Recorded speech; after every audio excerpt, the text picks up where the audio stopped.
This I will vote for Donald Trump. Oh my God, I will vote. I will vote for Donald Trump. Oh my God, I will vote. I will vote. I will vote for Donald Trump. The people go out to vote, no fear, no more. Vote for Trump. Let's go. Vote for Trump. If you wanna keep America great, vote for Trump. Let's do it. I vote for Trump. Oh my God, I vote. I will vote. Oh yeah, for Donald Trump. Oh my God, I vote. Oh my God, I will vote for Donald Trump. I don't believe in fake news. It is the truth. Because we love our country. We love it just like you. Economy. For Trump.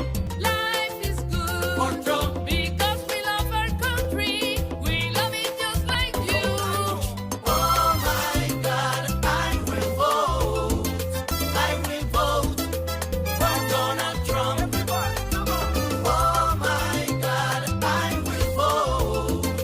I will vote for Donald Trump. If you feel American, praise the God. If you feel proud to be American, go ahead, God bless America.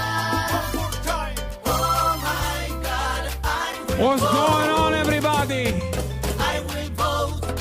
For Donald Trump. Be What's happening, everybody? I'm Hassan Piker, and this is Dawson. I broadcast coming to you live from not so sunny, well, I guess somewhat relatively sunny California, Los Angeles, folks. We're live and alive, and I hope all the boys, girls, and MBs are having a fantastic one because today's a beautiful day. Today's a wonderful day. Today is Monday, Tuesday.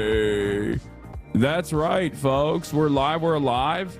And I hope all the boys, girls, and MBs are having a fantastic one because today's a beautiful day. Today's a wonderful day. It's Monday, January 6th. It is Monday, January 6th, 2025. That's right, the 4th year anniversary of the holiest day. Is that how that works technically? Is it the 4th year anniversary? A national holiday for me, a day of mourning for many of us. That's right, a day of mourning for a brave patriot that died, Ashley Babbitt, that was killed, viciously murdered by the jackbooted thugs of the American state under the leadership of, well, at the time, technically Donald Trump, but like it wasn't his fault. You know what I mean? Ashley Babbitt, you are our hero. Ashley Babbitt, we miss you. Anyway, this is Liberal January 6th. Things are a little different. It's under the helm of the Brandon regime. So, of course, liberals are doing their woke gender today. We'll be talking about all of that. But before I get to that, of course, I got to talk about my own personal news. This is part of the broadcast where I tell you about my personal news about what's going on in the world of Hassan Hassan Piker in between the time period where I press the stop streaming button and press the start streaming button. Ladies and gentlemen, there is a lot going on in the world. Now, of course, in my own personal life, however, there is not a lot going on. There might be a lot going on in the world, but in my personal life, not much is happening. But I will tell you regardless. Ended the broadcast yesterday after a short 8-hour stream, even though I thought it was going to be a much shorter stream for me. Hung out with my brother, my brother's fiance, and my mom. Calling your viewers, you are a piece of work, buddy. Calling your viewers peasants is actually disgusting. We're bringing this, we're leaving this in the last year, my friend. No more bad baits. So get it out while you can. It's actually over. No more bad baits at all. All right. Did you hang out with Jake and Anna? No, I did not. No baits. No baiting. Also too early in the day to bait. I'm also in a kind of good mood today. I don't know why. Maybe it's because I worked out, and every time I work out, I just have a good feeling in my heart. When Moodang when your friendly fire at PP yesterday was so crazy. Yeah, that dude, I have been thinking about that nonstop. I'm not even joking, because I love Peter so much. I'm not even joking. I haven't stopped thinking about this. Bro, Okay, what do you mean? PP. What kind of name is PP, man? Take it back. The way he said that was also so sad. I know he was joking, but like, god damn, this bricked me. Okay, I really, really, really, really need to just be more careful. You know, you never. This is this is one of those things where, you know how people will say like, oh, well, you're fat shaming this cop, but like the cop won't hear it, but your fat viewers will or something. You know what I mean? This is literally that. This is actually what happened. Like, oh, you're making fun of Pierre and saying, what kind of name is Pee-Pee? And on the one hand, Pierre will never hear you say that, but Peter Park might. And he did. And it made me so sad.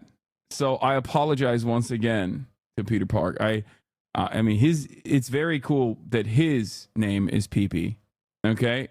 It's very cool that his name is Pee-Pee. It's not cool to the Canadian. The next Canadian Prime Minister will be also named Pee-Pee. He stole that from Peter. Next week's pod episode can never come fast enough. Wait, what? This week's pod was incredible. We'll always tune in for a good laugh. I love that. Why did you write that like I gave you $20? Like I PayPal'd you $20 to say that. I'm always in. If you're in for a good laugh, the Fear End podcast is where it's at. So, yeah. Where was I? You have my heart and we'll never be worlds apart, maybe in magazines, but you'll still be my star. Okay, that's interesting. Thank you for saying that. Thank you for standing with the bear community on the pod. You already know. Show my husband the pod for the first time with Lolo, and we died laughing for the full hour. Genuine cinema. Thank you. Low-key giving review except excerpt on book cover. Yeah, I like that. The Tower Zins are back. Yes, behind me. Okay. But yeah, I hung out with my mom because she keeps getting bored. But other than that, I think I'm done playing Marvel Rivals. It's no longer fun. I mean, it's a lot of fun. I'm deeply addicted to it. But yesterday we did some in-houses and I got stomped on so hard. And I'm not a gamer. I need to hang it up. I need to quit. Every time a new game comes out, the first couple of weeks, I am around the same level as everyone else because the game has just come out. And all of my friends and I are usually playing at the same level. We're getting like around the same number of kills. We're playing against people who are also, you know, competitive with us. And then a month into the game, virtually every single person just blows past me. Okay? It always happens. And I know why. I think part of it is because I just don't play as much as they do. They play 8 hours every single day. And of course, if you do that, you're going to get better. And I'm never going to be able to do that. I am too high elo when it comes to this yapping. And I'm also not good enough. I'm just simply not like naturally good enough to not play as much. Like Will, for example, he plays a lot more than I do. But even then, Will is also naturally very good at games, right? He's very good at games. So even if he were to play like 3 to 4 hours every day, which I don't even do, right? He will still be able to play at like a competitive level. Whereas I am just not very good at games. And it's just something I got to recognize. It sucks. It sucks. But the age of 33, the year of 33, as I turn 34 later in this year, I will come to that recognition, you know? You could be, don't. No. January 10 next season, actual balances in Giat. Strategist joining in. Yeah, I know. Venom is going to get a buff, so then I'll show everybody what truly matters.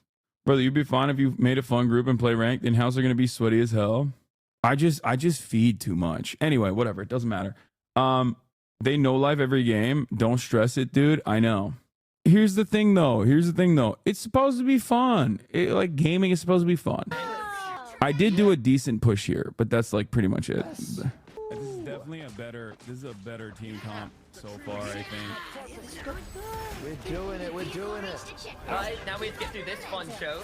Yeah, we got it. I can dive backline.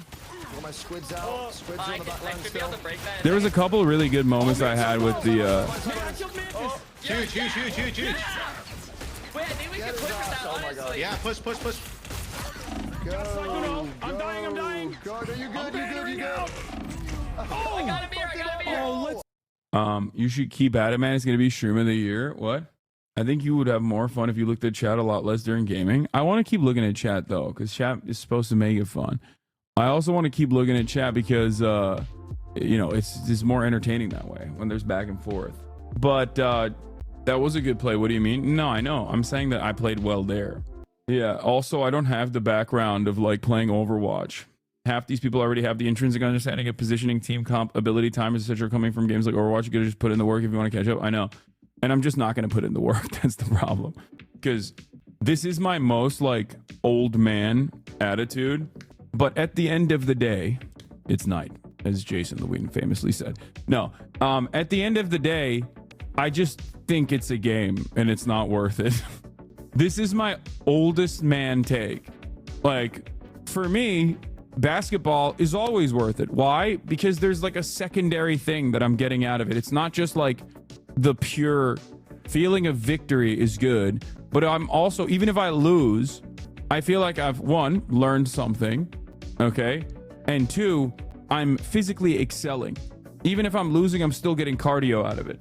Whereas when I play video games, I don't feel that way. It's just because I'm old. I'm an old man. I know.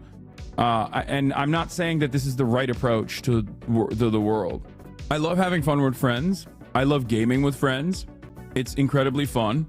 I love playing video games on stream, and I will continue to do so. It's just that I know that I will never put enough initiative. I will never put enough initiative and enough seriousness to train to get better at gaming. It's just never going to happen. I'm never going to do it. LeBron plays games and it's kind of ass. It's okay. That's what I mean. It's just like, I will always enjoy it and I will always keep playing games. Bro is a Manosphere influencer, maximize efficiency in outputs, even in hobbies. Lamawa. Yeah. Playing basketball, you don't have a chance of playing against an athlete from across the world. No, but oh no, that's actually a great example. I would love the opportunity to play against an athlete. And I do sometimes play against athletes like pro players, overseas players and the like, D1 players. And it's incredible. It's an amazing opportunity. Whereas I don't feel that way when I play video games. So I guess that's a difference as well. Like if there's actually a pro player on the other team and they're just cooking me, I don't feel the exact same way. Whereas if I had the opportunity to play against like a pro athlete in basketball, that is fantastic. That's an opportunity to learn. That's an opportunity to get better. Like that's an opportunity to test yourself. I'm always interested in playing against players that are infinitely better than me in basketball. Whereas playing against players that are not playing against players that are infinitely better than me, which is very easy to find in the realm of gaming, I don't like. Yeah. It's also because I've probably spent a lot more time and a lot more investment into basketball, and I'm a lot better at basketball than the average person than I am at gaming than the average streamer. Wouldn't say the average person, but definitely the average streamer. Anyway, where were we? I don't know why I just like talked about that so much. So that's just my thing. How do you feel playing basketball against people who aren't as good? I mean, it's not as fun. I think playing against people who are very good is a lot more fun than playing against people who aren't as good. Also, competitive video games utilize a strictly ego-based reward system that deprives you of reward frequently and inevitably frustrates you. Yeah. But no. I think it's also because I just don't understand. I don't understand why I lost or what I'm doing wrong. I'm just not very good. Does that make sense? Like in basketball, I know where my weaknesses are. I know what I need to fix. And there's plenty, right? There's plenty of room for improvement, of course, for everything. But like I know if I were to think about basketball as a video game, right? Like I know I know what my position is in a starting five. I know what role I can play. And depending on the team comp, I can fulfill other roles as well. There are certain roles that I just simply cannot fulfill. I can't play guard. I can't play point guard, right? But with gaming, I just like I'm confused all the time. I'm so confused. When I play a game like Marvel Rivals, as much as I enjoy it, I'm still kind of confused. I'm like, what's going on? I get overwhelmed. I don't know. It's kind of sad, but it is the truth. I'm an old man, and it's just there's no reason to lie about it. Okay, I'm an old man, and I just don't get it.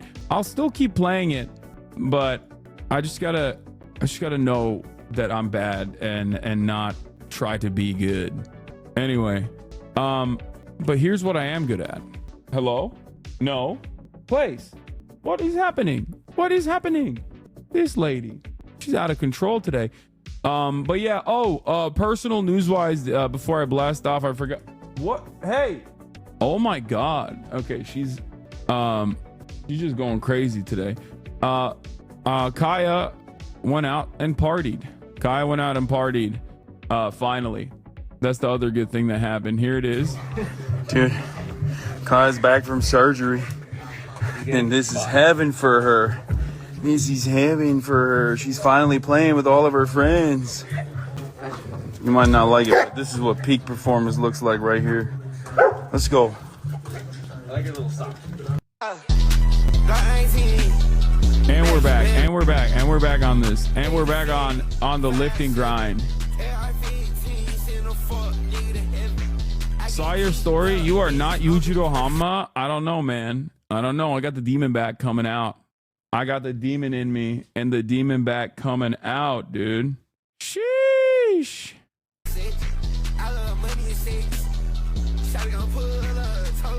Hold on.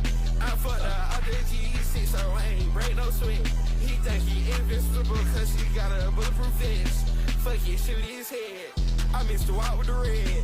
If the stick don't fit in the bag, I just hold that Glock instead. I gotta tuck that glizzy up. I gotta take my thigh everywhere I go. See me bitch out, turn it to a visual. 30 clip on me as digital. I'm gonna sit there.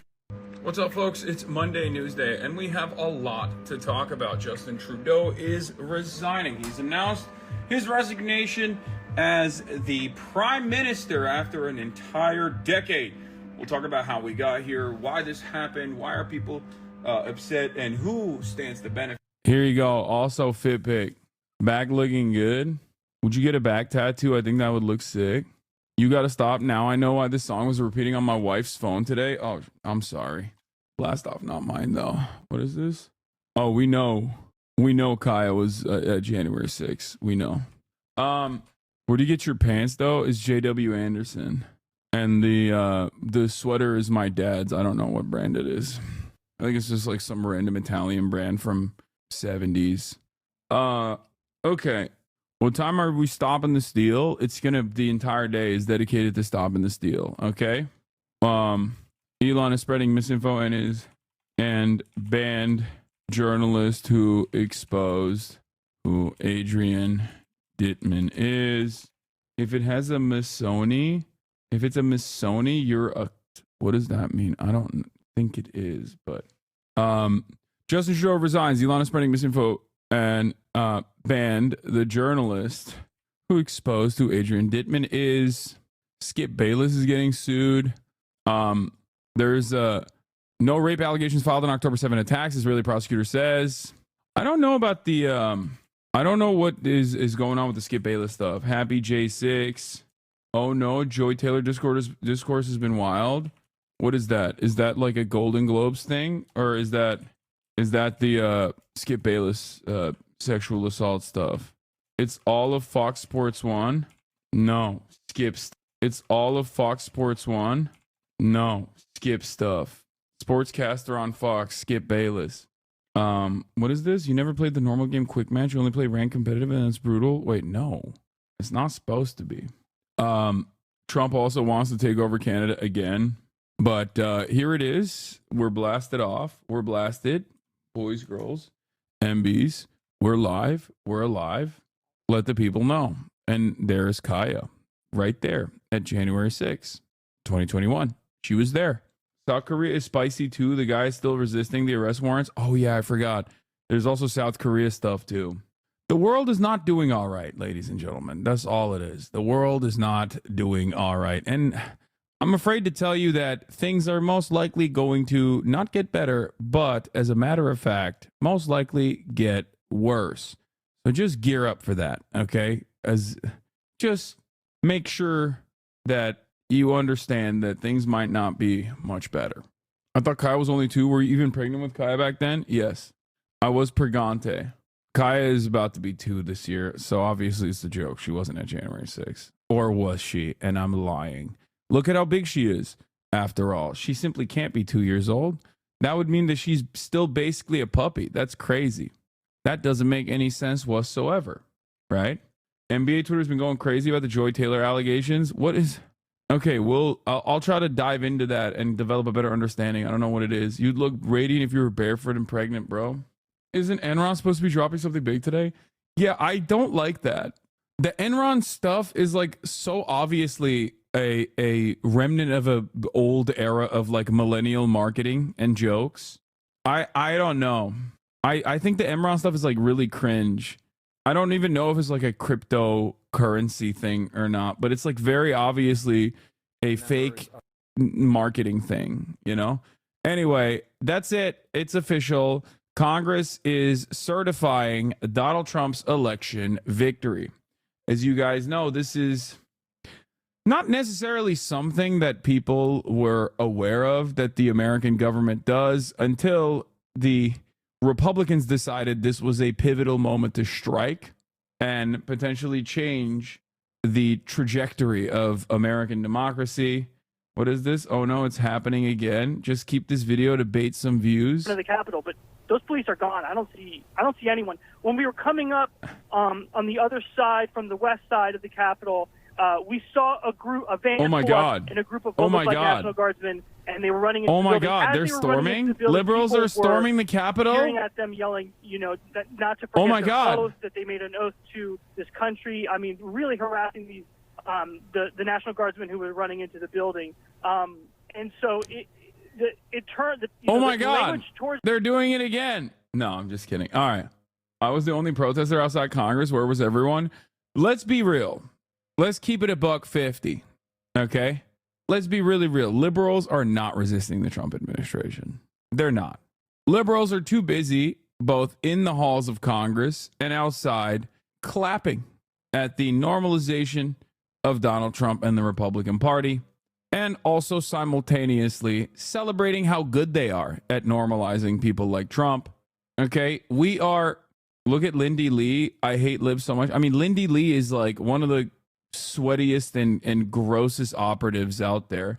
So that's not even, she's like uniquely bad. But my point is we're done. It's over. The American Reich is here. Okay? It's, some might say it's always been here, America KKK style, Maoist standard English speakers rejoice. You were right all along. But that's kind of where we're at. That's where we're at. And I mean, look at the liberals celebrating how wonderful they are, celebrating how they preserve these institutions, unlike the silly Republicans. Meanwhile, they're certifying Donald Trump, Of the House and Senate are gathering in what is there, and there is the Speaker Mike Johnson and Vice President Kamala Harris. It's obviously a bipartisan or even nonpartisan event where the leaders of this country come together to count the electoral votes.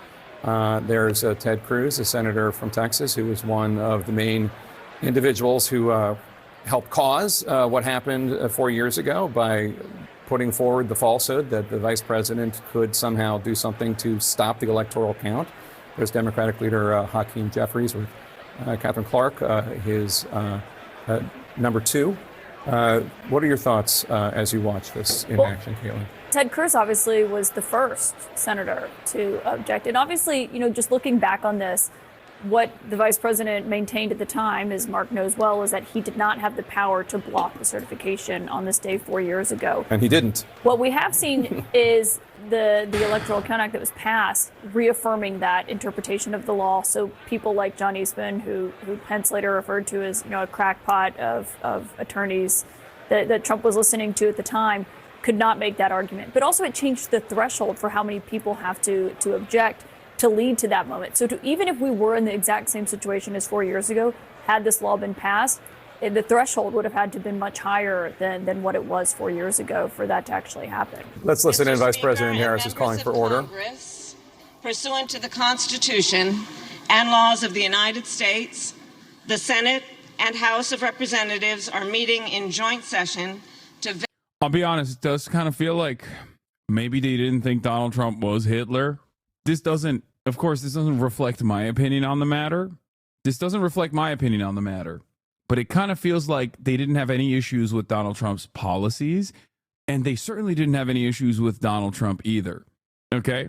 And they don't have an issue with the Republican Party either.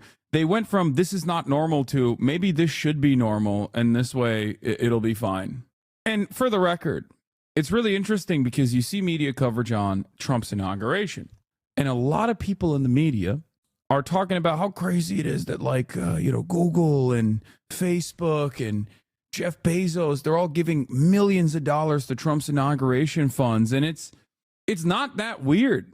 If the elites have decided this is the way, if the elites have decided that Trump is just the Republican Party, and this is just how the Republicans are, and we just got to play ball with the Republicans, okay, then yeah, it's not newsworthy, or it wouldn't have been newsworthy in the same way if, companies gave money to the George W. Bush inauguration.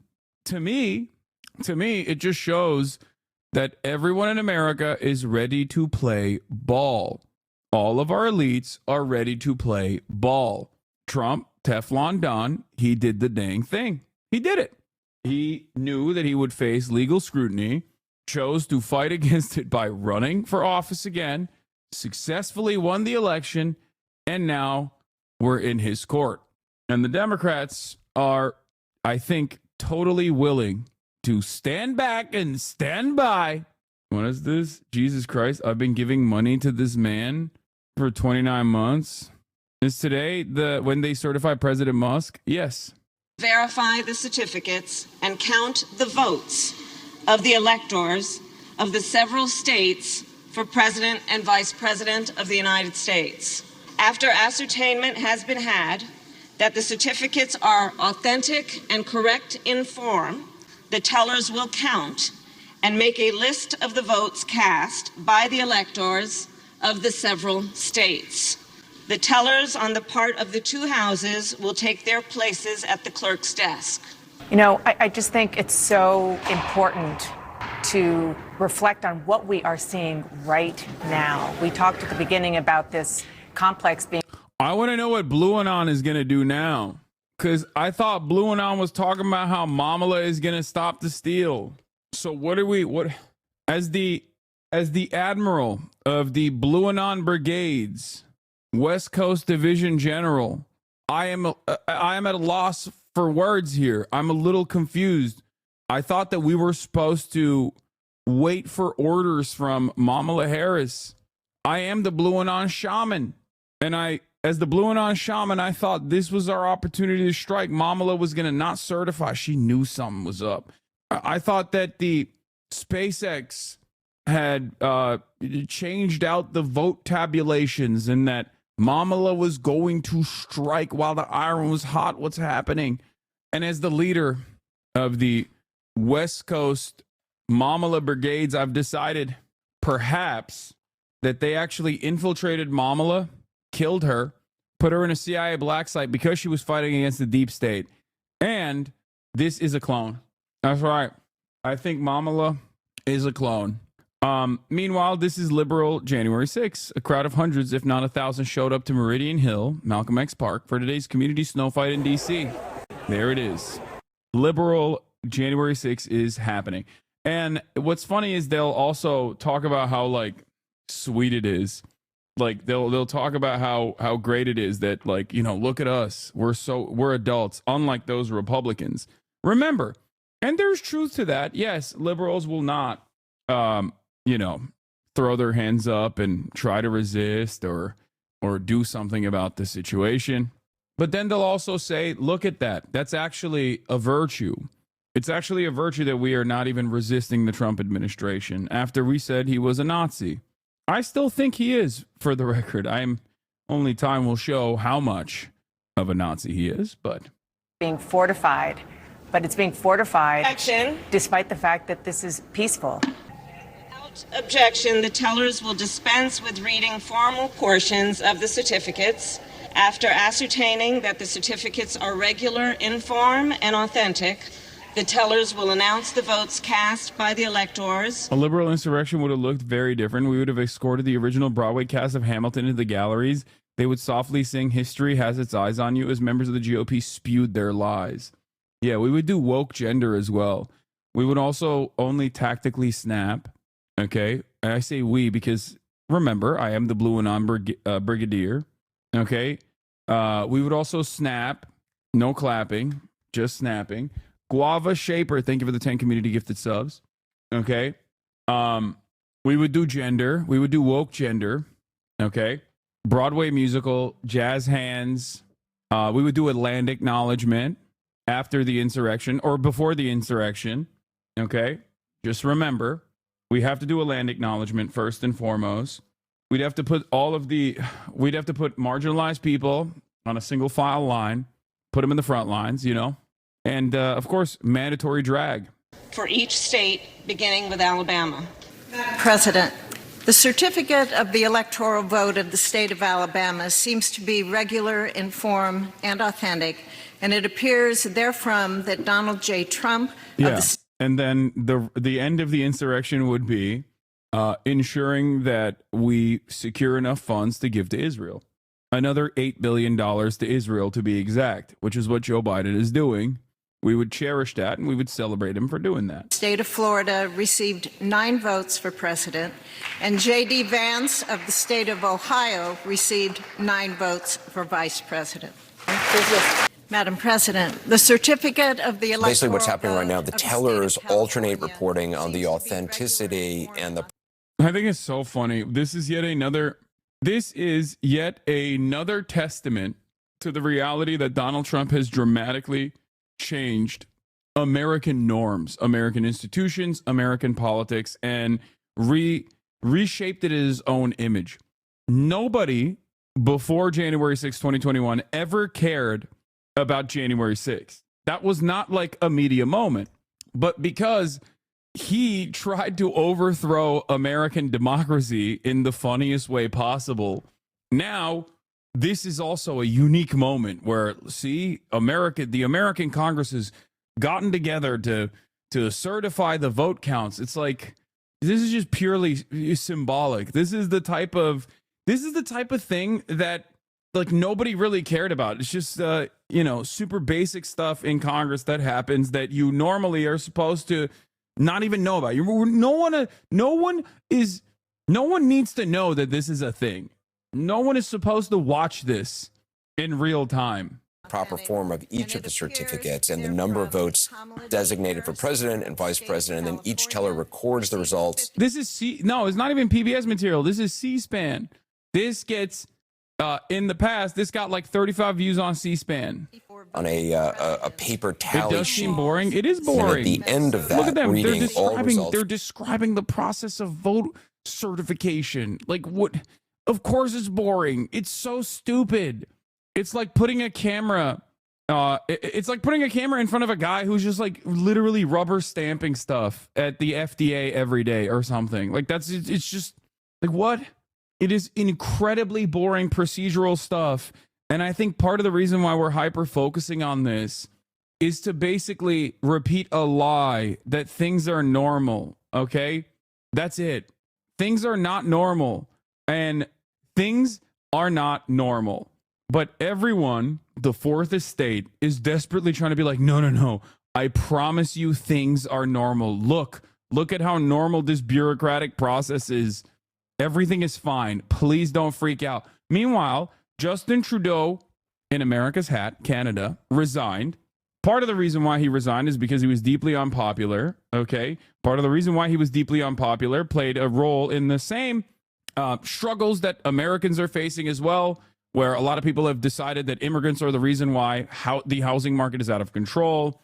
People will point to the carbon tax, or the taxing initiatives that he engaged in for green energy, even though it's an objectively conservative way of trying to tackle climate change. America's other ally, South Korea, experienced a martial law initiative. The president was deposed, and now they're going after him, but they can't even issue an arrest warrant because he's protecting himself with his own Secret Service. America's not saying anything about that either because it's weird. You have war everywhere. The things are just not normal. Things are not normal at all. And it seems like leadership at the helm is more invested in maintaining neoliberalism as the maintaining neoliberalism as the way to go, this like ideological zealotry, rather than try to actually fix some of these problems.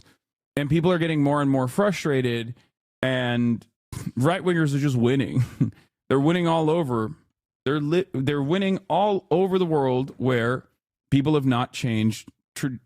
People have not changed their politics at all on the opposing side to fascism. If you have liberals running the show, you're in a really terrible predicament.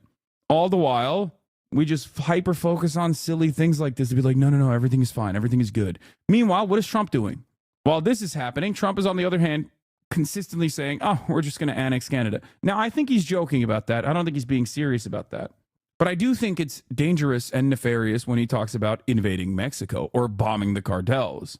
I do think that is something that he might do. I don't think he's joking about that. But as it stands, I fear as though we will just keep looking at things like this to be like, no, everything is fine. Everything is normal. From all 50 states and D.C., the tellers then compare the results on their 4 tally sheets and all sign all 4 tally sheets. Then the vice president announces the result totals and announces the election of president and vice president. So they are going to be reading through each 50 state and the District of Columbia. Madam Results President, from Ohio there, obviously the state for J.D. Vance. Back with the team here in New York as we continue to watch what is going on to the counting of the ballot from each of the states. Congressman, you were there 4 years ago. Is it odd watching this? It is. Well, the funny thing is, we were kind of talking offline here. I was present for 12, 16, and then 20, obviously that thing. And usually, this is a non-event. I mean, I would go, kind of show up, they'd open the session, half the time I'd go back to my office because you don't even need to be on the floor. And this is over in an hour. And that's how it should be. This is great that it's happening this way. But for me, it's surreal because my attention on what January 6th is obviously has been colored by what January 6th was 4 years ago. That I forgot how quick this actually happens and how really perfunctory it actually is. So this is a good thing today. Again, the new incoming president will make the decision whether he wants to move on from January 6th or not. I'm fine whatever he decides. I think the country would be better off if he did. But yeah, it's good to see this happen today. Do you think January 6th, years from now, is a date that will live in infamy? Oh, Jesus Christ. Yeah. January 6th is like, at this point, I think it's 100 9/11s, I think. Worse than 9/11 times 100. Obviously, no one cares about January 6th. Who cares? Let the man overthrow the government in peace. Leave him alone. He is doing that right now, by the way. Ironically enough, he is kind of doing that. So if your argument against Donald Trump is that he destroys institutions because you're a norms respecter, an institution defender, then yeah, you're very frustrated about January 6, 2021, and you're not frustrated about January 6, 2025. That's the point. This is exactly what I'm trying to explain to you. Okay? Liberals don't like January 6, 2021 because that destroys institutional norms, because they only care about preserving institutional norms. They don't care about losing to Donald Trump gracefully, graciously, and, falling on the sword like this. That's it. Use the phrase used for other events. I'm not comparing it at all to. I think we live in split screen America. I think for some of the country it will, and it'll be remembered. I think otherwise it'll fall to the history books. And the reality is this. Most of the country did care. It rubbed them the wrong way. They didn't like it. That showed up consistently in polling, but it just didn't rank in the top issues at the end of the day. And I think this was such a historic and wild election cycle, and so many other dynamics entered the last 4 years that in many ways the events of January 6th were eclipsed. And there's a certain privilege involved. I acknowledge it with myself in being able to say, well, I'm a voter against January 6th. I'm voting this way because that day crossed the boundaries for me. But if you feel like the cost of living is too high, the border hasn't been secure, groceries cost too much, and you think that a different candidate, you think Donald Trump's better on that, then that January 6th is what caused Putin to invade Ukraine, right? It also gave Netanyahu the permission structure to do Israeli expansion on Gaza. So yeah, it easily, and now Lebanon and now Syria. So yeah, it's easily worse than 9/11. What? Yeah, that's what That's what happened. Oh my God. That's who you're going to vote for. At Okay, least I think we've seen enough. Okay, we've seen enough. Peaceful. Yeah, breaking news. Kamala Harris announces she will oversee the certification of the 2024 election, and she's going to do it. She's going to do it gracefully. Transfer of power is one of the most fundamental principles of American democracy. As much as any other principle, it is what distinguishes our system of government from monarchy or tyranny. Yeah, breaking news. Elected official is going to do her job. Yeah, breaking news. Breaking news. Tomorrow, Kamala Harris is also going to sign off. You know, she's still going to continue overseeing the Senate. Breaking news. As the vice president, this is her duty. Breaking news. On January 20th, they will hand over the reins of the government to Donald Trump's administration. Breaking news. Like, yeah, I know. This is just how it This is how it is. This is how it goes. Today at the United States Capitol, I will perform my constitutional duty as Vice President of the United States to certify the results of the 2024 election. This duty is a sacred obligation, one I will uphold, guided by love of country, loyalty to our Constitution, and my unwavering faith in the American people. As we have seen, our democracy can be fragile. And it is up to then, each one of us. Like, this kind of attitude is so funny because they make it seem as though the Republicans, if given the opportunity, wouldn't do a million January 6s over and over again. Like, hey, we're leading by example. See, this is how you really do it. And if you're like, you know, if you're engaging in this pageantry of a normal piece of the process, normal bureaucracy, as though this is a valuable lesson to instill upon the American public, make no mistake, they do not care. Your enemies do not care. Well, I guess your Republicans aren't really her enemies, if we're being real, or the Democratic Party's enemies, but like, they are the enemy of the American people. I'm just going to repeat this over and over again in perpetuity. Institution respecters and norm defenders, when they lose to the Republican Party, end up also failing on both fronts because the Republicans will never defend the institutions or the norms. They only care about getting their way. To stand up for our most cherished principles and to make sure that in America, our government always remains of the people, by the people, and for the people. May God bless you. And may God bless the United States of America. That's right. Oh, my God. You are grossly underestimating Kamala 2028. I am telling you right now, Kamala Harris's political career is done. Okay? It is done. It is Jover. Oh, Hassan Abihed in the news. His dad is in prison for January 6 crimes. He doesn't want Trump to pardon him. Oh, my God. Repping the merch and everything. That's crazy. All right. Let's take a look. If Trump pardons your dad, what's your biggest fear? You know, just getting shot in the street. I don't know. By your father? By my father, by someone he knows. There's a bunch of people that I don't know, and I don't know their intent. So, do you want to help me lift this? Sure. This is Jackson Reffitt. Do you want me to take this end here, or how do we do Yes, this? please. He's moving out of his home here in Texas, he says, for his own safety. Bought a gun because I got so paranoid, and moving out because I'm scared. Do you know how to fire a gun? Yeah, I've been shooting it. Do you have it on you right now? Yeah, I have to wear it around the house kind of often just to get used to how it feels. Okay. But I'm part of the, Jackson's dad is Guy Reffitt, who is a member of the Texas 3%er militia. And I just kept going, go forward! Go forward! I couldn't even see, bro. He's serving a more than 7-year sentence for his role in the January 6th Capitol attack. Reffitt was convicted of 5 felonies, including carrying a firearm on Capitol grounds. So you reported your dad to the FBI? Yes. That's what got him arrested, basically? More or less, yeah. Oh, what God. effect has that had on your family? I'm actually worried, man. I'm actually worried. I'm worried. Can you explain the difference between you and a norm defender? I don't care about norms. I don't care about institutions. I care about people. I care about preserving. I care about protecting people. I care about doing right by others. Okay? I'll give you one immediate example. The Senate parliamentarian refused to add the increasing of the minimum wage to $15 at the federal level to a budget reconciliation bill. That was a must-pass bill that was going to pass with 51 votes, which the Democrats had at the time.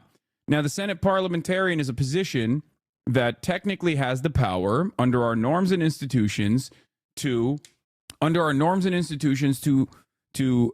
say, well, this can't be a part of budget reconciliation because it's actually not going to touch the deficit, right?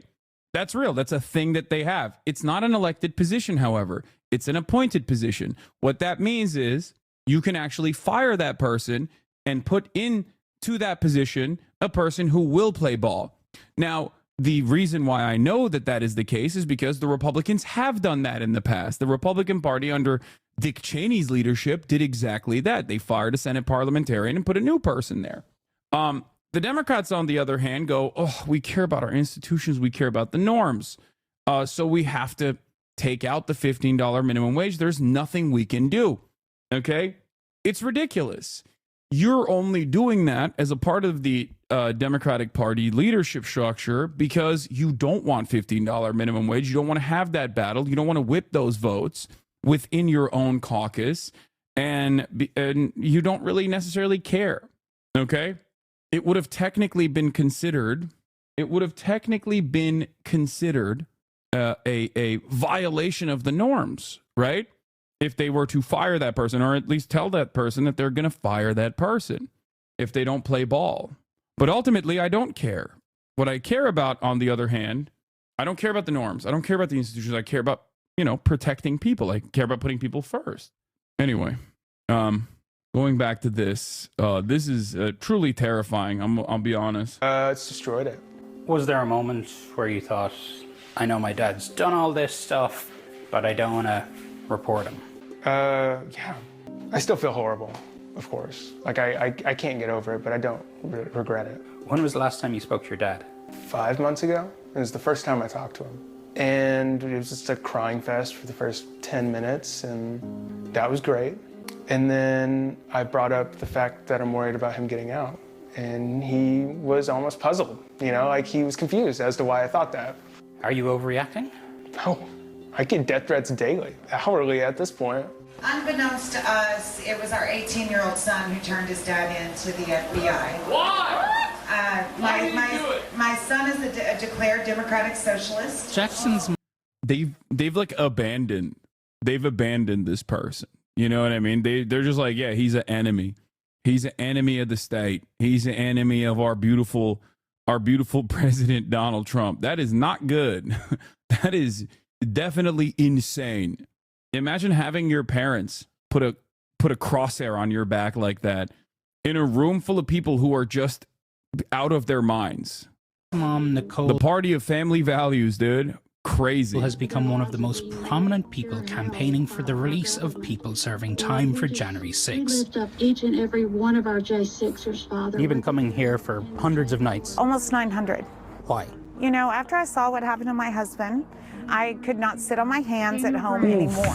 Christopher Alba. Oof, no wonder, dude, no wonder.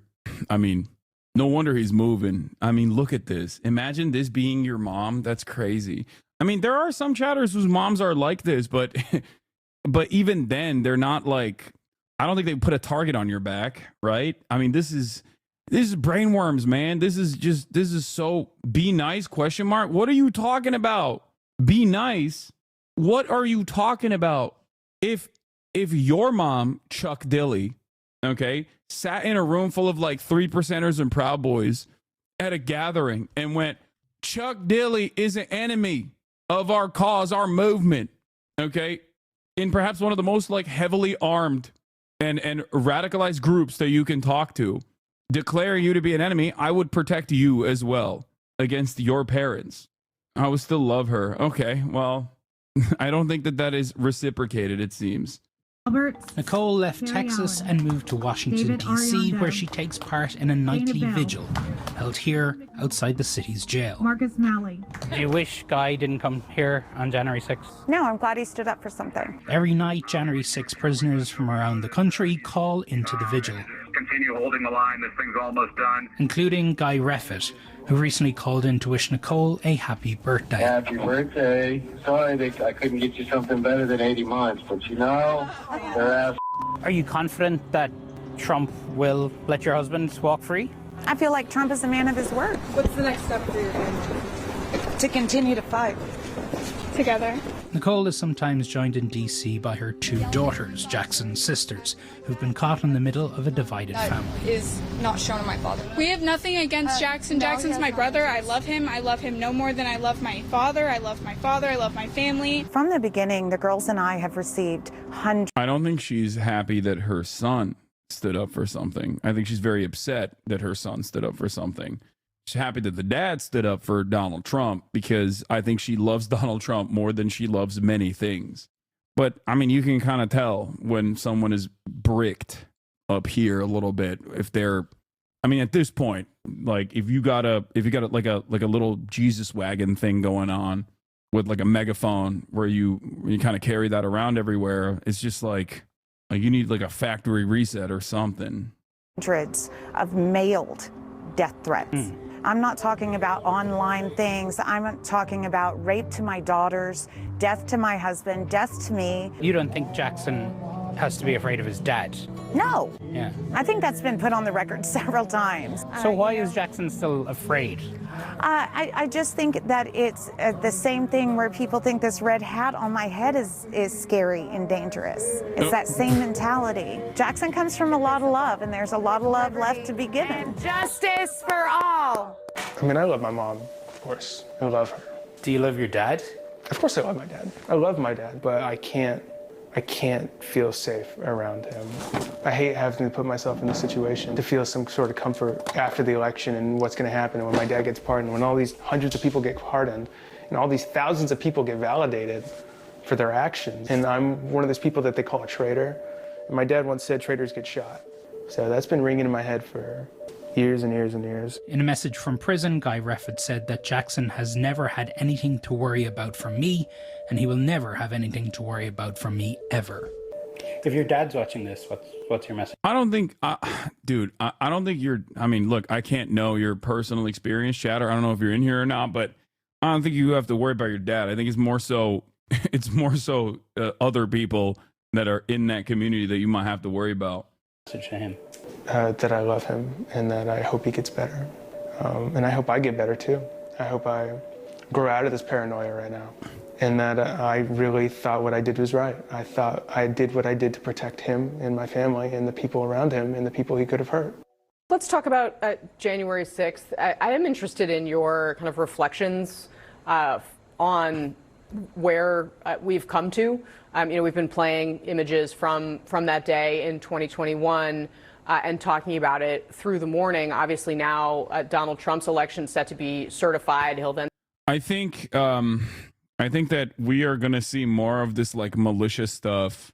We're going to see more militia mobilizations happening under the Trump administration, especially considering that a lot of the militia movements historically, whether it be the Klan, have always operated in this weird space where they both have members within the Klan that are prominent members within the legal structure, whether it be judges or cops, right?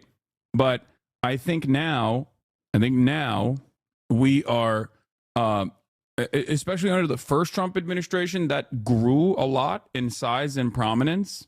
And under the second Trump administration, you are going to see the lines, the supposed quote unquote distinction between our legal structure, our police force, our military, our National Guard, and these sorts of militia movements merge a little bit more.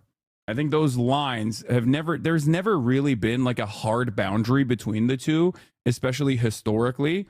But I think that we're completely going to cast aside what remained of this aesthetic boundary between the Proud Boys and the 3%ers and these kinds of like white nationalist, far-right militias and, Republican local officials all the way up to federal officials as well. This is perhaps the greatest example of what I'm talking about. ProPublica reported by Joshua Kaplan reported about a guy who went and intercepted the militia movement. Okay, John Williams. He went in and joined the ranks of the Oath Keepers. Okay. And it's really interesting because he didn't do this in unison with the federal agents. He didn't do this in collaboration with police officers. He didn't even do this. He did this seemingly on his own. He was like, I want to investigate what is going on here. And then after the fact, he turned around and gave all of this information to ProPublica reporters. For years, he carefully monitored the activity and found out something that we kind of knew already, which we had talked about before, especially with respect to the Proud Boys in Portland, for example, that these guys are directly in contact and sometimes directly working with members of law enforcement. Shocking. I'll give you some of the highlights. A freelance vigilante, a wilderness survival trainer, spent years undercover climbing the ranks of right-wing militias. He didn't tell the police or the FBI. He didn't tell his family or friends. He penetrated a new generation of militia leaders, which included doctors and government attorneys. Experts say that militias could have a renaissance under Donald Trump. He sent ProPublica a massive trove of documents and conversations he secretly recorded, give a unique, startling window into the militia movement. On April 1st, 2023, Williams retrieved the bag from his closet and rushed to his car. He had no time to clean the dishes that he accumulated in his apartment. He did not know if armed men were out looking for him. He did not know if he would ever feel safe to return. He parked his car for the night in the foothills overlooking Salt Lake City and curled up his 6'4" frame in the back seat of a 20-year-old Honda. This was his new home. He turned on a recording app to add an entry to his diary. His voice started a high-pitched rasp of a lifelong smoker. Where to start, he sighed, taking a deep breath. After more than 2 years undercover, he'd been growing rash and impulsive. He had feared someone was in danger and tried to warn him, but it backfired. Williams was sure that at least one person knew he was a double agent now, he said into his phone. It's only a matter of time before it gets back to the rest. In the daylight, Williams dropped an envelope with no return address in a U.S. Postal Service mailbox. He'd loaded it with a flash drive and a gold Oath Keepers medallion. It was addressed to me. The documents laid out a remarkable odyssey. Posing as an ideological compatriot, Williams had penetrated the top ranks of two of the most prominent right-wing militias in the country. He'd slept in the home of a man who claims to be the new head of the Oath Keepers, rifling through his files in the middle of the night. He'd devised elaborate ruses to gather evidence of malicious ties to high-ranking law enforcement officials. He'd uncovered secret operations like the surveillance of a young journalist, then improvised ways to sabotage the militants' schemes. In one group, his ploys were so successful that he became the militia's top commander in the state of Utah. Now he was a fugitive. He drove south towards a desert 4 hours from the city where he could disappear. That's right. Now, what's really interesting about this story is, once again, this was not a federal law enforcement operation. It wasn't an infiltration by a Fed. It was just a dude who just went undercover because he personally was like, what's going on with these militias? What's happening here? He saw January 6, 2021. He saw the militia movements and their and how prominently they were a part of January 6, 2021. And he was like, I'm going to go and join these militias. I'm going to go and detail what they're doing. Hey, come on now, be fair. There are tons of cops that are currently infiltrating these militias. Yeah, the problem is the cops that are all over these militias are actually just, ideological sympathizers. I'm sure that there are some federal law enforcement officers involved in these militia movements, not because of their ideological allegiance to the militia movements, but, overall, yeah, I know you're joking, chatter. I know. I'm not missing the joke, chat. Calm down. Many of those that carry the badge are also fellow travelers. So, the Capitol riot had been nagging at me too. I'd reported extensively on January 6th. I sat with families who blamed the militias for snatching their loved ones away from them, pulling them into a life of secret meetings and violent plots, or into a jail cell. By the time Williams contacted me, through most of the most infamous groups appeared to have largely gone dark. Were militias more enduring, more potent than it seemed? Some of what he told me seemed significant. Still, before the package arrived, it could feel like I was corresponding with a shadow. I knew Williams treated deception as an art form. When you spin a lie, he once told me, you have to have things they can verify so they won't think to ask questions. While stories generally seem precise and sober, always reassuring for a journalist, I needed to proceed with extreme skepticism. The files that were sent over to ProPublica give a unique window at the once expansive and intimate into one of the most consequential and volatile social movements of our time. Williams penetrated a new generation of paramilitary leaders, which included doctors, career cops, and government attorneys.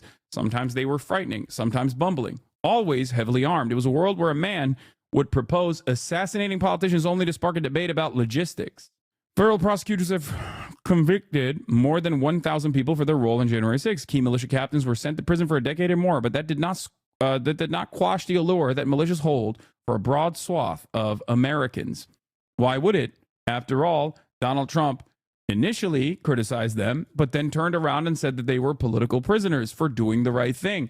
Obviously, if the most impactful figure who just won his reelection says that these guys are political prisoners, of course they're going to get away with it. Here, I'll give you one example, okay? We joke about January 6th is funny. A cop died of a stroke the day after, okay? And the suspicion is that the wounds that he got during January 6th from a guy who was beating his ass is responsible for the stroke. That guy's in prison for 6 years, okay? And Donald Trump is most likely going to pardon him. Now, there is no world in which, even if a person punches a cop repeatedly or hits a cop with a blunt object repeatedly, okay, and they die to a stroke the day after, okay? They die to a stroke the day after. There is no world in which they only get 6 years. Even if you used a blunt object to beat a cop, okay, and nothing happened to the cop, there is still no world in which you only get 6 years. Okay, that's like assault of a peace officer with a deadly weapon. Are you kidding me? There's just no world. That is not a real circumstance. The only way this happens is if you're doing this while you are participating in an insurrection for the president, okay, for the current president who just won his reelection. That's it. Anyway, that cop died a week later in the hospital. My point is, even if nothing happened to the cop, let alone like the cop died or whatever, even if do you think there is a world where the average American can just use an object to bludgeon a police officer, okay, and then get out in 2 years? There are instances where it's valid and warranted, where you are engaging in self-defense, okay, against a police officer who is out of line and abusing their position. Those people do not get this level of leniency from. Those people never experience this level of leniency. I'm simply stating that it is crazy. It is crazy that this level of leniency only exists for Republicans, right-wingers that participated in an insurrection. Mishma, thank you for the 25 gifted subs. W. Gifter. Now, President-elect Donald Trump has promised to pardon January 6 rioters when he returns to the White House. Experts warn that such a move could trigger a renaissance from militant extremists, sending them an unprecedented message of protection and support and making it all more urgent to understand them. Unless otherwise noted, none of the militia members mentioned in the story responded to requests for comment. Williams is part of a larger Cold War, radical versus radical, that stayed mostly in the shadows. A left-wing activist told me he personally knows about 30 people who've gone undercover in militias or white supremacist groups. They did not coordinate with law enforcement, instead taking the surveillance of one of the most intractable features of American politics into their own hands. I think part of the reason why people do this also is because they just don't trust the federal law enforcement officers. Like this person very clearly does not trust the feds, okay? Which is understandable, because he's like, I went into the militia movement and I found out that there are, like federal attorneys that are a part of it, people who collaborate with the feds, people who are a part of the criminal justice system, prominent members who are also a part of the militia movement. Skeptical of authorities, militias have sought to reshape the country through armed action. Williams sought to do it through betrayal and lies, which sat with him uneasily. I could have been successful at this if I wasn't if I wasn't one of them in some respects. He once told me, I couldn't have done it so long unless they recognized something in me. If there's one moment that set Williams on his path into the militia underground, it came roughly a decade before January 6th, when he was sent to a medium security prison. He was early in his 20s, drawn to danger and filled with an inner turbulence. I guess he has the background. My mom was one of the founders of the Utah Citizens Armed Militia, which was organized to keep the peace at BLM protests. These militias are strange because they back the police, but they also don't think that the police are bad enough at their jobs that they have to step in. Yeah. They also will, obviously, like with January 6th, fight back against the police as well. And we'll be shocked every step of the way that the police are not collaborating with them, partially because, like, in their hometowns, the police are definitely collaborating with them. And additionally shocked when, federal law enforcement or the criminal justice system ends up turning on them for doing direct, clear-cut violations of the law. But anyway, before we continue with this, let's take a look at what Funny Hat Man has to say about the January 6th committee members. And stand on the Capitol steps and be inaugurated on January 20th. When you think about that arc of history, what goes through your mind, and how do you think we ended up here? Well, I'll tell you what goes through my mind is 2000, the 2000 election with George W. Bush and Al Gore, when an election was decided by less than 1,000 votes, 450 something votes. And we had a peaceful transfer of power then. When I mean, imagine if an election today were really down to that number of votes. And so people like Al Gore and others, upheld the Constitution. And we saw, so I'm really struck by the notion that Kamala Harris will be, serving in that position that Mike Pence did, and upheld the Constitution.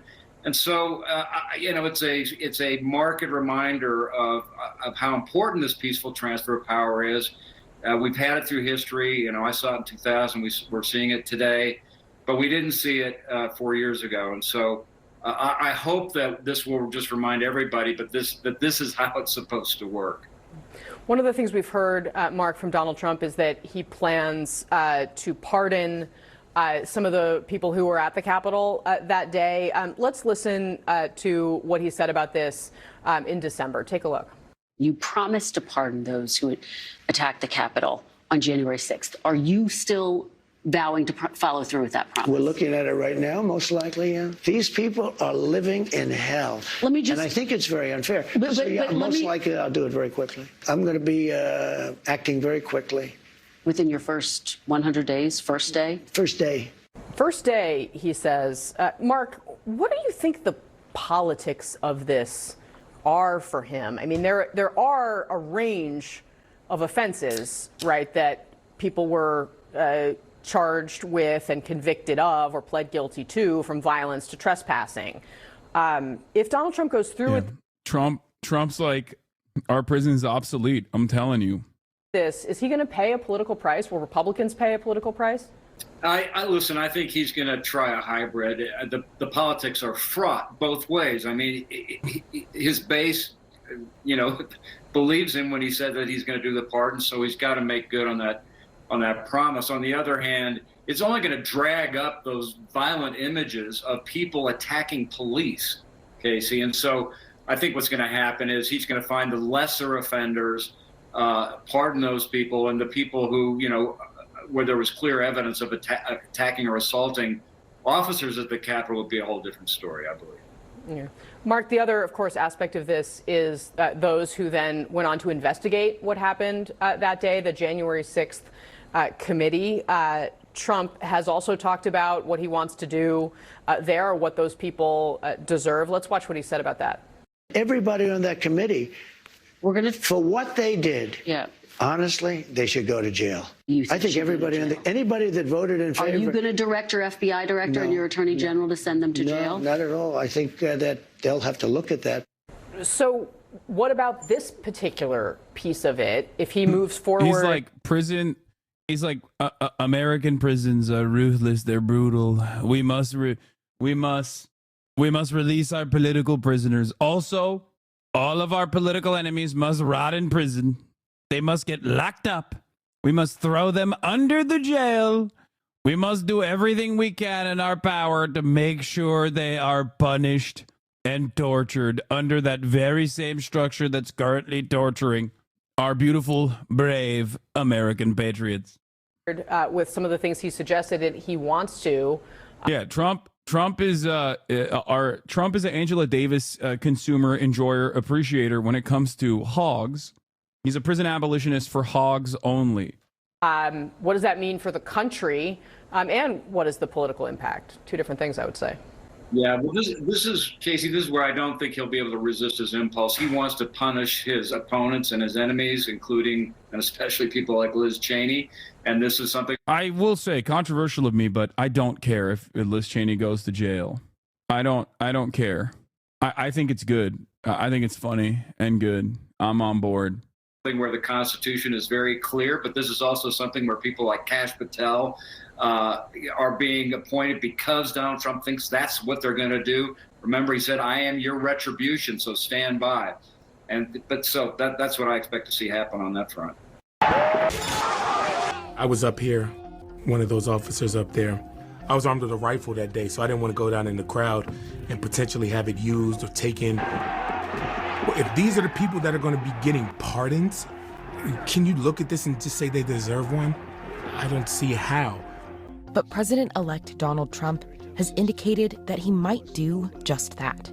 First day. Yeah, I'm looking first day. Issue these pardons. These people have been there, how long is it, 3 or 4 years? Okay. Pardons are one of the president's greatest powers, but also biggest. But dude, in what world does Liz Cheney go to jail and the federal government doesn't also send you to jail? Wait, what? What do you mean? First of all, I don't think Liz Cheney is going to jail. Okay, there's no serious like what is she going to jail for? They've not really mentioned what would be the reason for why she would be thrown in jail. I guess what the chatter is trying to say here, no. What the chatter is trying to say here is that, like, if someone is getting locked up, like Liz Cheney is getting locked up for no real discernible reason, then I am a larger enemy of the state than Liz Cheney in the eyes of the Republican Party. But I think that I have no motion in comparison to, like, these guys who are really tapped into mainstream media and DC circles. So for them, they do see Liz Cheney as a serious enemy or just a nuisance in general, whereas I am a Twitch streamer and they don't really think about me at all. They don't know who I am, which is good. I want to keep it that way. Let's keep it that way. He didn't even send Hillary to jail. Crazy to think he would somehow be motivated to do that to Liz Cheney. Yeah. So just understand that. There's a reason why I am a low-level offender. Do you think there's a serious threat of you getting arrested? No, I do not. I do not think that there's, only time will tell, but so far, no, I do not think that there's a serious threat of me getting arrested. I have not violated any laws. Not that that really matters, but we shall see. But I don't think so. I don't think that there is anything that I'm a Twitch streamer, guys. And there is, it's easier to send goons after regular civilians. It's silly to think they will just go after Instagram influencers or YouTubers, etc.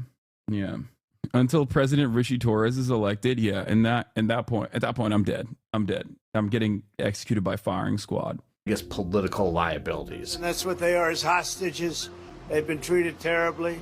He created expectations, created a movement of people, created a mob that acted, and then walked away. I hope he doesn't walk away from these promises. Here's what Trump would have to do to carry out those promises and what it means for the people involved in the January 6th attack. So I still served at the Capitol for 3 years after the insurrection. I left to run for Congress in a fight to continue to hold Donald Trump accountable. When I was unsuccessful, I became a surrogate for first Joe Biden and then switching over to Kamala Harris. I think that anybody who had anything to do with these incidents of that day need to be held accountable. Of the nearly 1,600 January 6th defendants, all have been charged with some form of trespassing or disorderly conduct, and more than a third have been charged with crimes involving assaulting, resisting, or obstructing law enforcement. What we went through that day wasn't normal, and we shouldn't normalize it. A spokeswoman for Trump's transition team said in a statement to the Wall Street Journal that Trump will pardon Americans who were denied due process and unfairly prosecuted by the weaponized Department of Justice. I know the system. The system's a very corrupt system. She also said in a separate statement that pardons will happen on a... It's always funny when these guys will talk about how, like, the criminal justice system is evil and corrupt and totally messed up. And I agree, except they say it's only corrupt and messed up for, like, upper middle class white people, jet ski dealership owners who happen to be pro Donald Trump, who also did violate, like, a bunch of laws. It's only corrupt against them, the people that are the most protected under our institutions. Okay, it's hilarious. Yeah, it's so messed up. They're coming after our big beautiful auto dealership owners and their fail sons for the crime of being MAGA. It's the actual corruption within these institutions, or the actual evil within these institutions, is very good. Very, very good. The norm should happen more frequently. Perhaps not even going hard enough on marginalized people. Then how do you explain the deep state indicting the greatest president of the United States? Exactly. That's right. If anyone's getting jailed for being an enemy of the state is Trump, even now they're trying to throw him under the jail. Who? What do you mean? They're dropping everything at this point. Like at most he's gonna get a slap on the wrist for like mismanagement and you know, doing the hush money scheme where he lied to the New York authorities about where the money was actually going to, and that's it. The person that obviously actually spent time in prison for that was his lawyer, Michael Cohen. Everything in the system is designed in a way where, like, yeah, your soldiers will go to jail. You will never go to jail. On a case-by-case basis, but didn't give any details on who might receive them or when. A number of people accused in the attack are already lobbying the president-elect for pardons. One is Joseph Biggs, a leader of the far-right group The Proud Boys, which played a central role in the Capitol riot. He can be seen at the Capitol in footage from that day. Hey, we're on the concrete. These guys are real freaks too. Like, it's crazy. Oh my God. Some of these guys are real freaks. Like, look, I don't know about every single person that participated in January 6th. Like, there's 1,000 of them. I'm sure some of them are low-level offenders, and they probably do have a capacity to reoffend, if we're being real. But like, some of these hogs are very bad. Okay, like people that were really bad in their own local, in their own localities, notorious. Biggs is one of those guys, right? Long rap sheet in general, even if there isn't priors. But Biggs does have priors as well, if I'm not mistaken. But also, they are responsible for a lot of instability and a lot of violence and a lot of demonstrations. Nancy is doing well. We're so cooked, dude. The gerontocracy. The gerontocracy will save us. Save us, Nancy. The east side of the Capitol front steps. Biggs was found guilty of seditious conspiracy, along with several other charges. Court records state that he and other group members helped recruit and lead a crowd that breached the Capitol. Biggs is currently serving a 17-year sentence. Look at that shirt. He says, "Register communists, not firearms." Being this angry at communists has to be a mental illness in America. You know what I mean? Like, what valid communist movement even exists in the United States of America? Okay, like you're angry at shadows. Okay, where are the communists? Where are they in 2024, in 2023, in 2022, in 2021? Where are they? In his mind, he thinks Nancy Pelosi is a communist, obviously. So it's like they're ACP. Come on, guys, be serious. Dear Mr. President, his lawyer, Norm Pattis, sent Trump a letter a week after the election. You are now in a position to close a painful chapter in American history. On behalf of Joe Biggs, this is the exact type of attorney that I would expect to take on a case such as this one can only be taken on by a lawyer that looks exactly like this. I am urging you to do so by granting Mr. Biggs' request for a complete pardon for his actions that day. I've heard all sorts of hand-wringing about January 6th. You know, I mean, prosecutors, judges referring to it as an attack on the citadel of democracy. But January 6th wasn't an incendiary event. It was one afternoon's riot. There were some injuries. There was a little bit of property damage. There was the national pride. Our national pride was wounded, and the peaceful transition of power was imperiled for an hour or two. And for this, we're going to fill the prisons. The prosecutions have necessarily focused on the actions of the individuals charged, not the collective harm done by the thousands of people who were simultaneously committing crimes that day. The idea behind a pardon is that the criminal justice system sometimes gets it wrong and can be quite harsh, and there needs to be a fail-safe mechanism to ensure injustices are addressed. Kim Whaley is a law professor who wrote a book on the history of pardon power. She says the modern pardon process usually works like this. There is, within the Department of Justice, an Office of the Pardon Attorney. Someone who is seeking a pardon or commutation fills out. Look, deterrence does have a capacity to work if it is done against people who previously thought that they were infallible and devoid of any sort of scrutiny from the legal structures. And January 6th deterrence from the federal law enforcement agencies absolutely worked. That is why it eviscerated the mass mobilization that you saw under the Trump administration. And it's not just deterrence from law enforcement. Deterrence from popular mobilization of anti-fascist movements also is significant and also works as well. The greatest example I can give you under the Trump administration was Unite the Right Rally 1 versus Unite the Right Rally 2. The first Unite the Right rally in Charlottesville ended up with the death of Heather Heyer. Famously, a neo-Nazi traveled all the way, I believe, from Ohio to Charlottesville and drove into a crowd of anti-fascist counter-protesters against these Nazis, and he went to prison. But the real reason as to why Charlottesville 2 was marginal, was tiny, was minuscule, was because of the dedicated efforts of people taking matters into their own hands in terms of unmasking Nazis, in terms of engaging in mass mobilization against the growing Nazi movement. So that actually is the real reason why Unite the Right Rally 2 got very few protesters to go out, like very few Nazis to go out and just be like, yeah, we're still Nazis, we're still here. Okay, so that's real. Those are two real ways in which you can actually push back against. You can actually push back against these sorts of movements. What the F is this bozo? Would he also agree to letting 90% of criminals free? Stealing only takes a couple of minutes, so stealing deserves no jail time. Murder is only a little damage, so it generally takes no more than a minute, so they shouldn't be held accountable. He knows he's playing devil's advocate. I can't imagine a lawyer be so delusional. I mean, it depends. But anyway, my point is this.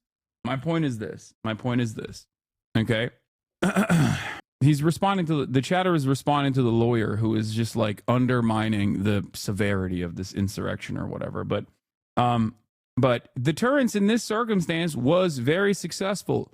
Law enforcement deterrence in terms of like actual legal punishments that were dished out to people who previously thought that they would never, ever withstand legal scrutiny, which is precisely the reason why during January 6th, they were filming themselves, openly identifying themselves, saying their names. There was a famous case of the West Virginia state member of the state legislature from West Virginia, Derek Evans, openly on live stream saying, Derek Evans is in the Capitol. I repeat, Derek Evans is in the Capitol. Openly saying his name, referring to himself in the third person on camera. These people then turned around and gave interviews.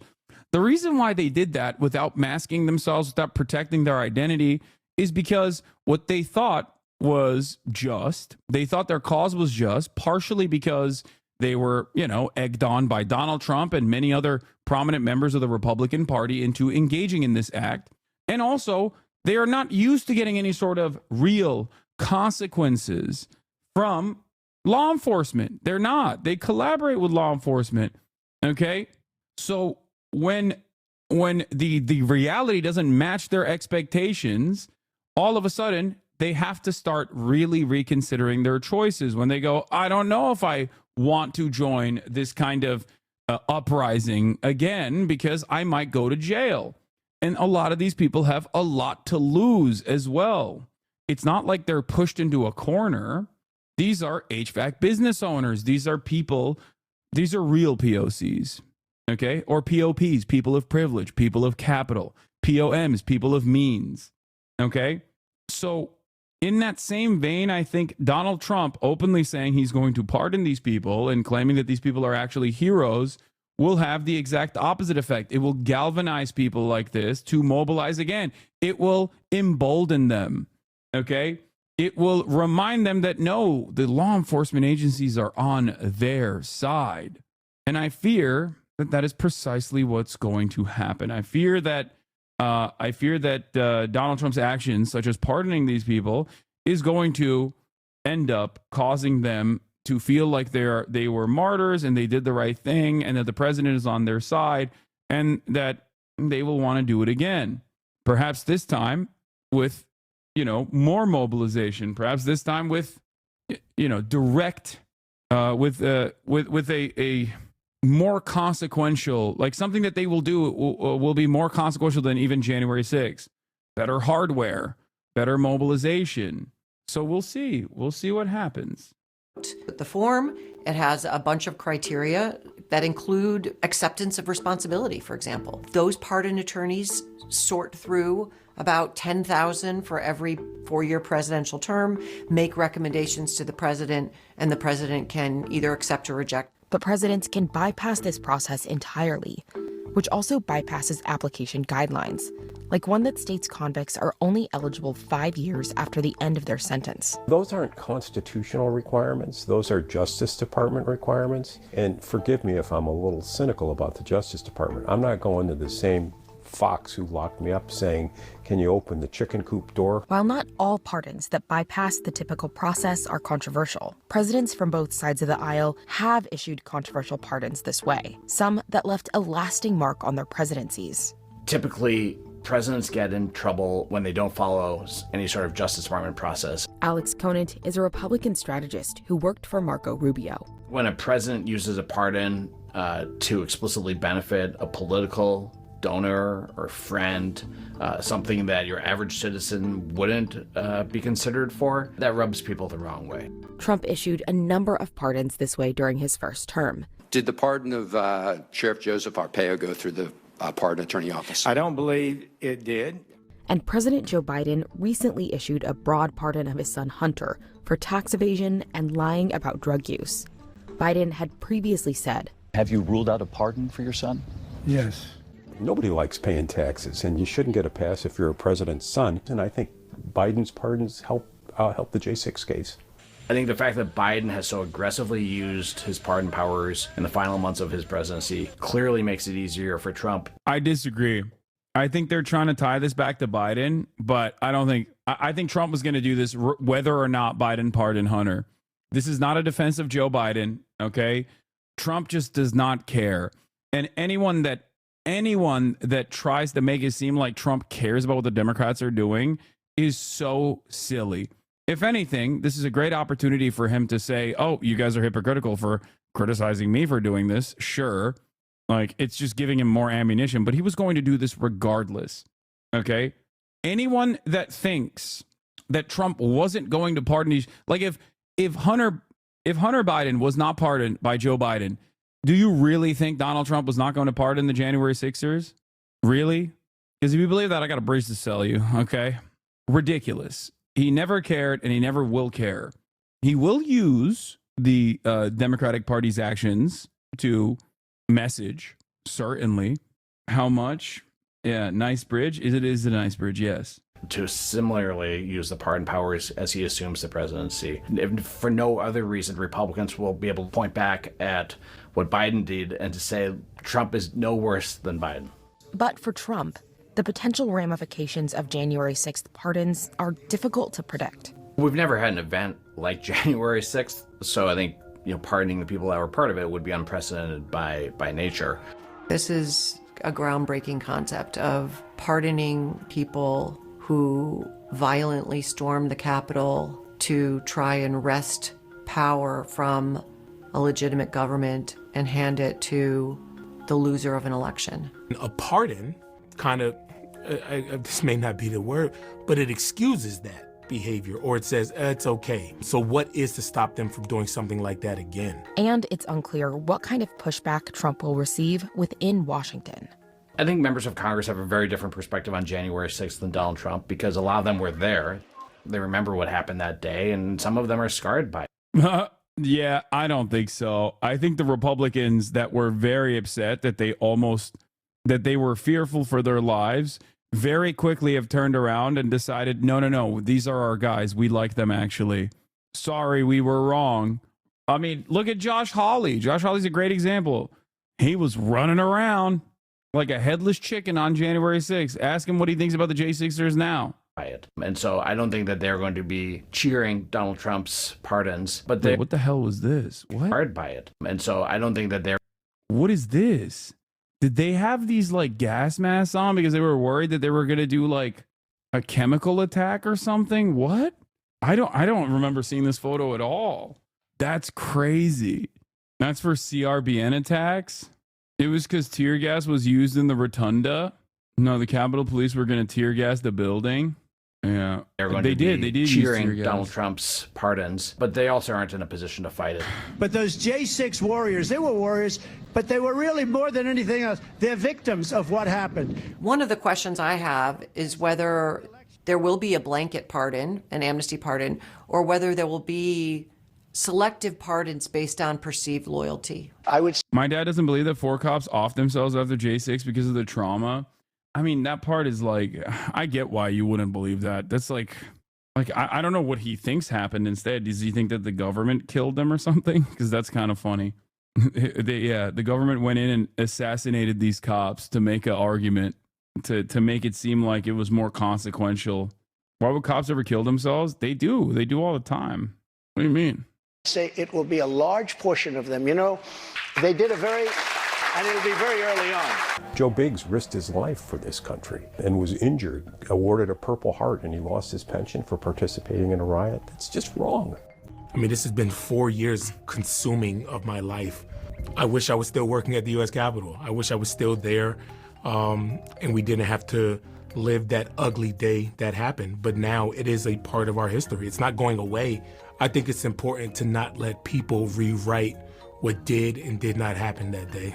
The next chapter will be written when Donald Trump takes the oath of office again and decides which January 6th participants will benefit from the president's extraordinary power. Whenever you pardon somebody who has been convicted of hurting law enforcement, whether it's the January 6th case or anything else, I think that is going to be politically more difficult to explain. Wait, hold on. But getting back to it, like I said, I highly urge you guys to read the ProPublica article that we were talking about beforehand about the guy who just like randomly chose to infiltrate the 3%ers and even rose up the ranks of the 3%ers. And I think that it is a thought-provoking piece that is alarming and perhaps shows what is yet to come, especially considering that these groups are getting emboldened by the Trump regime and will probably be more active in their participation as the disorganized brown shirts that will push for Trump's agenda. Trump's NSC advisor, there will be a cross-governmental effort to combat radicalization where U.S. government will look at mosques, individuals, universities, professors, you name it, that pose a threat to the U.S. and are radicalizing individuals to harm the U.S. Okay, when I hear stuff like this, I do worry that I might go to jail. I will admit. Because they're not talking about white supremacist acts of terror. They're talking about anyone and everyone that is even remotely critical of Israel, for example. Anyone and everyone that goes, hey, hold on now. What is this, what is this argument? Like, we should be hunting down Muslims? I feel like that's a bridge too far. Nope. So that does spark a little bit of fear in my heart. But now we have new. Let's move on to the suspect's timeline in the deadly New Orleans terror attack. Details on the terror attack. Just want to remind people that if you were to consider this to be like a ISIS radicalized Islamist terror or whatever, right? And there's at least some evidence laid out that this is the case so far.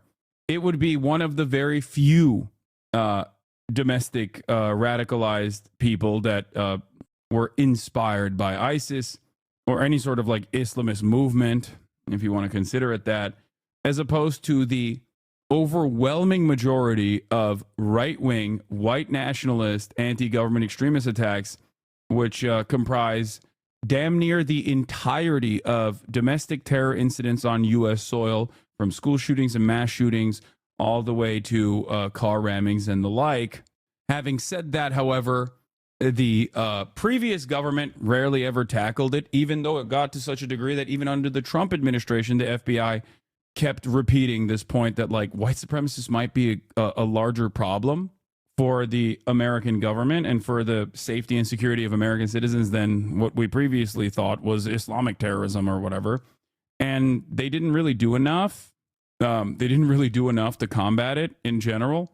And I think that they're not going to do that in this upcoming administration at all. If anything, all signs point to them emboldening the people that engage in these sorts of actions with regular frequency.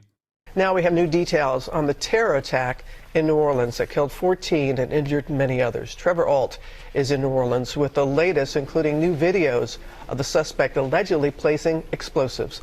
Good morning, Trevor. Good morning, Robin. So Mardi Gras season kicks off today, and New Orleans officials are really trying to shore up more resources for security, especially as we are learning chilling new details about the timeline of this attack, those videos of the suspect placing explosive devices beforehand, one of them right here in this intersection on Bourbon Street. Authorities have unveiled new videos and a detailed timeline of the harrowing New Year's terror attack in New Orleans. We have a clearer picture today than we did even 2 days ago. FBI investigators say this video shows the suspect, 42-year-old Shamsud Din Jabbar, placing a cooler containing an IED on Bourbon Street at 1:53 a.m. New Year's Day. A half hour later at 2:20, they say he placed a second cooler a block away. And less than an hour after that, at 3:15, he raced down Bourbon Street in his rented F-150, killing 14 people and injuring dozens more. And authorities say it could have been even worse had he been able to detonate those IEDs. He didn't use the correct device to set it off, and that is just indicative of his inexperience. Investigators also revealed the suspect traveled to New Orleans 2 times months before the attack, filming this video wearing Meta glasses. Wait, they released the videos he made on the way there? Riding a bicycle around the French Quarter. They also say in 2023, he traveled to Egypt and Ontario, Canada, and authorities are looking into whether those trips may have played a role in his radicalization. Our agents are getting answers as to where he went, who he met with, and how those trips may or may not tie into his actions here in our city in New Orleans. President Biden is set to visit today to grieve with the community as security preparations are underway for Mardi Gras and the Super Bowl. I have specifically requested through the White House that the city of... I just don't understand why Bourbon Street. Like this is a dude from Texas. This is something that I just don't really understand. Like, what is the significance of Bourbon Street? It's busy, I know, but like, you think there's no busy places in Texas? It's a massive destination. No, but like, is that a real question? Guys, he's in Texas. You think there's no crowded places in Texas? Am I crazy about that? I don't even think it's like a sinner thing. Massive drinking town on a huge drinking holiday. Like there's 6th Street in Austin, which is far closer to the perpetrator, you know? Massively crowded with 0 other cars or obstacles. It's very tight streets, wall to wall with people. Yeah, also, if New Orleans, like you have Mardi Gras, which would be far more impactful in general. So I think that there are a lot of people that are patching it together after the fact when they think about like Bourbon Street being a target, if that makes sense. Texas is too car brain to have large gatherings in open spaces like this. I don't know. It was a big college game, the Sugar Bowl, a national playoff sport. Yeah, that's definitely something, but I don't know. I don't know why. New Orleans, be Why are you listing ideas for attacks? Sus. Yeah, okay, dude, calm down. assisted with getting a tactical expert in our city this week to map our city for target hardening measures, where and how. And over the weekend, a number of vigils held in memory of the victims, among them 25-year-old Billy DeMaio, remembered by his family as a rare, appreciative soul. Every room he walked into, he just lit it up with his huge smile and contagious laugh. He was just perfect. He was just a perfect human. So President Biden is expected here in New Orleans this afternoon, and the mayor says she will be asking him directly about raising the security level and getting that federal security assistance for Mardi Gras, just like they're expecting for the Super Bowl, George. Okay, Trevor, thanks. We turn now to the investigation into the news. Yeah, then there's also obviously the Cybertruck situation as well. But there was one more thing that I wanted to talk about with respect to this. Hold on. That's just a funny tweet. Justin Trudeau's resignation. Joe Biden had a silly take. The Cybertruck one makes no sense. Yeah. By the way, the FBI released more info on the pipe bomber from the day before January 6th. Oh, the FBI is releasing more information about its pipe bomb investigation, including an estimate that the unidentified suspect. Oh, this is one of the craziest ones, because one of the craziest ones here is this guy did actually FBI releases new video of a suspect planning pipe bomb near DNC offices on the eve of the Capitol riot. They never found this guy, the January 6th pipe bomber. They never found him. He got away. Straight up. Guy, by which you mean Marjorie Taylor Greene? Sure. Fair. Hoping to generate new tips from the public, the FBI is releasing more information about his pipe bomb investigation, including an estimate that the unidentified suspect is about 5 feet 7 inches tall. The Bureau is also posting previously unreleased video of the suspect placing one of the bombs. A host of basic questions remain unanswered 4 years later. For starters, investigators haven't determined if the suspect is a man or a woman. Okay, more evidence to suggest that it might be Marjorie Taylor Greene. Fair and balanced. Nor have they established a clear link between the pipe bombs and the January 6, 2021 riot at the Capitol by a mob of Donald Trump supporters. The FBI can't work on assumptions, said David Sundberg. Yeah, no, he just thought January 5th would be a perfect opportunity to put pipe bombs together. You know, it just happened to be the night before January 6th. Without being able to confirm the suspect's identity, it's very hard to definitively establish motive, Sundberg told the Associated Press. Therefore, it would be difficult for us to state that there is a link, although we can't state there isn't one. In the absence of harder evidence, Republican lawmakers and right-wing media outlets have promoted conspiracy theories about the pipe bombs. House Republicans also have criticized security lapses, questioning how law enforcement failed to detect the bombs for 17 hours. We remain focused on conducting an investigation using all the tools we have at our disposal, Sundberg said, but it is incumbent upon us to follow facts and evidence. The FBI has assessed over 600 tips, reviewed about 39,000 video files, and conducted more than 1,000 interviews over the past 4 years. Images show the suspect was wearing a gray hooded sweatshirt, a face mask, black gloves, and a black and gray pair of Nike Air Max Speed Turf shoes with a yellow logo. The person also carried a backpack containing the bombs. Surveillance video captured the suspect placing the pipe bombs. Yeah, the shoes are actually fairly recognizable. Where is it? There's a photo on here. I doubt that they'll be able to catch this man, but like, look at the shoes. Ball knower? Yeah, he was dripped out the wazoo, it seems. All those events are planned. What? Anyway, Kamala Harris, then the vice president-elect, was inside the DNC offices when the pipe bomb was found outside the building at about 1:05 p.m. on January 6th before the bomb was deactivated. Then House Speaker Nancy Pelosi's motorcade passed by the DNC building as she was evacuated from the Capitol, according to House Republicans. So Republicans say that like this is far too sophisticated for a random militia member to do, which is why they're suspecting that this is like a federal agent, and they're claiming that this is the feds that were trying to make it seem like January 6th was more significant than it actually was. That's their argument. This week, the FBI is releasing a minute-long video that shows the suspect sitting on a park bench outside the DNC before placing the first bomb there at about 7:54 p.m. The suspect placed the second bomb at about 8:16 p.m. in an alley behind the RNC, the FBI says. The FBI also is releasing close-up images of the type of Nike sneakers worn by the suspect. Fewer than 25,000 pairs of the same shoes were sold between August 2018 and January 2021. Based on the attire, those are probably the most remarkable or distinctive feature when it comes to clothing the suspect wore. We're hoping that somebody might recognize that. The FBI used surveillance footage to track the suspect's movements through Capitol Hill on the night of January 5th. The suspect initially is captured on video about 7:34 p.m. at the intersection of the 1st Street and North Carolina Avenue. The suspect is last seen on camera around 8:18 p.m. heading east on Rumsey Court. The suspect in this case did a very good job covering themselves up at a time that this would not be abnormal, so it didn't raise any attention, Sundberg said, referring to face masking during COVID-19 pandemic. Video of the suspect was sporadically available and often of poor quality, according to Sundberg. The 17-hour gap between the planting and the discovery of the pipe bombs made it more difficult to identify potential witnesses. Authorities previously offered a reward of up to $500,000 for information leading to the suspect's arrest and conviction. President-elect Trump, who returns to the White House, has repeatedly vowed to pardon some of the many rioters. Sundberg said he didn't expect the change in administration to alter course on the FBI's pipe bomb investigation. We don't know who the suspect is, and I expect that we will continue to work this case until its logical conclusion and we identify a suspect. It's crazy that this was also one of the more consequential parts of January 6th, but because it was thwarted ahead of time before it, came to fruition, it's kind of treated as an afterthought. There's also another thing that people say where they're like, oh, no one had anything on them when they were arrested on January 6th. It was just like a simple walk throughout the halls of the Capitol. That's also incorrect. There were people with guns and there were people with zip ties. It's not like weren't there people with guns wait, hold on. Yeah. So RFK Jr. repeats and then retracts long debunked claim that January 6 rioters carried no weapons. Where is it? After CNN asked the campaign for a comment.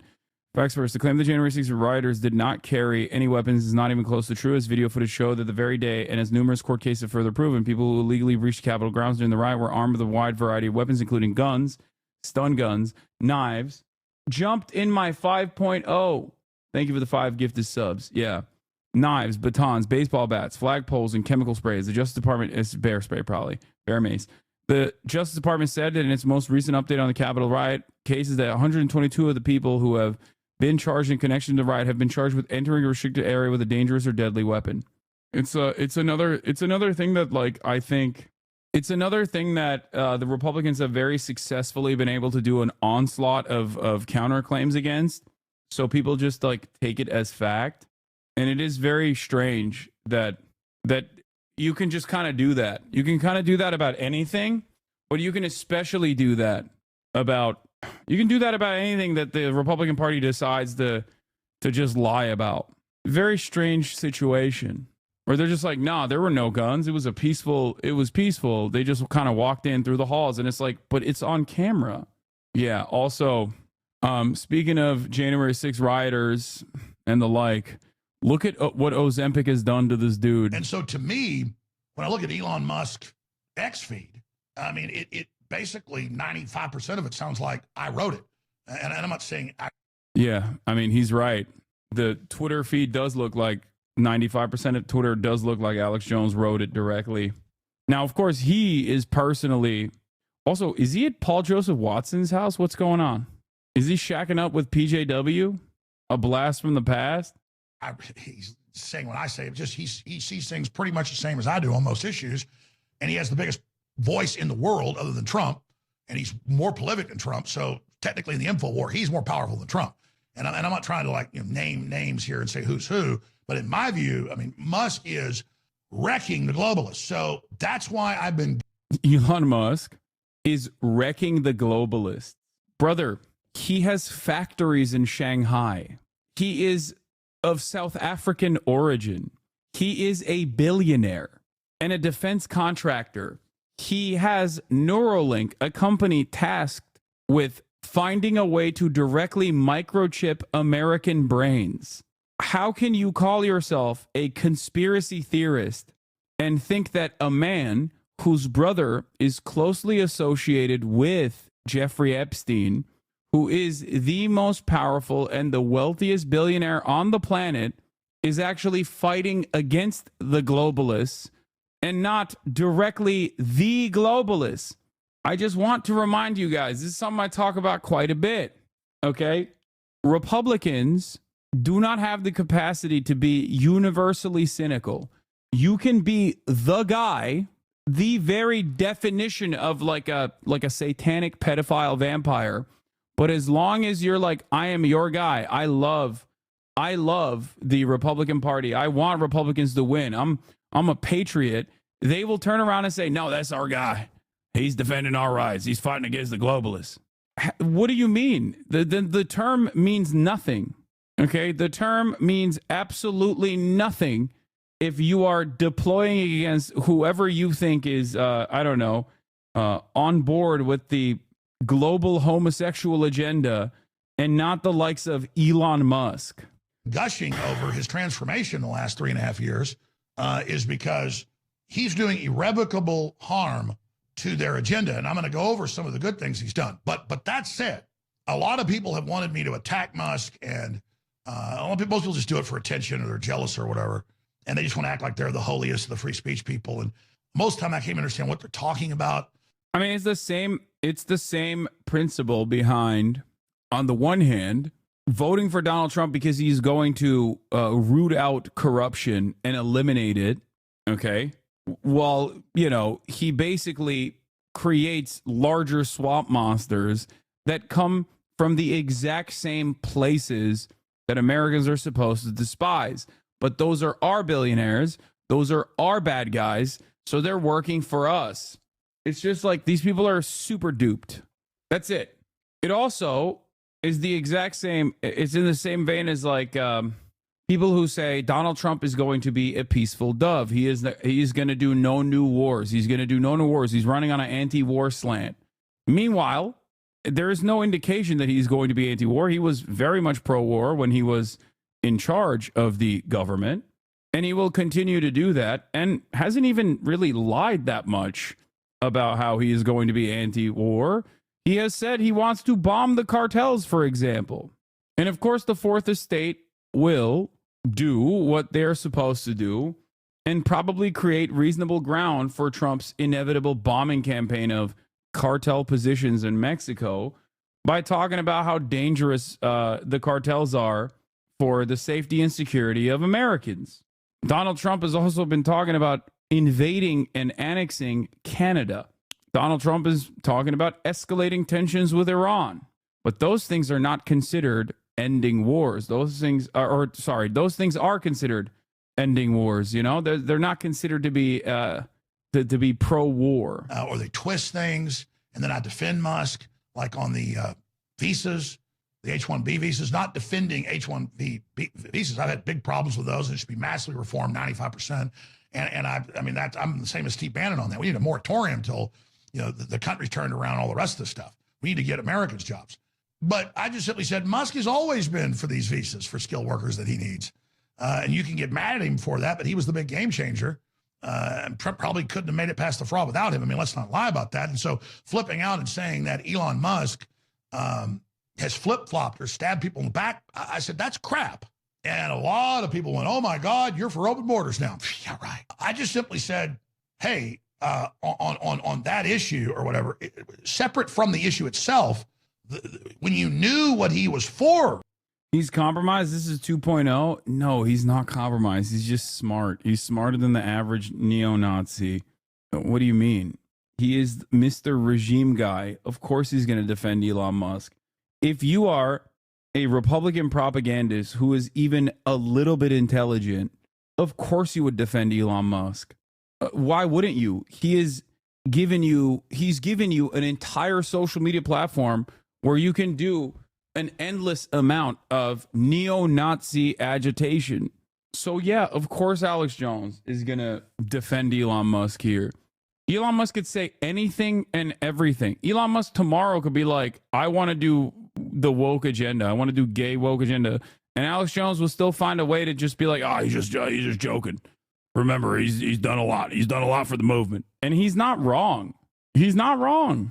These people that are attacking Elon Musk are, kind of ridiculous if they're actually on board with the right-wing movement. Elon Musk has granted them many benefits. So I get why he's defending Elon Musk, regardless of what Elon Musk is saying about H-1B visas, regardless of what Alex Jones' own personal opinion is. On that, what is the point of flipping out and behaving like it's something else? But I want to be clear. When I get into this next hour, I'm going to spend an hour on censorship and where it is and where it's going. I am not going to sit here and explain my concerns, and I'm going to wait and see. But just first looks, usually when you have a lot of knowledge, it sounds like fake news.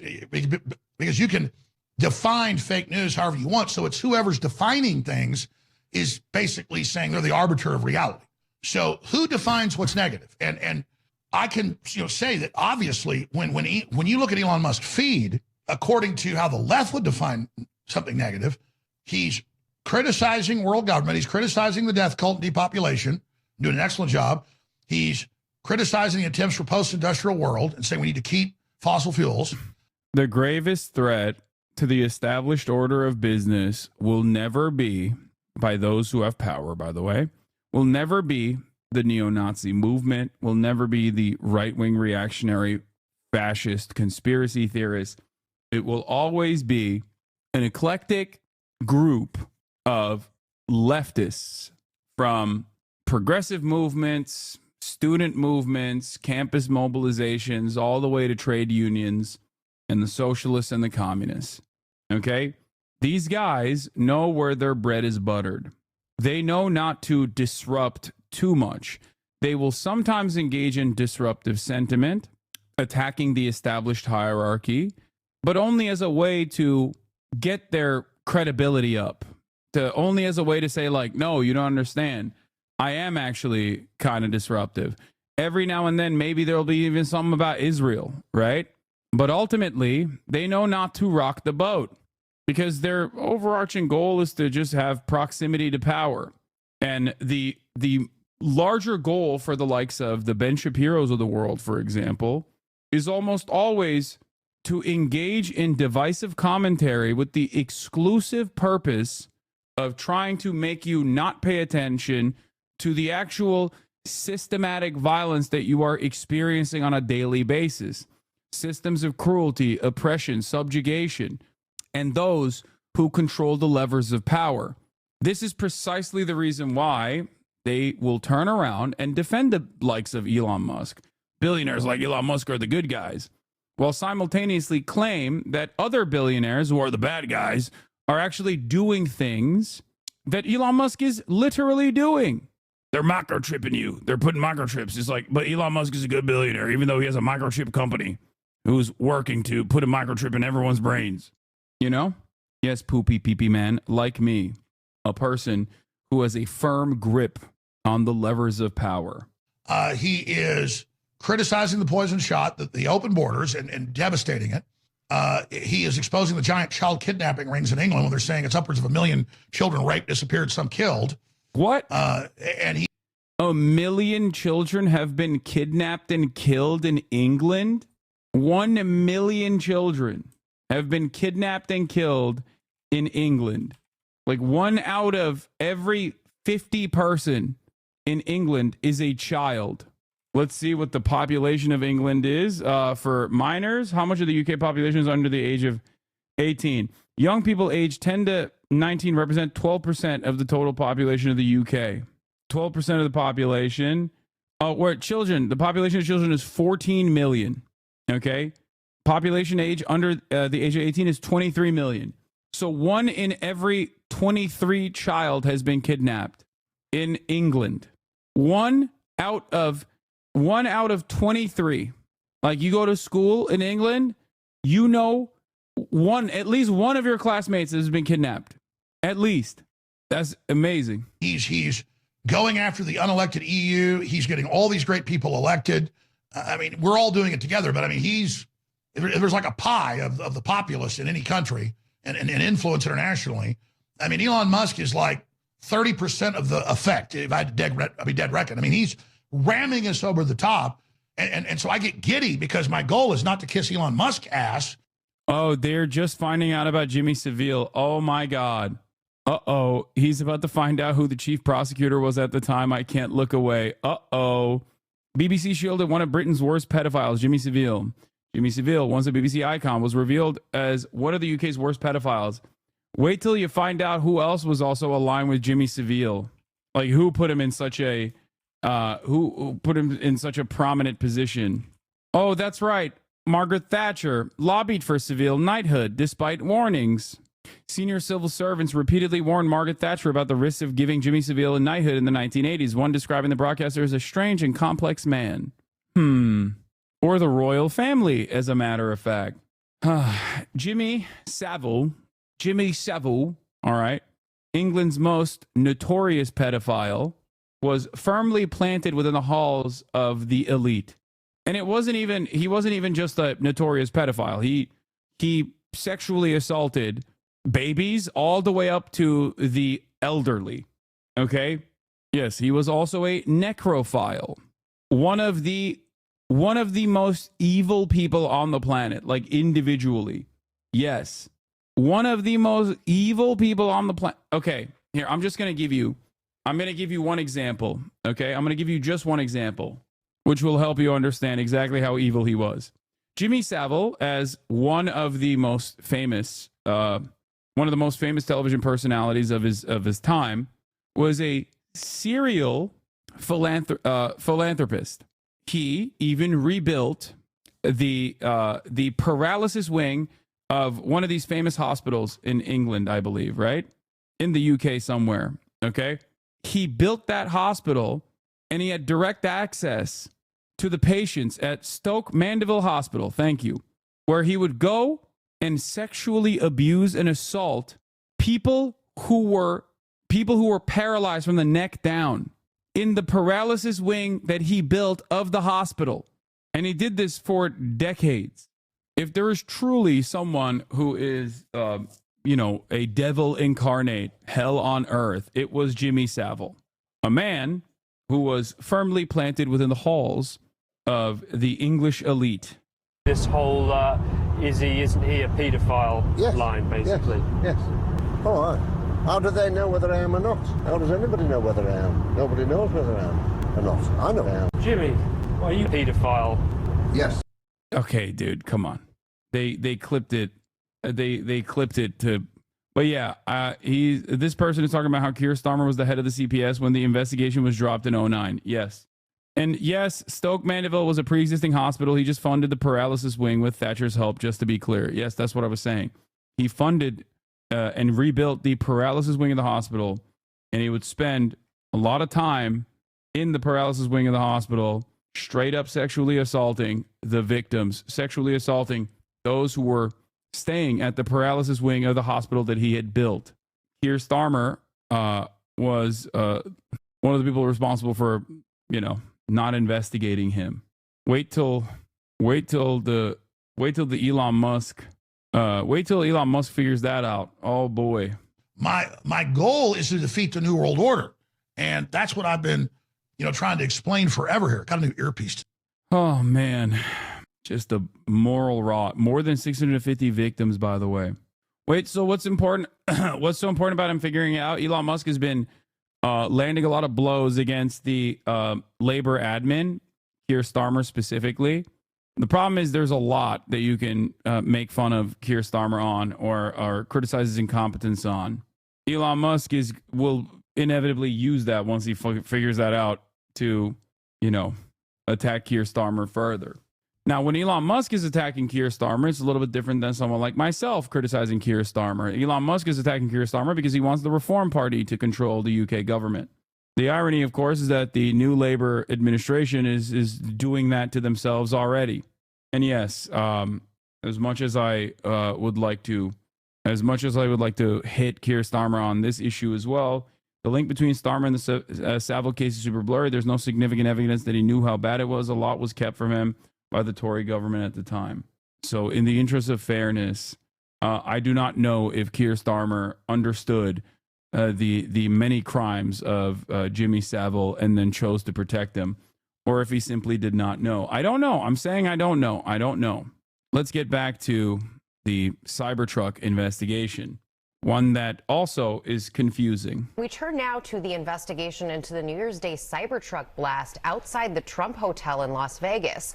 This morning, we're hearing from the ex-girlfriend of the Green Beret identified as the driver. Mola Lenghi joins us with that story. Good morning, Mola. Well, good morning, Rebecca. Yeah, as authorities investigate that Cybertruck explosion in Las Vegas this morning, we're hearing from someone who was in contact with Matthew Livelsberger through his final days. I failed him. We all failed him. The ex-girlfriend of Matthew Livelsberger, the man who carried out the Las Vegas blast in front of the Trump Hotel, opening up about their final messages. Alicia Arrett hadn't heard from her ex-boyfriend, Livelsberger, a decorated U.S. Army Special Forces soldier, in over 2 years, when she says he started texting her on December 27th out of the blue, asking how she was. He was just checking up on me. What began as casual messages quickly became the last words she would ever exchange with him. The Master Sergeant served in the U.S. Army for almost 20 years. He was even featured on the History Channel series Ultimate Soldier Challenge in 2013. We're going to go full out just like we've done the entire challenge. In 2018, when Errett and Livelsberger were dating. In the interest of fairness, I will say that History Channel episode that we watched here and investigated thoroughly on the Hassan Ivy broadcast was absolutely cooked. They cooked the books on that one. They really firmly placed their thumb on that scale. Okay? I just want everybody to understand that History Channel episode is ridiculous. Ridiculous. It was rigged. He started to open up about the struggles he was facing, at one point texting, "I have been spiraling down the last week or so. Sometimes I get so hopeless and depressed, by far the worst of my life." He was really open about the trauma he faced and the teammates he lost. On December 29th, Livelsberger sent pictures of the Cybertruck he rented. He sent some front views and he shared he felt like he was Batman or Halo. It wasn't until 2 days later, when the FBI contacted Errett, that she found out what happened in Las Vegas. They started to show me a video of him in the Cybertruck. My whole heart broke for him. That he was so broken that he got to that place. Errett is still struggling with why Livelsberger would take his own life. He didn't say anything explicit that would have triggered it, I guess. One is nearly 20 years of military service. Livelsberger saw multiple combat deployments. The FBI describing the incident in Las Vegas as The media is so crazy. They're like, yo, this guy's so sick. It's not every day do you have an instance where you have like two military veterans, both that toured Afghanistan, do two separate like incidents. Okay.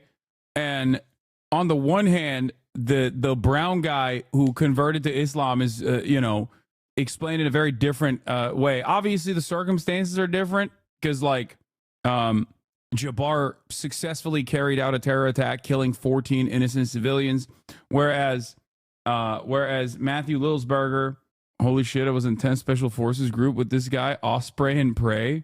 I can't tell if this person is like, this is too much. Like, after I already interviewed one person that was directly knew one of the people. Is this for real? We got another one too? No, your point, hers valid. The cousin said she has to worry about Islamophobia. I don't think this woman has the same concern. If you want to come on and talk about Matthew Leifesberger, please send the mods proof that you serve with this guy, and we'll have you on. Or if you want to talk about it, why not? Are you telling me we have door kickers in the audience? Yes. I think people routinely forget how many veterans and how many active duty service members are in this community. It's so funny dude, I serve predominantly an American audience. Okay.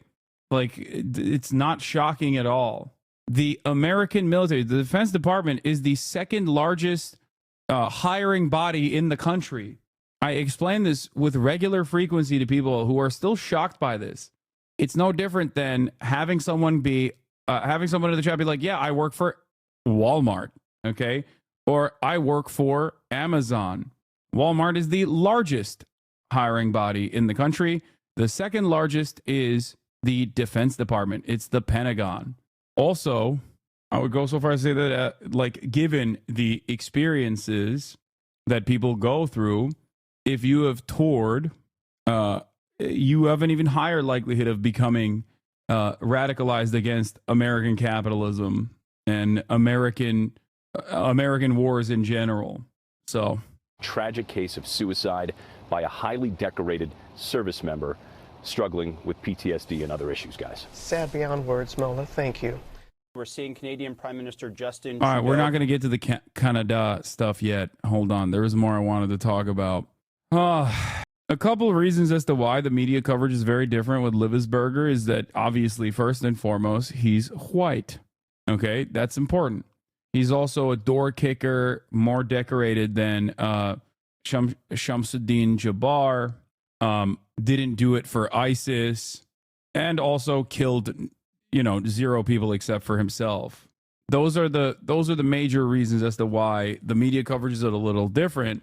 Oh, also he's a Trump supporter. More importantly than the fact that he's white, he is also a Trump supporter. So there's that. But once again, even white guys that engage in actions, okay, if those actions are declared disruptive to the regular order of business, they will be considered terrorists by the state. Luigi Mangione comes to mind. Anyway, I saw this as well. From 1990 to 2010, about 7 persons per year with U.S. military backgrounds committed extremist crimes. Since 2011, that number has almost jumped to 45 per year.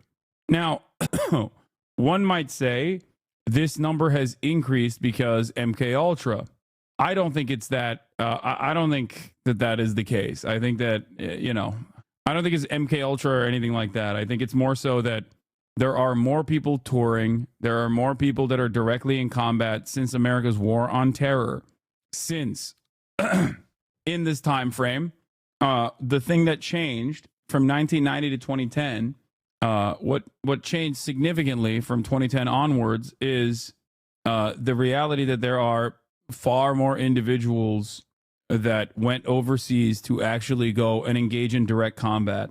So I think it's more so a chickens coming home the roost type situation rather than, rather than a direct CIA sleeper cell initiative or something.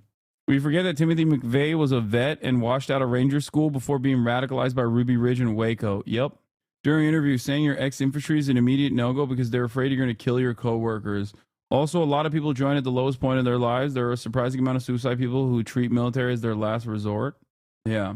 How do we know he was a Trump supporter? Even in the end, it feels weird that he did this at the Trump's hotel and still claims to support him. I know. Something about that also doesn't really fully add up either. Yeah. New York Times is also hitting the ISIS note pretty hard with Shamsuddin Jabbar. A terrorism resurgence. We explore the main reasons for ISIS's resurgence. Fourth, Hamas's October 7 attack on Israel and the ensuing war seem to have encouraged more attacks. Hamas fighters streamed some of their killings that day, partly to inspire copycat terrorism. We've seen the threat from foreign terrorists rise to a whole nother level after the October 7th, Christopher Wray, the FBI director, told Congress last spring.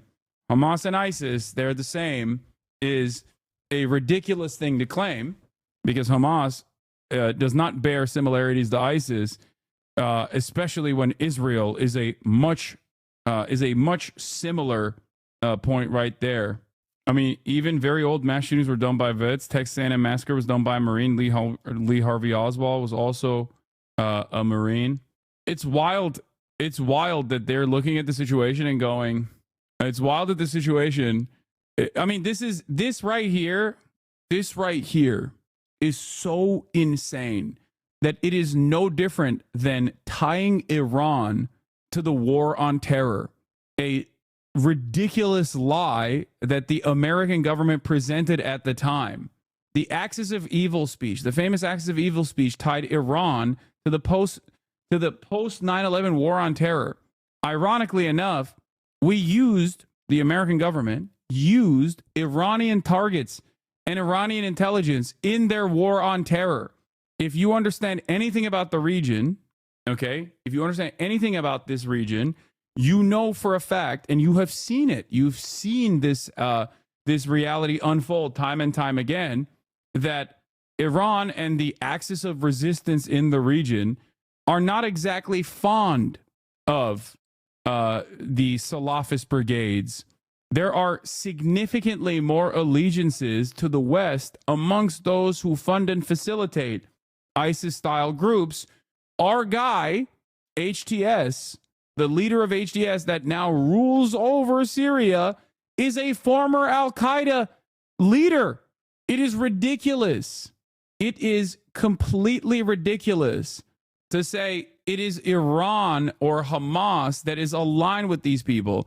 Hamas is one of the few groups in the region that gets funded by Iran or has logistical support by Iran that is not a Shia group. Hamas is a Sunni group that is invested in only one thing. And it's not just Hamas either. It is a broad group of different ideological backgrounds that are invested in only one cause, and that is emancipation and the end to the Israeli occupation.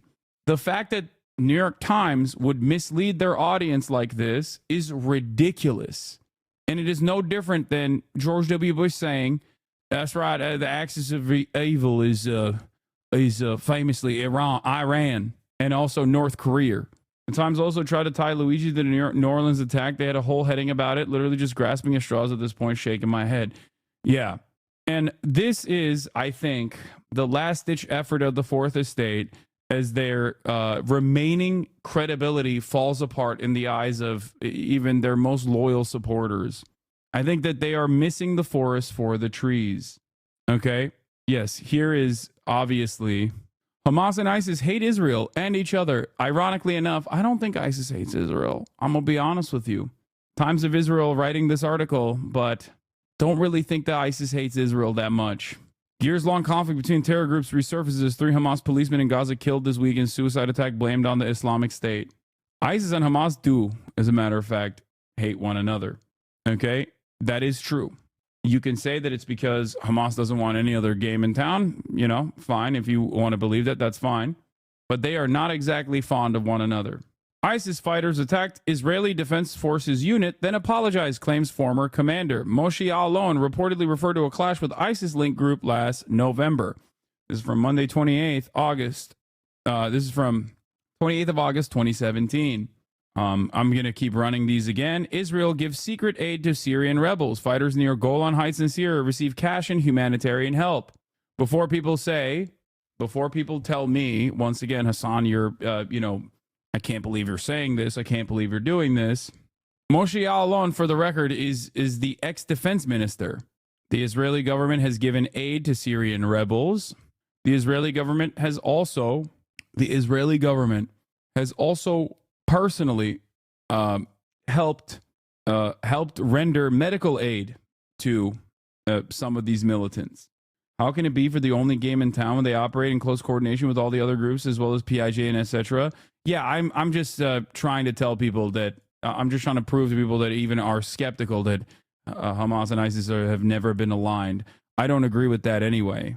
They don't want to be the only. I mean, Hamas doesn't care about being the only game in town. They only care about fighting against Israeli sovereignty. That's it. If they wanted to be the only game in town, they wouldn't be advocating to release political prisoners that would harm their political goals overall. If their political goals were simply to be the firm controllers of the Palestinians. Israel has been regularly supplying Syrian rebels near its border with cash as well as food, fuel, and medical supplies for years. A secret engagement in the enemy's country's civil war aimed at carving out a buffer zone populated by friendly forces. The Israeli army is in regular communication with rebel groups, and its assistance includes undisclosed payments to commanders that help pay salaries of fighters and buy ammunition and weapons, according to interviews about half a dozen Syrian fighters. Israel has established a military unit that oversees the support in Syria, a country that has been in a state of war. Being the devil's advocate, how do you respond to people that say Hamas did a civil war to fortify their power? That's ahistorical. Hamas didn't do a civil war to fortify their power. The American government tried to do a coup d'etat against even the Fatah party at the time's wishes after a failed election. They set up a failed election. The election ended up understandably the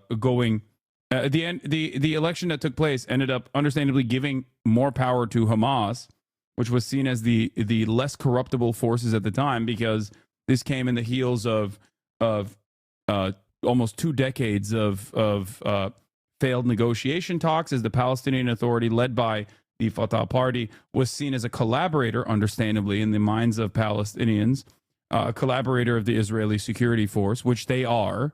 And they were Palestinians were understandably very frustrated with the Palestinian Authority and Fatah, and chose to go in the direction of the anti-corruption party.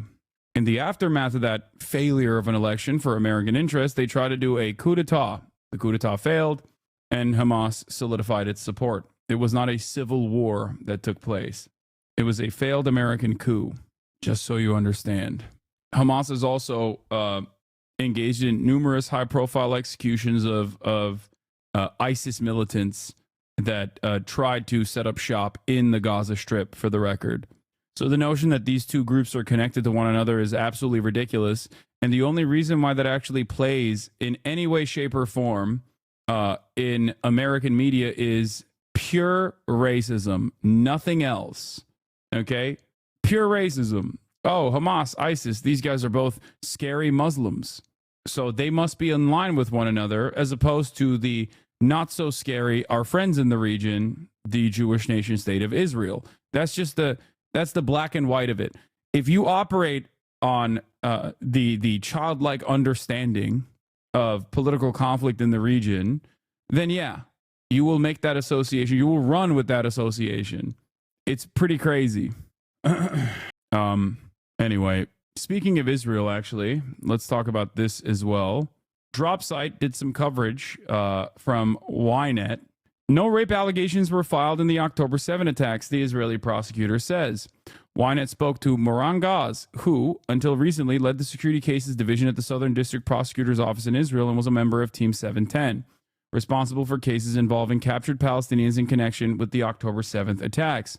On investigations related to sexual violence, she says, in the end, we don't have any complainants. What was presented in the media compared to what will eventually come together will be entirely different, either because the victims were murdered or because women who were raped aren't willing to expose it. She excludes here another explanation that no rapes occurred. We approached women's rights organizations and asked them for cooperation. They told us that no one had approached them. There were parents who reached out to organizations asking what to do if something happened to their daughter, but they didn't reveal the abuse. Attorney Moran Gaz, until recently in charge of the security case at the Southern Prosecutor's Office and a member of the 710 team that handles Hamas crimes on Black Sabbath, wants to see everyone who crossed the fence then stand trial and receive the death penalty. I don't have a drop of mercy. Sorry. But she testifies up close that the path to bringing justice is slow and full of obstacles, especially with regard to sexual offenses. Unfortunately, it will be very difficult to prove them. In this matter, I would lower expectations. Ben Hattar was also responsible for the area of sexual offenses. In the end, we have no complainants. What was presented in the media compared to what will ultimately emerge will be completely different, either because the victims were murdered or because the women who raped them or because the women who were raped are not prepared to reveal it. We contacted women's rights organizations and asked for cooperation. They told us that they simply did not contact them. There were parents who contacted the organizations and asked what to do if something happened to their daughter, but they did not disclose the abuse. In this matter, I would lower expectations. I know there is public expectation, and I understand the needs to address the horrific sexual crimes and sexual assaults that have been committed, but the vast majority of them will not be able to meet the threshold of proof in court, and the criticism will ultimately come to the prosecutor's office unjustly. Will the New York Times, follow through on their coverage? I don't know. So Hamas doesn't want an Islamic caliphate like ISIS? No. What? No. Israel's former prosecutor in charge said that when her office spoke with sexual violence crisis centers and organizations supporting survivors, some families reached out asking essentially, what do I do if my daughter has experienced sexual violence? However, they did not disclose whether any sexual violence had occurred. Here's more of the translated article from Ynet interviewing one of the main prosecutors on the case. The biggest difficulty is evidentiary, explains Gass. Using evidence to link to a specific crime to a specific defendant when dealing with dozens of crime scenes where hundreds of suspects were caught and thousands of offenses were committed is almost impossible. The usual laws of evidence are not suitable for this event. There are no organized chains of evidence. There is no one who filmed the videos you want to present in court. Legislation needs to be amended. Otherwise, it is impossible to deal with these cases. But even amending legislation can't be applied retroactively, so it won't exactly work here. There really needs to be reform of the legislation in terms of evidence so you can file an indictment. I hope they're doing it, but everything is going too slowly. In the end, you need a confession in a case like this. You need everyone to tell what their part was in order to build a story of a place. How many terrorists were in that place, what they did, what the advanced planning was, how far in advance they knew. All of this is important from an evidentiary point of view. But surprisingly, in the interrogations of these terrorists, they try to minimize the nationalistic aspect. From my experience in security cases, most terrorists are very proud of what they did and do not hide it. They also tell the interrogator that they are very proud. Even on October 7, you could learn how they behaved from the GoPro camera recordings, how motivated and ideologically imbued they were. But the bottom line is that most of the Black Sabbath terrorists turned out to be cowards. In interrogations, no one admits to shooting. I shot and didn't hit. I was injured immediately when I entered the outpost. I had restraint. That's not how I'm used to seeing terrorists. One reason for the delay in the prosecution is an attempt not to sabotage the chances of the abductees' return. Another reason is the fear that Palestinians and human rights organizations in Europe will increase initiatives for a legal counterattack against Israel. In the meantime, alternatives have been considered, such as establishing a special court for the massacre of terrorists or imposing jurisdiction in this matter in the military court in Lod, which was closed in 2000, and until then dealt with those accused activities against state security. The issue here is that the Israeli government flubbed, and the Israeli the initial organizations that were on the ground destroyed all evidence, not deliberately. I'm not saying that at all. So why you say this without proof? What? Are you talking to the person who wrote this article? What? Aren't they all cut from the same cloth? Al-Qaeda, Taliban, ISIS, Al-Shabaab? What? The history of Jews were the first and Christians the Muslims. So what are you saying? What? What is happening right now? Pakistan, death to Turkey, call us peasants. Where is this peasant thing coming from? Is this like the new meta? Did something pop off on Twitter where someone clipped me making fun of peasant mentality? You said it, bozo? Or is that the same chatter? Yes, dude, if you defend your Lord King and your God, then you have peasant mentality. It's true. Sad to say. The UN report from like 6 months ago stated that there were 5,000 photographs and 50 hours of footage total of cell phones, surveillance, body cams, and dash cams. And the UN report stated there was zero digital evidence found, not to mean no sexual violence happened. Yes. So basically they just don't have any evidence. Part of that is because they ruined forensic evidence in the immediate aftermath of October 7. And the other reason for it is because there wasn't any evidence with the exception of one, according to the UN reports, that happened. They also did not allow international. They did not allow for outside investigators to go in and apply, I don't know, some rigorous standard of forensics. So ultimately, I think running with the New York Times narrative on this is so crazy. Like that there was directed mass rape that took place. Okay. This was really funny as well. Here's another Ynet article that I wanted to talk about. I mean, funny, but if it wasn't so scary at the same time. The fact that Israel internally publishes a guide to escape war crimes prosecution is amusing enough. Let me share some excerpts, which are even more hilarious. YNetNews.com, a guide for IDF soldiers. Here's how to act if arrested abroad and what to check before flight. Does sharing footage online increase legal risk? Definitely. Soldiers who post videos online provide hostile organizations with potential evidence to support suspicions against them, according to Kaufman. How can I check if my destination poses a risk before traveling?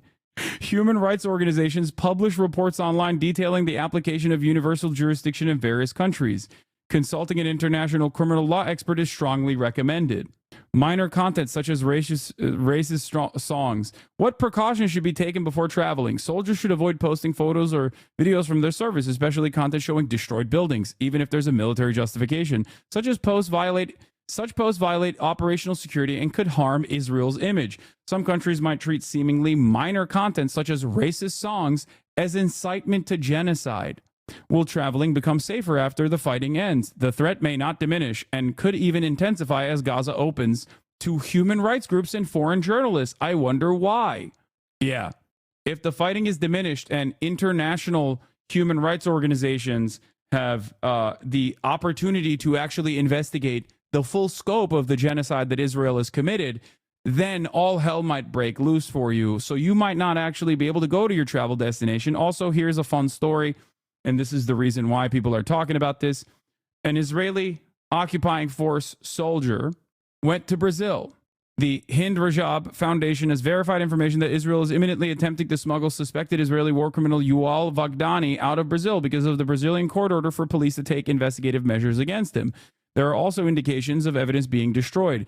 This is not only a scandal, but an affront to Brazil's sovereignty and rule of law. Israel has employed similar tactics before. So he escaped, not dissimilar to others that have done so in the past, to Argentina to avoid a war crimes arrest warrant. Literally, only the IDF could get away with something as flagrant as this. Excuse me.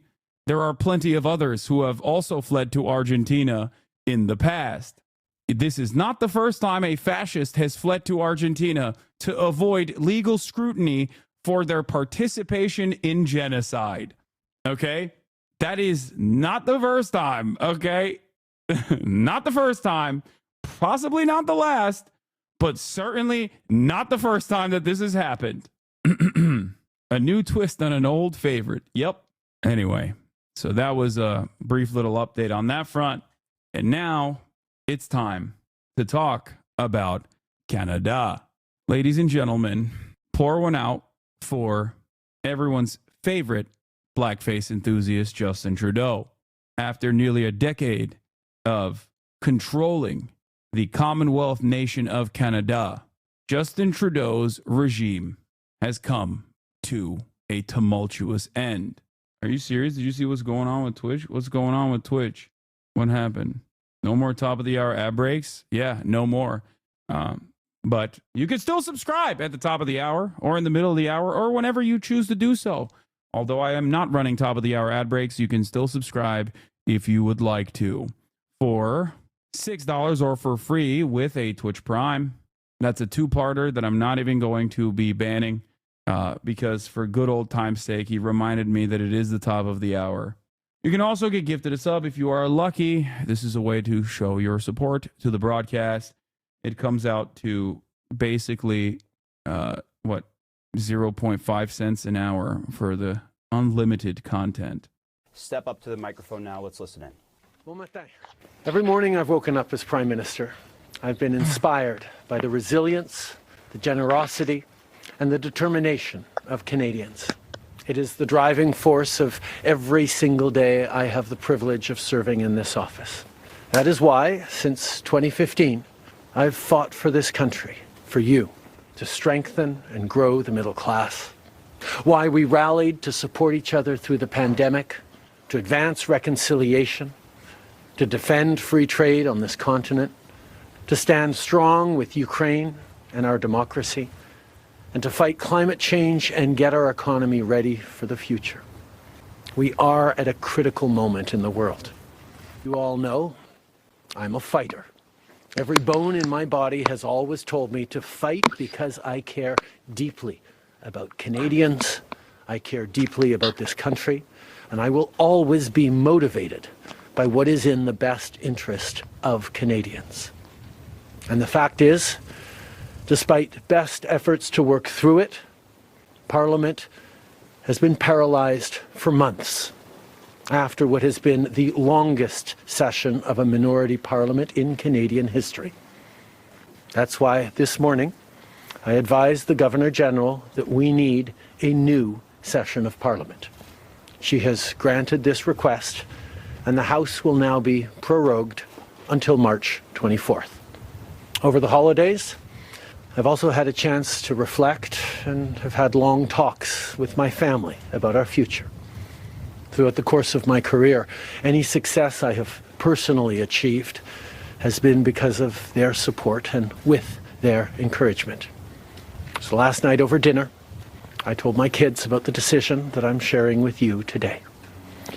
I intend to resign as party leader, as Prime Minister, after the party selects its next leader through a robust, nationwide, competitive process.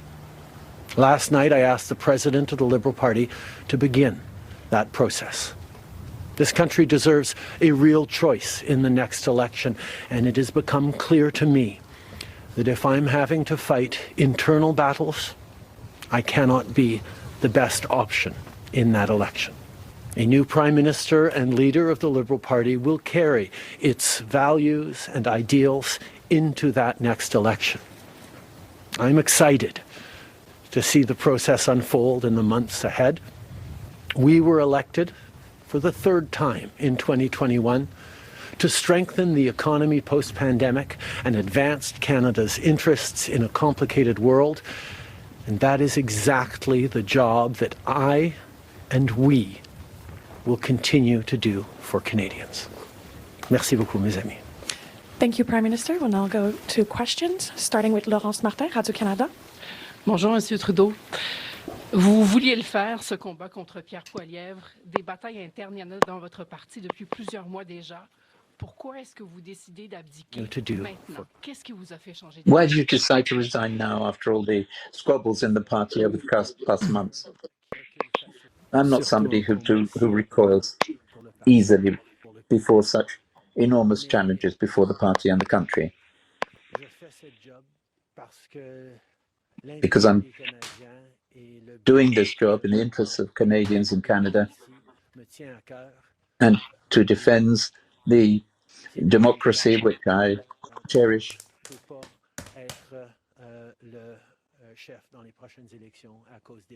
But I realize that I cannot be the leader in the next elections. All right, I want to bring in CNN's Paula Newton in Ottawa. We also have Jeff Zeleny standing by for us in West Palm Beach. Paula, first to you, though. I mean, here you have Justin Trudeau stepping down, resigning as the leader of the Liberal Party in Canada. He's been at the helm there for 11 years. Is this a case of Trudeau jumping before he's pushed? Absolutely, 100%. And he basically said so in the last few moments there that we heard from him. He said, look, I can't possibly fight what will be an incredibly difficult election campaign for a government that's almost a decade old if I have to continually fight these internal battles. Now, look, there have been a long list of scandals as well as some achievements that he outlined there. But again, so many members of his... I love this story because Justin Trudeau did the classic. I guess if nobody wants me, I'll die. And virtually everyone is like, no, that's awesome. Like, he hit the, oh, I'll just kill myself, I guess. Nobody really likes me at all. And everyone was like, yeah, we don't like you, dog. It's awesome. Please do that. Oh, man. Seems to me like nobody gives me the credit I deserve. The first brown boy to get it popping. This is, I mean, it's just so, it's so bad. But also, once again, another case of liberals, you know, and their incompetency paving the way for a ridiculous conservative administration to man the ship. That's why I always laugh at people being like, yo, you guys are accelerationists. It's like, no, dude. No, the acceleration is coming from inside the house. It is the liberals that consistently claim that there is nothing more that they can do that lead the way for absolutely awful individuals. Pierre Poilievre is the greatest example of this. Now, because it's Canadian politics, like, he still comes across as a relatively softer liberal, but you know, we'll get into it. Poilievre, whatever. Poilievre, Poilievre? I don't know how you Poilievre? Look, I'm not an Anglophone, but you're turning me into I'm about to say something that's going to upset a lot of the Quebecois, okay? Pee-pee. His name is Pee-pee. Pouvoir. As a 3-time liberal voter, I was sick of his shit. He was like, Brandon, get out of the way. Really hope the MDP would take notes when the USA and go farther left. I also think Canada's still too racist to have a man wearing a turban be the PM. Poilievre. Polar. I'm going to say Polar. Paul Polar. What the hell is Pierre? I don't understand your made-up language, sir. Isn't this an American country? What the hell? His own government coming to him and saying, we don't believe that you can beat Conservative Party leader Pierre Poilievre in the next election, an election that has to be held by the end of the year. And Pam, as I've been saying all morning, stop me when this sounds familiar. This really leaves his party in a tough squeeze. The polls already indicate that they are more than 20 percentage points behind, and now they're going to have the succession battle, and it will be rough with a lot of different people putting their hat in the ring. In the meantime, you have President-elect Trump coming into office, I don't have to remind you, in 2 weeks, threatening 25% tariffs on all Canadian goods imported into the United States. It is a tall order by any stretch. He will stay to be a so-called caretaker prime minister, but also Parliament will not be sitting. And that'll be interesting because it means that no government business can basically get done. It's really just governing on an emergency basis, if you will. Again, a lot of moving parts here. I will add to all of this. Canada just assumed the G7 presidency at the beginning of 2025. G7 meeting supposed to happen in Alberta, Canada in June. A lot on the plate here. And the Prime Minister really putting a personal touch on this, saying that, look, I had a discussion with my 3 children at dinner last night, and that's when I made the decision, something we all know he did not want to do. Jeff, to bring you in on this, it wasn't that long ago. It was November 29th, where Trudeau met with Donald Trump at Mar-a-Lago. We have seen Trump belittle Trudeau, right? I mean, he posted on Truth Social that he was the governor of the great state of Canada. You know, they've had a tumultuous relationship over the years, and now you have Trudeau resigning as the leader of the Liberal Party in Canada. Certainly an extraordinary move, and one that was likely not on the mindset of the Prime Minister as he traveled down just in the weeks after the election. As you were saying, Pamela, that was a chance for Justin Trudeau to perhaps look for a lifeline from. I wasn't implying that Pierre Poilievre is a Quebecois. I was just saying that I'm going to piss off the Quebecois by making fun of francophones, like French speakers. No, he's something so much worse. As far as I understand, he's something so much worse. While he is of French origin, he is from objectively the worst. He's from objectively the worst part of Canada, the most American part of Canada. A lot of people in the chat are already saying it. Alberta. Donald Trump didn't even need to take over Canada. Donald Trump didn't even need to do any sort of like military action, because the most susceptible to like being annexed by America, the people that want America to annex the country, are now going to be running the country. Donald Trump for his own leadership in Canada. That, of course, did not happen shortly after that dinner in Mar-a-Lago. And it was not a bilateral meeting. It was not a long conversation. Justin Trudeau was seated at a dinner table with about 10 other people or so. So perhaps that was also a sign of just the level of the meeting was rushed in some respects, but it was also certainly not a long conversation about things to come. But since then, Donald Trump has been belittling and mocking the Prime Minister, of course, the beleaguered Prime Minister, as well as suggesting that Canada should be the 51st state of the United States. Of course, not going to happen regardless of who the Prime Minister is. However, this does certainly raise questions for Donald Trump as well. Will he try and involve himself in the elections in Canada? How does he deal with this caretaker government? Do the tariffs he has proposed actually go through? We shall see. There are more questions at this very moment, as is often the case here, than there are answers. But 2 weeks from now, Donald Trump, after taking the oath of office, 2 weeks and 1 hour from now, this will be his challenge and his problem as well. But for now, no question, this is a very major development that certainly was not foreseen when Justin Trudeau came down here to Palm Beach just a few weeks ago, Pamela. Yeah, you mentioned, we'll have to wait and see if Trump meddles in this upcoming election in Canada. You also have to wonder if Elon Musk will be weighing in as well. We've seen him weigh in other elections in other countries. So a lot to keep our eye on here with this breaking news of Justin Trudeau resigning as the leader of the Liberal Party in Canada. Thank you both, Paula Newton, Jeff Zeleny. I told the kids last night at dinner, he said. Today, he told the rest of Canada. I intend to resign as party leader, as Prime Minister. 9 years ago, a political lifetime away. 43, fresh-faced. A new Liberal darling sweeps a new Liberal Party to power in Canada. I, Justin P.J. Trudeau, do swear that I will be faithful... On a popular wave of taxing the wealthy, pro-immigration, and fighting the climate crisis. So help me God. Yeah! Hold the line, troops! Hold the line! Fast forward, fast downward.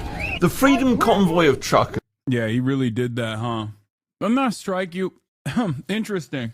So you mean to tell me that he went on a left-wing, somewhat left-wing populist campaign only to throw it away in its entirety once assuming office? That's weird. That never happens. That's such a strange thing. And it's crazy because his Liberal Party is saying that he went too far left. Blocking highways to the capital, Ottawa, and a host of other cities across the nation. On the face of it, a protest about COVID restrictions, but it grew to symbolise growing discontent over inflation, the housing crisis, and generally being fed up with the long-running ruling party. Sounds familiar? And then came trouble with the noisy next-door neighbour, US President-elect Donald Trump, suddenly demanding Canadian action on illegal drugs and immigration coming south into the US. Sorted, he said, or faced 25% tariffs on American imports. I'm a big believer in tariffs. I think tariffs are the most beautiful word. I think they're beautiful. It's going to make us rich. Over dinner, Shea Trump in Florida, Trudeau offered to act. Critics said the whole trip looked desperate, and it led in part to the critical departure of his finance minister and deputy. All that coming after almost 24 of his own MPs had written to him, begging him to go. Trump then heaped on more humiliation, suggesting, not totally unseriously, Canada should be abolished into the 51st state of the US. So let it become a state. It wasn't clear whether Trudeau would be retained as 51st state governor. Well, you don't have to worry about that no more. So resignation in a blizzard of political change today.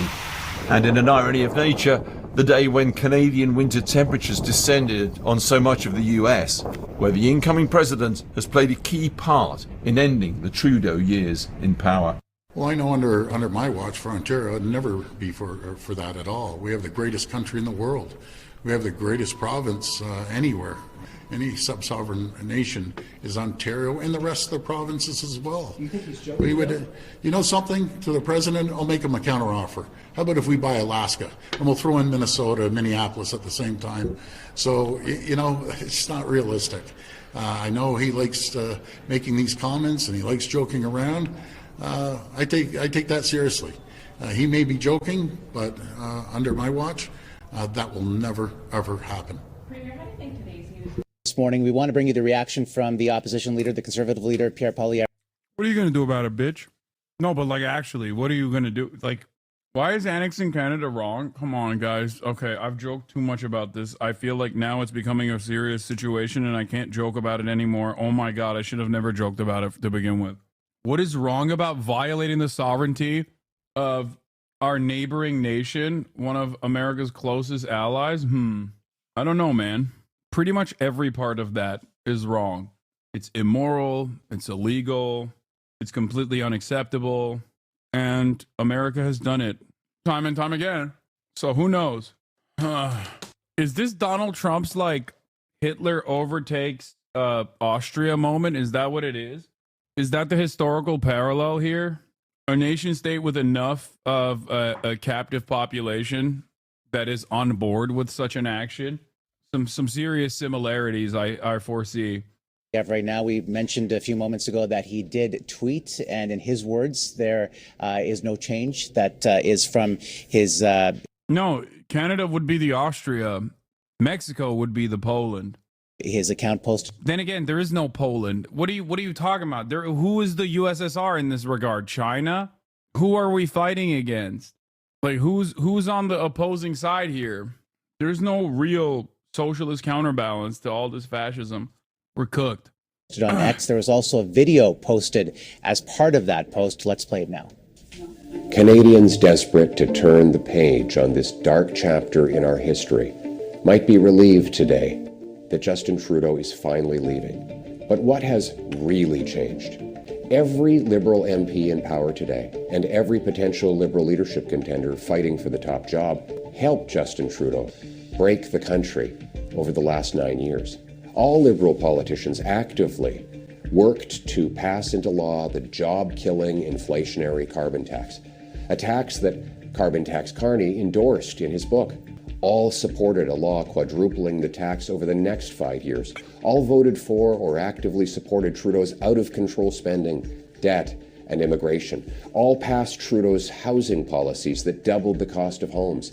All Liberal politicians helped pass catch-and-release bail and house arrest for the most rampant reoffenders, policies that increased violent crime 50%, gun crime 116%, and hate crime by 250%. So given that Liberal MPs and leadership contenders unanimously supported everything Trudeau has done, why dump him now, right before an election? Have they had a change of heart?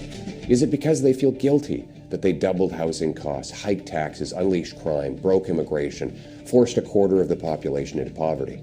No.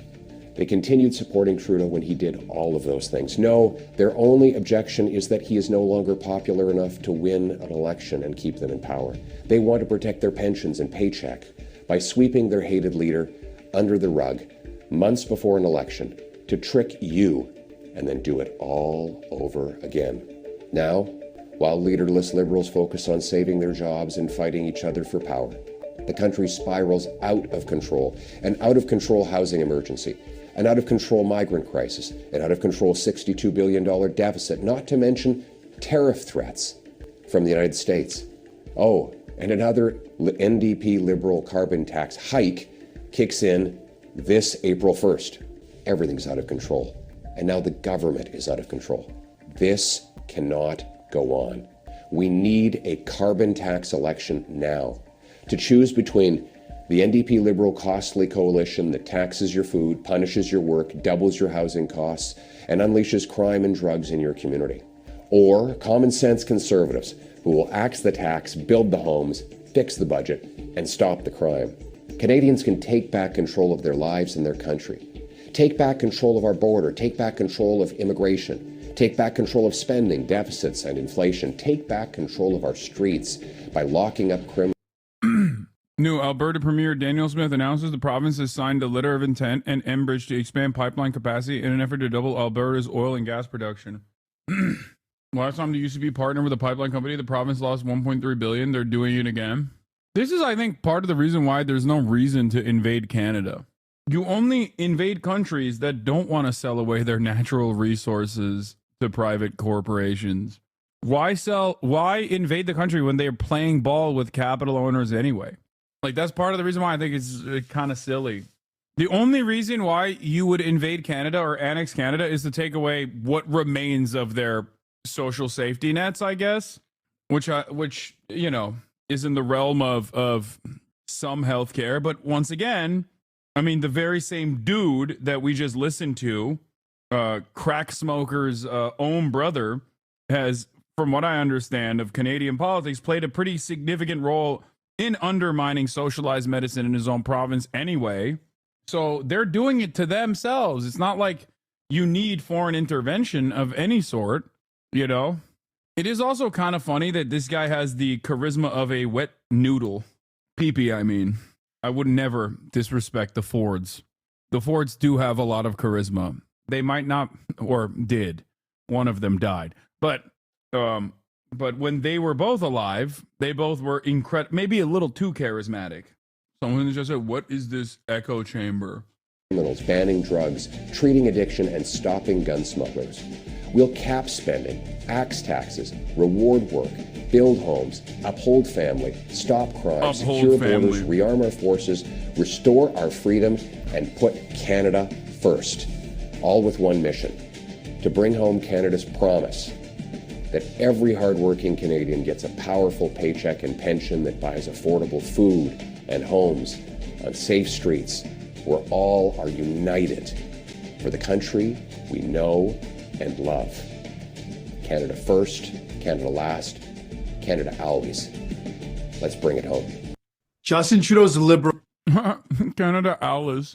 Oh, he said always? I thought he said Canada. Like, I thought he was doing the AFD call sign for some reason. Let's do I will dive into the Jordan Peterson PP interview as well after this jug meat statement, because it is very informative. It is very instructive in understanding Mr. PP. The entire interview is basically just, the entire interview sounds like the dude who is supposed to be the opposition leader is indiscernible or indistinguishable from a YouTube wokeness ruined video games commentary guy. They even talk about protecting the First Amendment, which is not, like, what do you mean? Canada doesn't have the same lack of free speech limitations. It is so insane. I think they sometimes forget what country that they're running for office in. I half expected him to talk about free speech in Canada in that previous video. Liberals have let down Canadians. They have let you down when it comes to the cost of homes. He's let you down when it comes to the cost of living. And frankly, it's not just Justin Trudeau. It's every liberal minister, every liberal MP who looked down their nose at you when people were saying we can't make ends meet. We are struggling with the cost of living. So it doesn't matter who the next liberal leader is. They've let you down. They do not deserve another chance. They're more interested in themselves than the struggles of Canadians. We've got serious threats of Donald Trump and tariffs that put in question hundreds and thousands of Canadian jobs. And instead of focusing on you and protecting your jobs, they're worried about themselves. And we have another serious threat to the middle class in Canada, and that is Pierre Poilievre and the Conservatives. Pierre Poilievre and the Conservatives. This is Jagmeet Singh, friend of the show, leader of the NDP. They are the quote-unquote Social Democratic Party that is a part of the governing coalition alongside the Liberals. Unfortunately, however, the amount of concessions that they have given rather than extract from the Liberals in an effort to be a part of the governing coalition has created a lot of mass unpopularity for the NDP as well.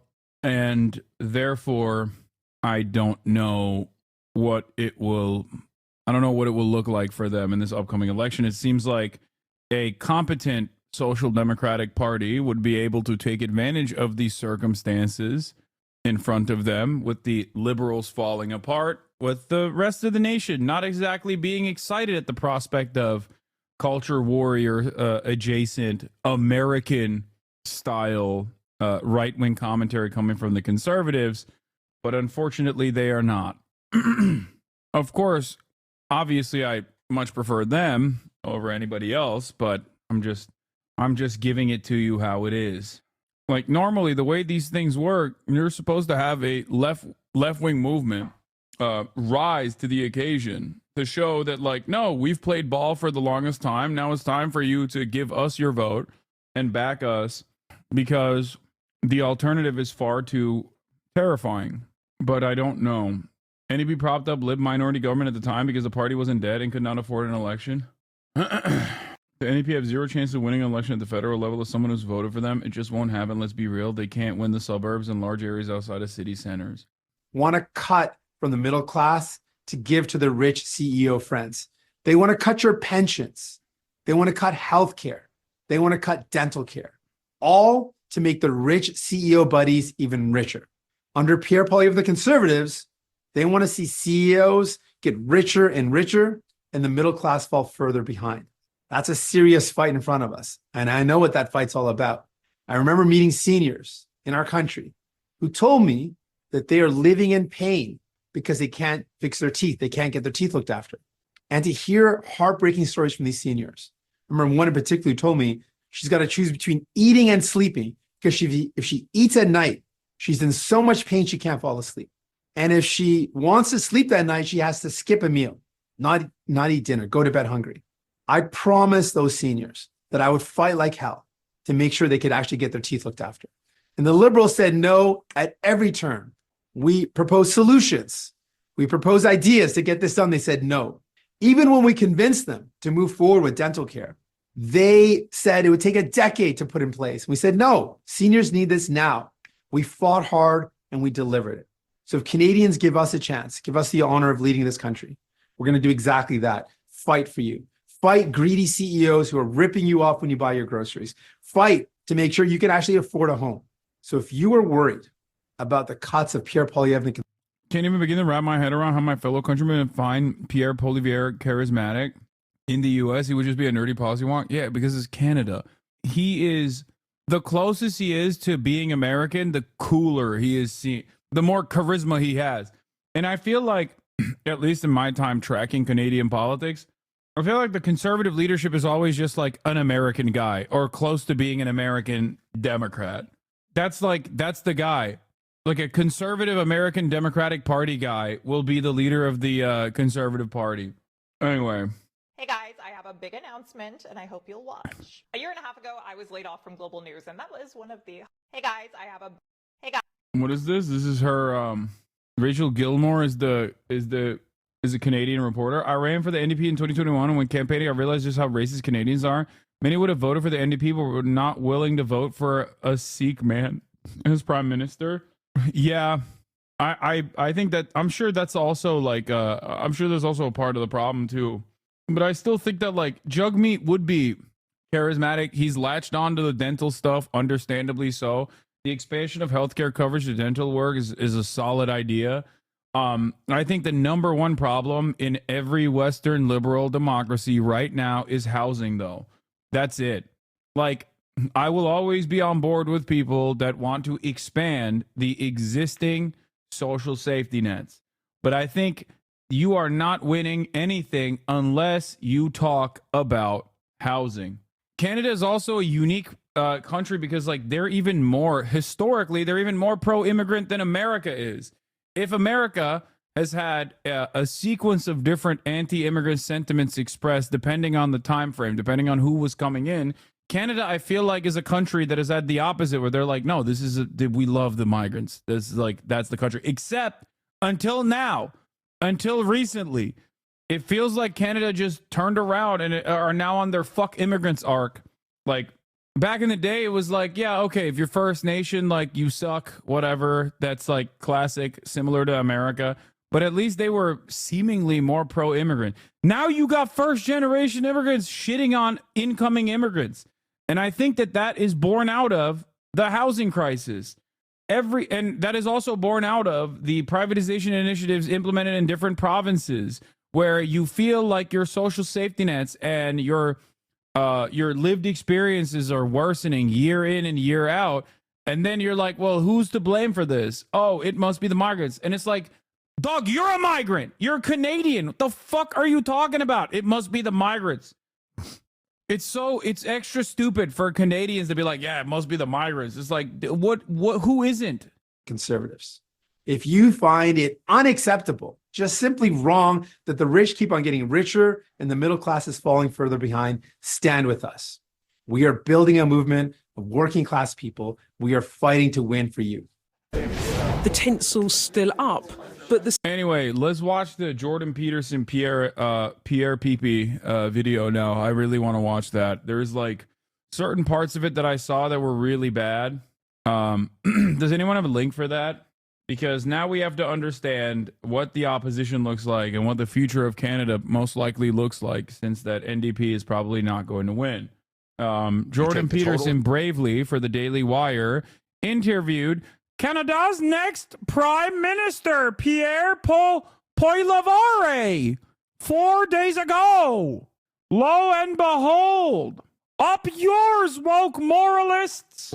Business investment of the United States divided by the total number of workers in America is 28 grand. In Canada, it's 15 grand. The Canadian worker gets about 55 cents for every dollar of his American, and they're both measured in USD. In Vancouver, more money goes to bureaucrats than goes to the carpenters, electricians, and plumbers who build the place. And to add insult to injury, tradespeople who build homes can't afford to live in them. Why is it that we're still importing oil when we've got the world's third biggest supply? Why is it we can't export our natural gas? I think that was perhaps the single stupidest thing I ever heard a politician say. Your federal government spent $6,000 of your family's money going over their budget. They've squeezed the taxpayer out of every last dime, and they're still $62 billion short. It's worse than that, because I suspect that the true picture is a lot more dismal than we know. Okay, so that's going to be dumped on you sometime in the next year. They get the party, I get the hangover. Anytime a conservative talks about balancing the budget, please do not read that as anything but him saying he's going to do austerity. After all, in the same exact conversation, he's talking about how Trudeau increased taxes. Do you understand? How do you, quote unquote, balance the budget while also criticizing tax hikes by cutting social safety nets? He's talking about screwing over the working poor further than even the Liberal administration has.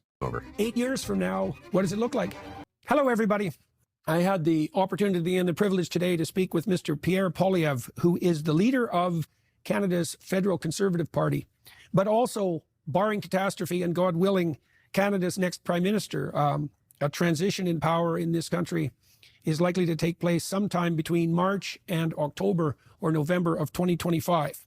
And it appears very probable that Pierre Poilievre is the heir presumptive and will be the next Prime Minister of Canada. And so I talked to Mr. Poilievre 2.5 years ago, which was quite shocking to me. I thought it had been more recently than that. And a lot has transpired in the in the meantime, what did I talk about with Pierre? Well, I think mostly what I did was give Canadians and people on the international side a chance to see who this man is. In an hour and a half of discussion and the extra half an hour on the Daily Wire side, you have enough time to get a sense of how someone responds spontaneously and emotionally and cognitively to complex and challenging questions in a manner that's not rehearsed. That's the huge advantage of the podcast format. We talked about all the stories that Mr. Poilievre has heard in his thousands of event interactions with Canadians in industrial settings, in manufacturing settings, in academic settings, so that he could inform himself about the true situation that's facing Canadians struggling to make ends meet, despite their best efforts now, which is a dismal reality in Canada with its excessive housing prices and diminishing economy. Most importantly, perhaps, what is his vision of the future that Here, I've only seen parts of this interview, and let me tell you exactly what's going to happen. They're going to talk about culture war nonsense from the perspective of like a right-wing YouTuber, okay? As though this guy's literally like an anti-woke Marvel fan or something. They're even going to, I know the fact that they bring up freedom of speech in Canada, which I think is really funny because it doesn't exist, but that's like hilarious. That's how Americanized they are, that they forget that like they're not running for office in America. They will then have at least a couple moments where Jordan Peterson has the funniest ad break segue. I suspect that will also happen. Yeah, wokeism. Pierre Poilievre says Canadians are too obsessed with race because of wokeism and agrees with Jordan Peterson that Canada essentially had to invent and import racism because it didn't exist here before recent decades. Amazing. Both threatens and provides opportunity for Canadians. How is it possible for the citizens of this great country to dig themselves out of the malaise and pit that has been dug for them and by them over the last 9 years? And what could be done to remove the impediments such that this country could become the dynamic industrial powerhouse that it certainly could easily become? So join us for all that. So, sir, it's been almost 2.5 years since we sat down to talk the time before. So I guess the first thing I'd like to know is, what have you been doing during that time? I'd like to hear about your day-to-day schedule and your week-to-week schedule. Like, lay out your job. Basically, we have two parts to my professional life. It's very bifurcated. There's the Parliament Hill side, which is early morning meeting with my leadership team, House Leader, Deputy Leader, Whip, etc., to plan out the day. The battle plan for our parliamentary committees, question period, etc. That is punctuated by one weekly caucus meeting and just the daily prosecution of the government, which is the quintessential role of an opposition leader. And then the other part to my life is touring. I asked my assistant today how many events we had done over the last year, and he said it was exactly 600. I mean, a few weeks ago it was 507. So that means this guy, instead of doing any sort of governance, has been running for office for at least the past 2 years. This dude has been running for office. He's been doing campaign rallies, or for the last year, twice a day. Now, correct me if I'm wrong. I'm no big city lawyer, and certainly not a big city lawyer in Canada. But I'm pretty sure Canadian laws have some written in the books against that sort of thing, right? Are you allowed to rally, to do political rallies in Canada this far ahead of an election? I thought that there was, in countries like Canada that are a little bit more responsible, not one bit. No. I thought that like in countries like Canada, there are limitations to when, how, and where you can rally. Like there's a time frame, usually in European countries at least, where you can actually run for office. Oh, there's no, wait, what is this?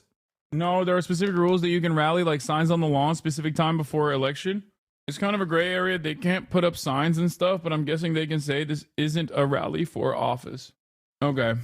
70 something. So we've done 600 events, and those are like tours at mills, mines, factories, farms, high-tech facilities. And we tour in, see how the place operates. Then I give a short speech, do a question and answer, and then I just mull about and shake hands with the workers for 25 minutes to an hour. And then I go on to the next stop and do it all over again. And we did that in 9 provinces and 2 territories this year. And so that's a summary of my workload and work plan to do my job. And you said 600 events. You made allusion when we were driving over here that the weekends are particularly packed, that you'll do like 10 events on Saturday or Sunday. Right. And so what a typical event, what do you enjoy about the events? Why are they useful? And what do you learn? Well, first of all, you get a practical insight into how the country actually works. Mm-hmm. Like who makes the widgets? How do those get made? How do Yeah, okay. Immediately, once you start talking about widgets, like when you use the term widget, automatically you're a freaking econ nerd, okay? You didn't actually ever have a job. And from what I understand, what Chatters was saying, he literally never did have a job. He just, at the age of 32, went into office. Immediately, that's an econ Andy, okay? Nobody who has actually worked a real job is like, oh, you find the widgets. He's been at MP since 26? Since 26? Oh my God. how does our supply chain come together? What skill sets do these incredible workers have? What background qualified them to be a licensed welder or to run a CNC machine or to be the CEO of a 300-person company that supplies parts into the American economy? And that practical insight, I think, is important if you want to lead a government and a national economy. So you learn a lot. Then I get to hear the stories of the people who work in these places and get their feedback on what they want, what their dreams and aspirations are. Yeah, I want to turn to that in some detail. Let me ask you about the parliamentary side too, because I think it'd be useful for people to know how you prepare for what you do in Parliament. It isn't obvious to me that people exactly understand the business of being in opposition, at a really practical level. Right. What do you see as your major function? I know you're there to push back against the government and to question and criticize, but it isn't obvious how you go about preparing for that, or how you decide what issues you're going to focus on and how you distribute the response. Okay, I don't care about this. All right, let's get to the good stuff. Okay, so there's a lot of distrust, generally speaking, in relationship to, I would say, establishment organizations and political elites all across the West. Yeah, but this guy is very different. He's not a political elite. He's a guy who touched the widgets at the widget factory. A lot of that well earned. Why should Canadians believe that the vision that you just laid out is something that you hold personally dear and not merely a set of carefully calculated? Some people say this guy's an economist, but he wanted to put Canada entirely on crypto back in 2022. In a pitch to crypto, no, you don't understand. That was Pierre with the glasses on. This is a different Pierre. You don't understand. That's the old him, bro. That's when he was at the widget factory. In a pitch to cryptocurrency investors, Polar Bear says he wants Canada to be the blockchain capital of the world. Amazing. You actually aren't wrong. He just looks like a different person. I mean, he still looks like a dweeb now, but he at least looks less of a dweeb. And it will be hard because the temptation will be, this is the mistake that conservative parties around the world have made countless times. They think, well, anybody who's got a conservative mindset is already voting for me, so I can go off and chase the ideas of my political opponents, and then everyone will love me because I'll have the conservatives due to the fact that I have the name conservative, and then I'll have all these other people because I've embraced their contrary direction.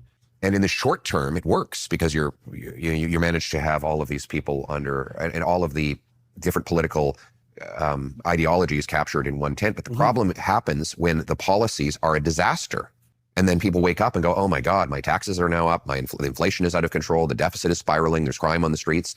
So does the temptation exist to try and take on the political policies of the socialists in the short term? Sure. But it's one that I will fiercely resist because I know that by the fourth year of my mandate, people would be enraged because their lives would be even worse. So yeah, you don't care about that. You're a conservative. So that's obviously what you're going to do. Anyway, look, as far as I understand, in the most reductive ways possible, aside from the usual things that liberals do, which is not address the actual harm that people are experiencing, even though you ran on a relatively aggressive, like anti-wealthy tax the corporations campaign, you kind of cut that aside.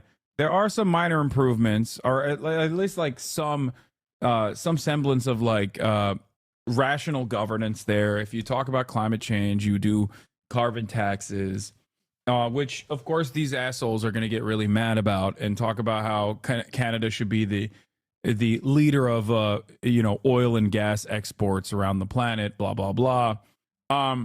But at the end of the day, it's always too little and too late from the liberal side. And the grievances that mounted against Justin Trudeau came from his goofy nature, his overall incompetence, and almost identical problems that were faced, that the Canadian society was facing, that Justin Trudeau basically operated in the almost identical way that the Democratic Party operates, including but not limited to, I think his like signature achievements are funding Ukraine, I guess. Like funding Ukrainian funding, doing NATO, but this time not in a Joe Brandon kind of way, but in a Justin Trudeau style way, and also legalizing weed, $10 a day daycare.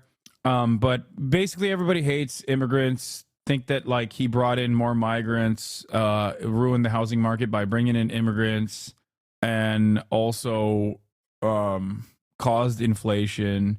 Even though America was the number one at dealing with inflation amongst the OECD nations, and then Canada was number 2 at dealing with inflation amongst other OECD nations, it doesn't really matter.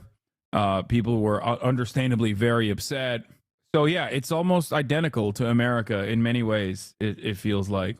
What? Are you going to cover how your crazy nation is leaking and Musk is now getting his teeth into the UK? Yes, I will. It's really messed up. Dangers, and they want safety again. And then you have business owners that are saying there's just no way to continue to compete in Canada. We have to look at moving, and that means the next 200 jobs we create is going to be in Ohio or Florida or some other place than Canada. That's the kind of overview that I get. Except we have healthcare and abortion is legal for now. Yeah, you have healthcare for now as well. Canadian healthcare should be seen as living on borrowed time. Okay? Just the way I see it, from where I'm standing, from what the provinces have done so far, Canadian healthcare is also living on borrowed time. I think Canadian healthcare goes away before the NHS is the NHS falls apart. Didn't you say the same thing about the UK after Boris won? Wait, I did. Please tell me how I was wrong. Did you bring that up as a own? I mean, we're living in it. What are you talking about? You can't say that. You can't say that as like a, dude, you were so wrong about Boris Johnson when you're living in the world that you can't undermine my predictions by pointing to how correct I was. You said after Boris got elected, UK would privatize healthcare. I did say that. I said UK would move towards privatizing healthcare by crippling and undermining the existing aspects of the NHS, and that Boris Johnson, despite the fact that he said despite the fact that he ran on funding healthcare, would not end up doing so. I was right. Unless you think I meant that Boris Johnson was going to completely undermine, like no more NHS. Like Boris Johnson was going to nuke the NHS. I don't think so. It's virtually impossible to dismantle universal healthcare program in Canada. The popularity of it, despite the underfunding, is too high. Canadians want healthcare reform, but they do not want to get rid of public healthcare. At most, they are okay with clinics that provide specialized services outside the public realm. That's how it starts. Obviously, that's bad, but it's nowhere near borrowed time. No, that's how it starts. That's literally how it starts. That's how it works. You go for specialized care, then it's like general practitioners. We just simply don't have enough of them. Sorry. No funding to any of the areas of need, so that private healthcare can be a competitive product, and inevitably you get people used to it. You create there's already obviously a secondary market of insurance to begin with, but any country that has some semblance of social safety nets will always seek to undermine it, but you can't do it in one day. It's ridiculous. There's no way to ruin it in one day. You would never be able to. It's far too popular. Every politician understands, whether they are for or against social safety nets, every population understands once you put in any sort of social safety nets, it takes decades to undermine it. Because once people take it, they take it for granted. They're like, what do you mean? This is my thing. You gave this to me. I'm not letting you have it back. That's why America has been so good at refusing to offer anything since the 80s.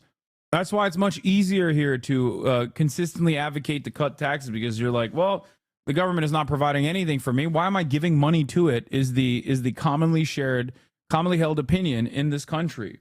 Starving the beast. The devastating impact of Reaganomics. I think chatters are coping. My family doctor and all the family doctors are still paid the same amount per patient visit now as they were 20 years ago. Tell me that's sustainable in any way. 20 years, no funding increases. We're definitely cooked. They're just going to wait till people get more desperate before they chop its head off. Yeah, that's how it works. That's how it works in general.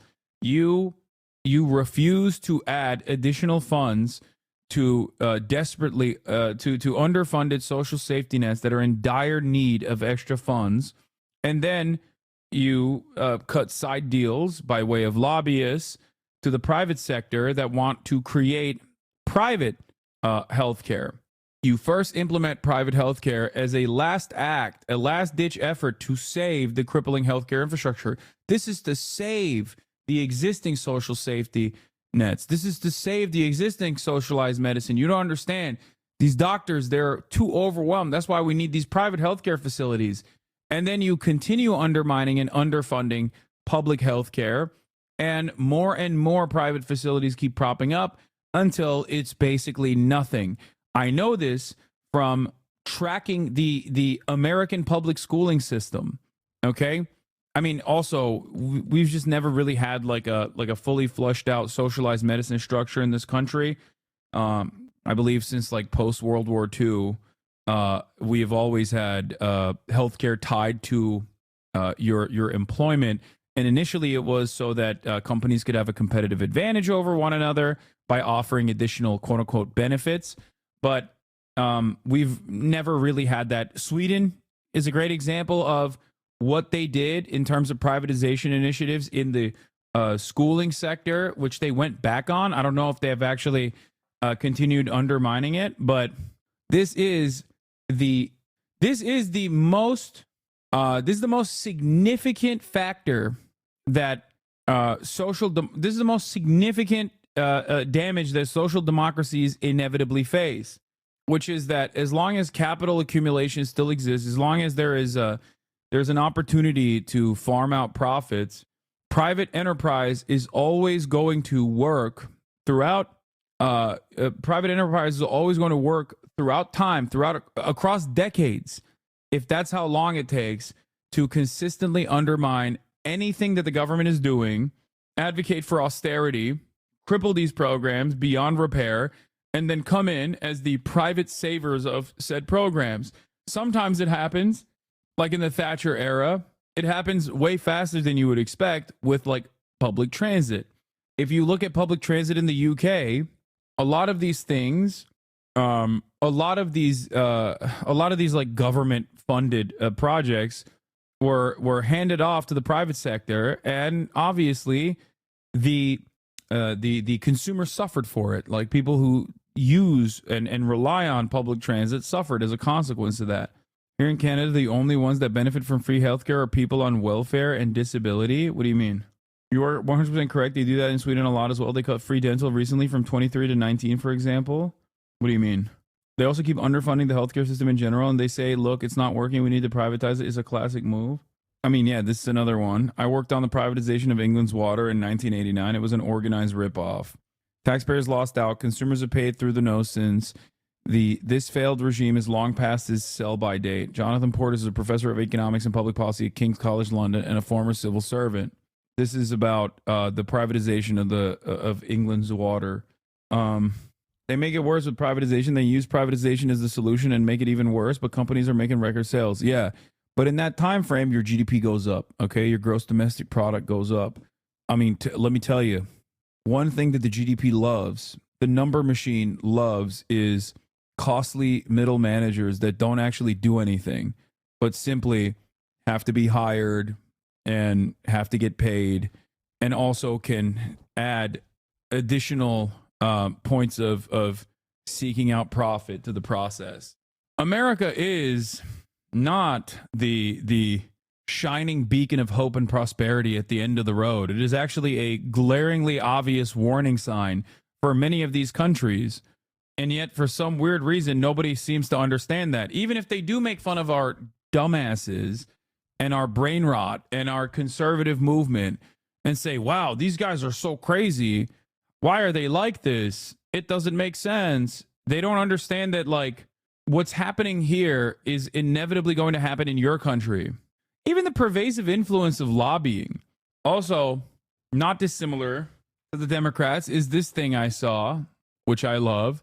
I saw that liberal sources had told Global News they felt Trudeau had pulled the party too far to the left, and they seemed to think that it was the problem with his leadership. Are they going to put like Freeland in charge or something? Is that what's going to happen? Like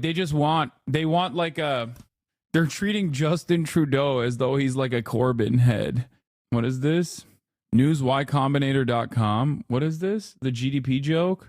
Two economists are walking in a forest. They come across a pile of shit. The first economist says to the other, I'll pay you $100 to eat that pile of shit.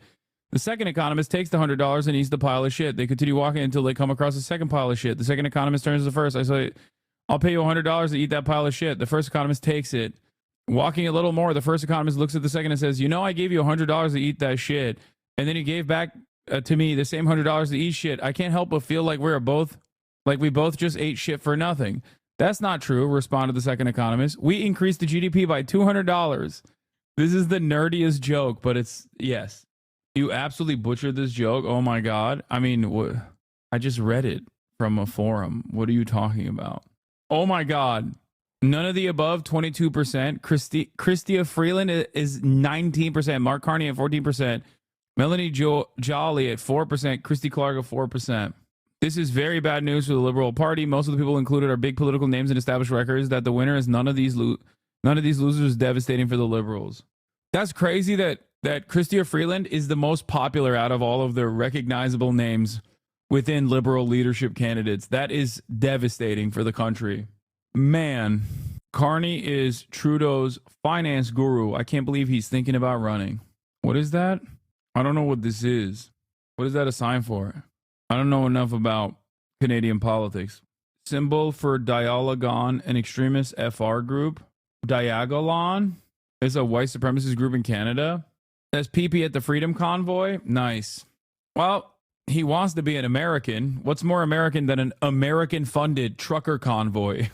Maybe we will annex Canada after all. I don't know. Maybe they're doing fifth column style infiltration. Maybe we're already there by way of Canada's very own Texas, Alberta. We've already assumed the reins of control. I'm going back to Uzbekistan, bro. Diagolon wants to create their own country starting from Alberta and drawing a diagonal line to Texas. Wait, what? No prominent leaders was the biggest issue when the cons were in power before Trudeau was elected. Trudeau had name recognition and pretty good name recognition at that. But yeah, Canadians don't have better attention span than Americans when it comes to recognizing political names. It was really bleak when I was growing up under Harper. I will die on this hill. Quebec is Florida. Okay. No, I don't think so. It was started by a podcaster. I mean, that's not surprising. Canadian alt-right organization conceived by podcaster Jeremy Mackenzie. The U.S. Department of State's Bureau of Counterterrorism is called a far-right extremist group. It was mentioned in the news coverage in the Canada Convoy protests. It's a right-wing, alt-right extremist militia network of chapters throughout Canada. A House of Commons Canada report called it a violent extremist organization. According to Canadian Anti-Hate Network, a neo-fascist militia believes that a violent revolution is coming and is an accelerationist movement that believes a revolution is inevitable and necessary to collapse the current government system. Diagolon associate Alex Vriend has promoted the neo-Nazi propaganda film Europa, The Last Battle in chat rooms. Barbara Perry, the director of Ontario Tech University's Center on Hate, Bias and Extremism, described Diagolon's ambition to create a white ethno-nationalist state as irony poisoning to normalize hateful rhetoric through humor. The group's motto is gun or rope. What gun?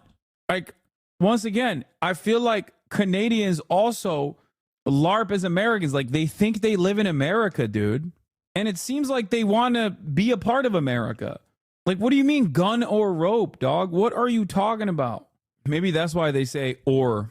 Gun or rope. Mostly rope, because we can't really have guns because of the expansive gun control legislation that makes it virtually impossible for me to retain ownership over a firearm because I can't find 3 extra people that will put their name on this psych evaluation and be held legally liable down the line if I do use the gun. So just rope, really. Just rope. We're doing rope only. We'll do rope.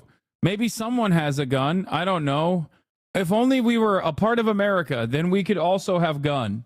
Despite this, in 2024, Poilievre was seen as leaving an RV with a drawing of the Diagolon flag visible on the door while being filmed attending a convoy-style protest in the Nova Scotia-New Brunswick border. He would endorse the protest as good old-fashioned Canadian tax revolt. Okay. Oh, this part was really funny where he goes dollar for dollar. Here, we'll just look at this. This is like just some of the best parts, I guess. And by the way, put aside race, this obsession with race that wokeism has reinserted. Like, you can have an American accent, but the moment you say wokeism, I'm like, you're cucked. You want to be European. Okay? When you say wokeism, like, what are you, French? What do you mean wokeism? Just say Americans are too woke or something, like a normal person. Wokeism. You're not French, okay? What are you saying? Oh, wokeism, don't you know? Oh, le wokisme. Well, invented even. Invented in many ways. Yeah, that's right. Canadians invented, wokest Canadians invented racism. After all, the indigenous genocide that took place was actually not racist in origin at all, nor were the residential schools. That was actually good and wholesome and collaborative in nature. The First Nations wanted all of that. We wanted to do that. When I moved to Toronto, it was as race blind as any country, as any city could be. Right. Right. And that's flipped. And it's flipped because of that obsessive concern. Yeah. People that say Toronto's filled to the brim with Indians, okay, they only recognize that Toronto was filled to the brim with Indians when they only started getting racist like that when wokeism came out. You know, when they say purge the Indians out of Canada, they actually are saying that because they want to be anti woke, or they want to be anti woke. Sorry. With race, right? That was something we 100% did not need in Canada, right? It's we basically, what would you say, imported and invented racism in Canada. We imported and invented racism in Canada. Racism in Canada was invented when wokeism was invented. I love that these guys are the intellectual giants of the right, by the way. It's like, yeah, no, definitely, dude.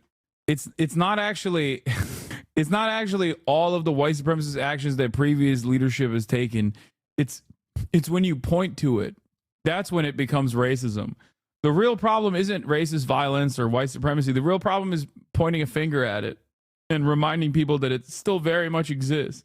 Right. As a consequence of policy. Wokeism seeks to divide people into these different groups and subgroups, and we see the results in a 250% increase in hate crimes. Dude, this is crazy. Yeah, it's the hate crimes are being committed. The hate crimes are being committed by not like his supporters, okay? It's actually being committed by the woke. The racists would have had no idea about the racial delineation if it weren't for the wokes who reminded them that, you know, sometimes migrants come from different countries. Before then, all the racists that, you know, say stuff like keep Tim Hortons white or whatever the right-wing neo-Nazis do in Canada. So stupid. God, racists are so dumb. But anyway, yeah, we gotta keep the Tim Hortons white, don't you know?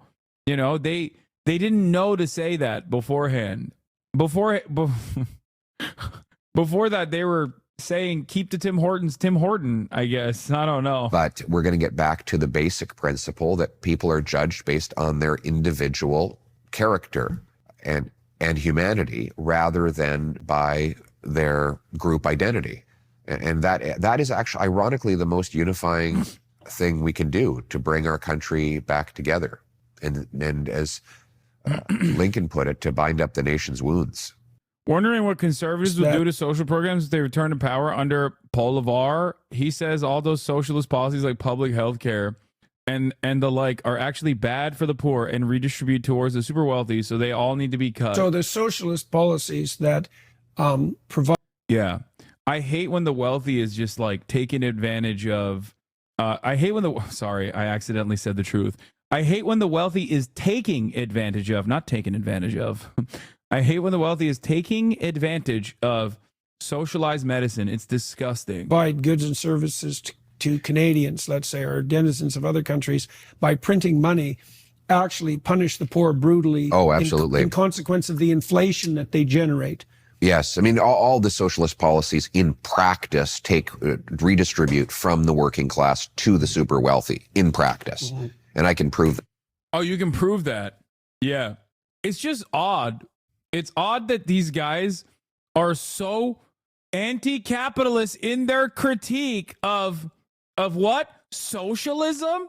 I'm so mad, dude. The only people that are allowed to say anti-capitalist things, the only people that are allowed to engage in left-wing populist economics are right-wingers that want to literally continue the same system of oppression and redistributive cycle that absolutely does shaft the working poor at the behest of these super wealthy to create even higher rates of profit.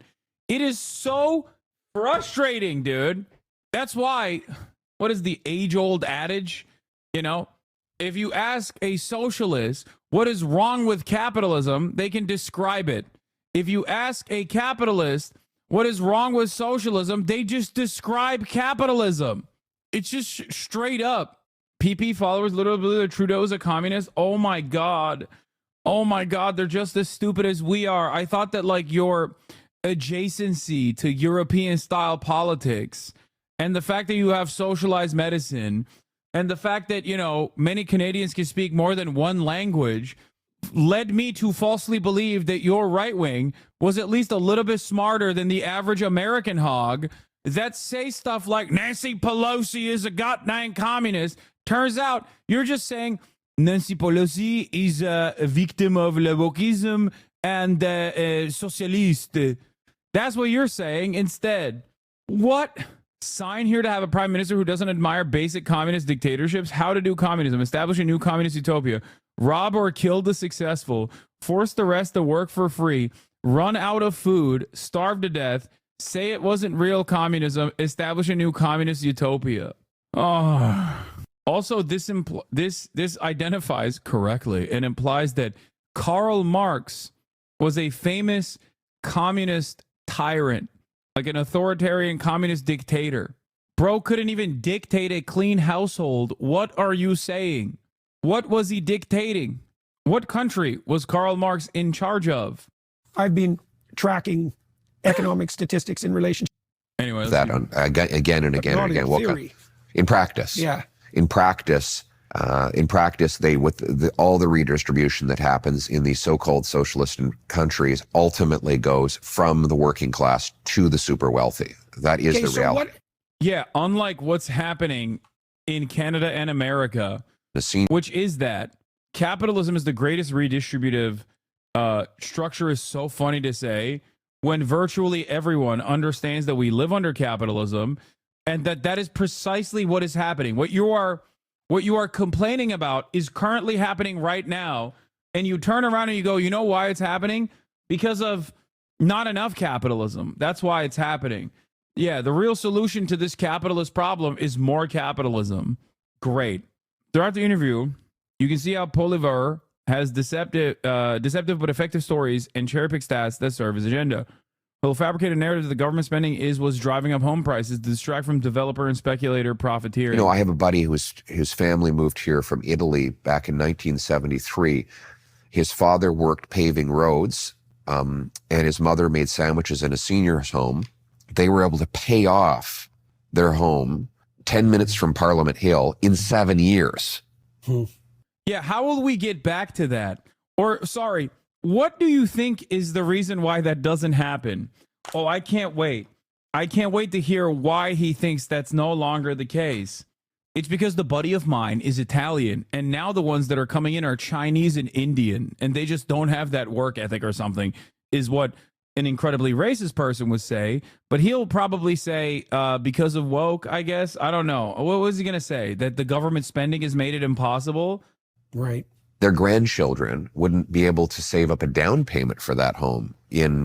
I hate the way that right-wingers correctly identify problems that they've contributed to and oversaw the facilitation of, only to turn around and say, you know what's actually the solution to these problems? More of the things that we did to cause the problems. 15 years, and they will be university educated with all the advantages of having been here 2 decades. That is the consequence of the money supply growing vastly quicker than the stuff that money buys. So what we have to do is stop growing the money supply and start growing the stuff money buys, right? Produce more energy, grow more food, build more homes. We have to unleash the free enterprise system. Yeah, the free enterprise system is shackled. That's why the housing market is so bad. Yeah. Grow less money, grow more houses, don't you know? Yeah, what Canada needs is deregulation. It's funny to hear politicians suggest that housing should be dirt cheap because Canada has a lot of land and it's just government making it so expensive. There's a reason 90% of Canadians are living within 100 miles of the U.S. border. Okay, I have a controversial opinion on this. I have a couple different opinions on this, okay? Number one, I think when people say a lot of parts of Canada are inhospitable, like you can't live there, and people say that about America too, where they're like, oh, it's mountainous or it's too cold. I do legitimately think that's I do legitimately think that that's cope. Okay. Having said that, however, I do understand the argument that people make in terms of preservation of the environment. Okay. I do understand that. Like, I feel like, motherfucker, you live in LA. Have you been to fucking Calgary? Okay, calm down. I know it's cold. I know it is cold up there. Hold on. I know. I think that there are valid reasons as to why you don't build. There are valid reasons as to why you don't build on certain parts of the country. But I do think that maybe I sound too much of like a pseudo intellectual. Everybody stop yelling at me about LA. Okay, shut up. I can't live there. I know. I'm not saying I could live there. Listen, maybe I'm going to sound too much like a pseudo intellectual, but I always think of Chongqing. Okay? Like, if China is capable of building a city, carving it to the side of a mountain, I think every other country is capable of doing that as well. Like, whenever people say like, oh, it's too mountainous of a terrain to build, or this or that, I feel like it's just not as profitable. You know what I mean? Do you think that's the same thing as living in a tundra? Even then, we talk about how space isn't the issue. We already have declining populations in rural areas with food deserts and hospital vacuums. Why build on a mountain when we abandoned already rural areas? Yeah, that's the other issue, is that there's just not enough jobs and not enough commerce in these places. All right, I was with you, but now you sound stupid. Did you know Toronto has worse traffic than any other city outside of Europe? We generally have the worst public infrastructure in the world. I still think that like no matter where, oh my God, climate change is the reason why Trump wants to annex Canada. I just realized he's like, look, 90% of it is just like viable land. Just you wait until temperatures rise a little bit further. And then the majority of Canada will be the only livable space. Canada's environment is similar to the Siberian region, and the USSR built the fuck out of it. Yeah, but also at the same time, look at the way it is look at the way it is now though. So I guess that's still an argument to government funding. If there is no profit motive and you build by need, I'm sure that there's plenty of other places that you could build around, regardless of the treacherous conditions. But then again, there's also obviously good reasons as to why they don't build on these places, whether it's like indigenous land or whether it's to preserve the environment. As a Canadian, it's not that cool. That's not really the problem. Cost of living gets insane in the north because nothing grows there, and it's almost impossible to put anything in the ground. I think my controversial opinion is that, okay, I'm going to say another controversial thing. People are going to get mad at me. Are you ready? If people can live in Phoenix, they can live in the northernmost point of Canada. Bro, it gets to 125 degrees in Arizona, okay? Not the same. Unsubbed. A head of lettuce in Yukon is like $25. Yeah, because of logistics. Anyway, let's continue. I'm done with my bad takes. It's funny to hear a politician suggest that housing should be dirt cheap because Canada has a lot of land and it's just the government is making it so expensive. Like we should have the most affordable housing in the world. I think what I just said about the Phoenix versus Tundra argument is, once again, me being a leftist, but too early. I think that with climate change, places like Phoenix are going to be virtually impossible to live in, and a lot of the colder climate will no longer be as cold, and will be way more of a livable experience. Y'all cry about the weather when it's like -5 Celsius. Stop it. No, dude, -5 Celsius. I cry about the weather when it's like 15 degrees Celsius. Are you kidding me? I live in LA. You sound like the tech bros. Why can't we just build densities and insert unlivable place? I know it's a stupid take. I know. It should be dirt cheap because we have the most dirt. We just need to get the government out of the way. The same goes for our resource sector. I think when he says that, he's talking about destroying existing forests, though. I mean, why is it that we're still importing oil when we've got the world's third biggest supply? Why is it we can't export our natural gas overseas? But we've got so... PP says Justin Trudeau's an authoritarian socialist that wants to control every aspect of Canadians' lives and all the industries in this country. About to say is not a shock to anyone. We have a prime minister who is dedicated to a extremely radical ideology. It is just a rehashed socialism that has been discredited again and again and again throughout the ages. And his... I think if you think that Justin Trudeau is in any way, shape, or form a socialist or a radical, you need to be institutionalized. Okay? You need to immediately check in to the nearest institution to get some of that publicly funded mental health services. I don't even know if they have it in Canada. Do they do mental health? Can you get therapy in Canada? I feel like you probably can, right? It's difficult, but no, you can't? Okay, well, you should expand with some of those radical socialist policies. That is radical authoritarian socialist Justin Trudeau. Justin Trudeau is closer to being a black man than he is to being a radical socialist.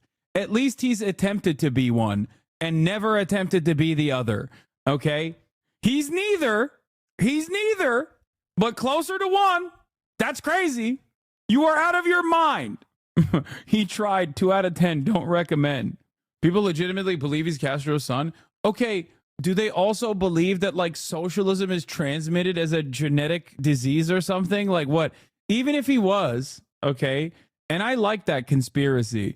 But how does that work? You just through genetic transmission. Socialism is hereditary, famously. Wait, why are you guys saying they literally do? Please stop. No, I think they just don't like him, so they're saying he's bad, like Fidel Castro was bad. Basically, authoritarian socialism has guided him throughout his entire prime ministership. He believes in a state that controls every aspect of your life, your money, your speech, your thought. Controls the economic, all of the industries of the country. And every time that has been tried, it is a complete disaster. So there's no mystery. Yeah, Justin Trudeau implemented his 10-year prosperity plan through the command economy.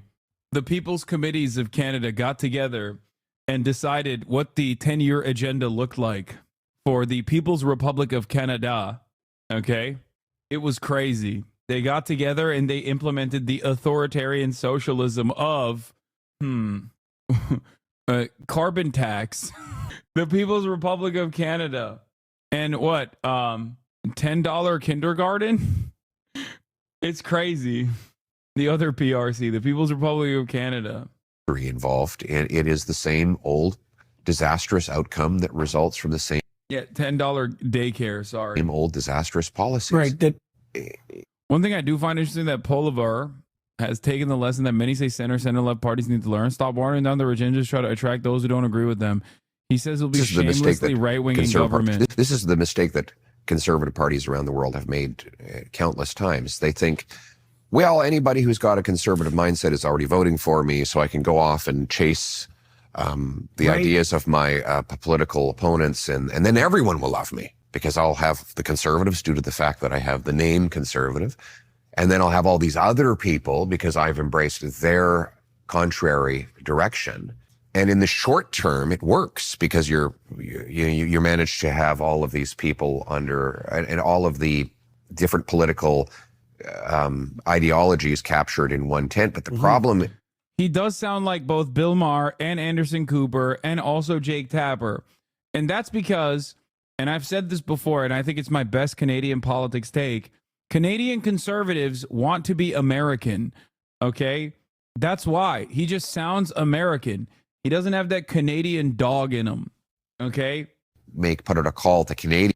Bolivar says that once conservatives take power, his supporters must remain engaged to push not just federal lawmakers, but those in other levels of government to adopt his extreme right-wing agenda. Companies will also be expected to sell a deregulatory agenda. That they have to stay politically active.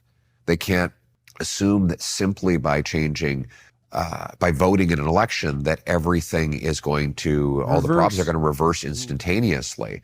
Like, I will need people to put pressure on the Senate to adopt my economic reforms. I will need people to put pressure on their mayors and local councillors to get out of the way and let us build homes. I will need businesses to actually do their part. I mean, our corporate Canada is so... I just don't know who's going to build the houses, like, and also how they're going to build the houses, and what are they going to do with the existing land where you could build more houses on? Like, who's... I just don't... Like, the real problem with housing seemingly is the same whether you are in Canada or whether you're in the United States of America or whether you're in London or anywhere else. People always point to random nonsense, but it is the unfortunate reality that housing is not seen as simply shelter, something that is a necessity for survival, but instead a speculative asset, a nest egg.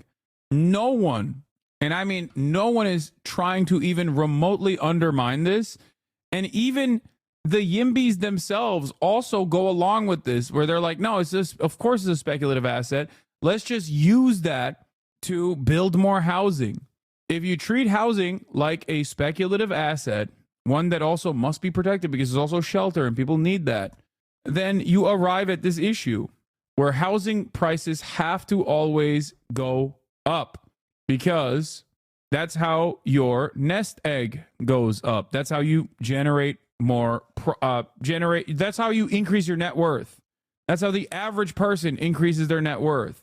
I don't know, Hassan, maybe talk to and look at the Canadian chatters. Wait, what?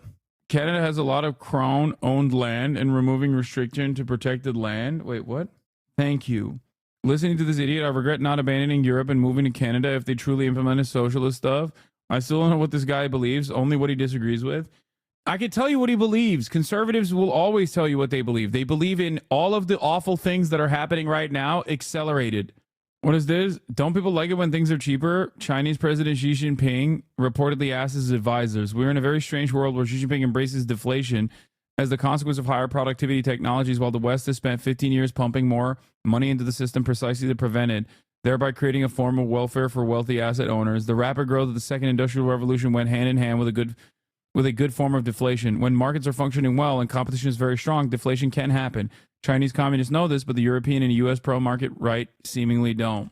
Yeah, I mean, the real people that hate deflation are people who are constantly seeking out more profit. People who are not necessarily wage laborers themselves, but capital owners. People who want to continue generating wealth off of the pre-existing capital that they have.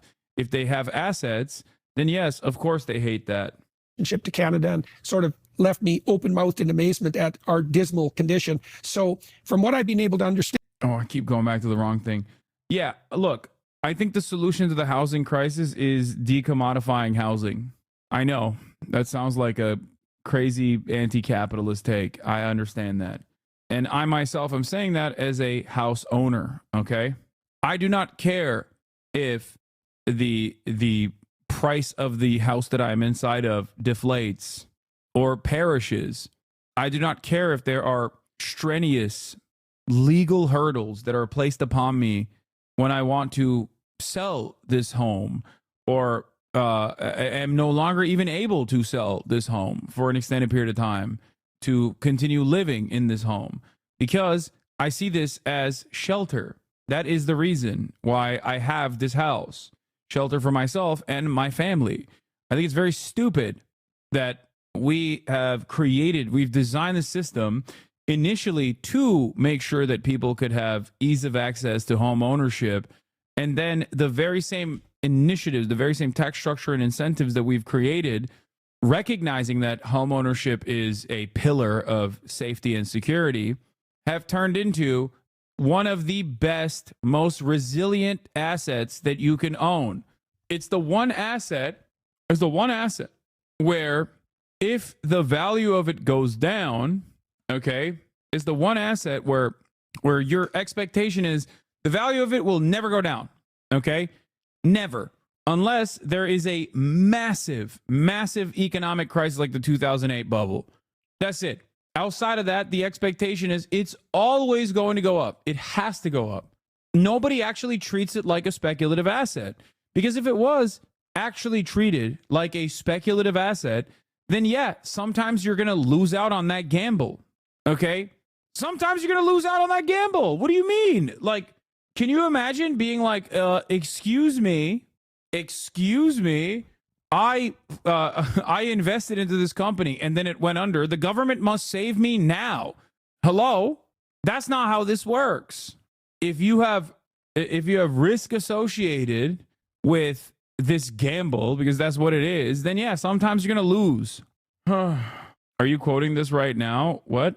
Okay, I'm not quoting this right now. I also believe it firmly. Yes, houses are for living in, not for speculation. Xi Jinping, president of China and general secretary of the Communist Party of China. I've been told by realtors in Vancouver that the rule in Vancouver is Vancouver prices will never go down. That's how they operate. The reason for that is because construction cannot possibly compete with demand right now. Okay, here's also another problem here. Here's also another problem with this mentality. There is some truth to it because land is finite, okay? There is not infinite land. Now, it might as well be treated as though there's infinite land with the amount of people that we have, with the density, the urban housing density that we currently have. It might as well be infinite. You could put every single person on the planet right now into the state of Texas if the Texas housing density was similar to Manhattan. So technically, there virtually is an infinite amount of land. Now, obviously, that would be, insane. Texas is ginormous. But my point is, there is already a finite amount of land, especially land where people are living or people want to live. So that's automatically baked into the system. A competent government is supposed to work against that, not consistently prop that up. Anyway. So completely incompetent when it comes to politics. They're going to have to start to fight for the policies that are good for their workers more aggressively. And I've said that to them. They need to fire their incompetent lobbyists and actually go to the people and make the arguments. So are you saying there's a truth to the supply problem? No, the truth to the supply problem is that there is a finite amount of land. So a competent government is supposed to be working against that with construction, with opening up additional units, with finding a better way to increase the housing unit that is readily available. This is one area where I do agree with the Yimbys on. But the other problem is that they cannot do it they cannot do it in a way that like still suits the interests of profit seekers, capital owners in general. The government is supposed to compete with the private. If there is a private public partnership in the field of housing, in the sector of housing, it has to be in a way where the government is regulating the housing prices by constantly creating infinitely cheaper alternatives in the form of public housing. This is how you adjust the housing market to a more normal place. Okay? But the problem is that is considered a big no-no by virtually every liberal and every conservative. This is unacceptable. The government can't outcompete. The government must never interfere in the market competition. It's just unfair. It would never work. And it's like, no, it does. It does work. It's actually really successful in combating this crisis. For the reforms that I'm talking about, I'm going to have to put out a call to Canadians that they have to stay politically active. They can't assume that. What about my poor landlord and her 37 and counting properties that her daddy's been building her since she was a child? I don't want her to lose out on all that money. I know.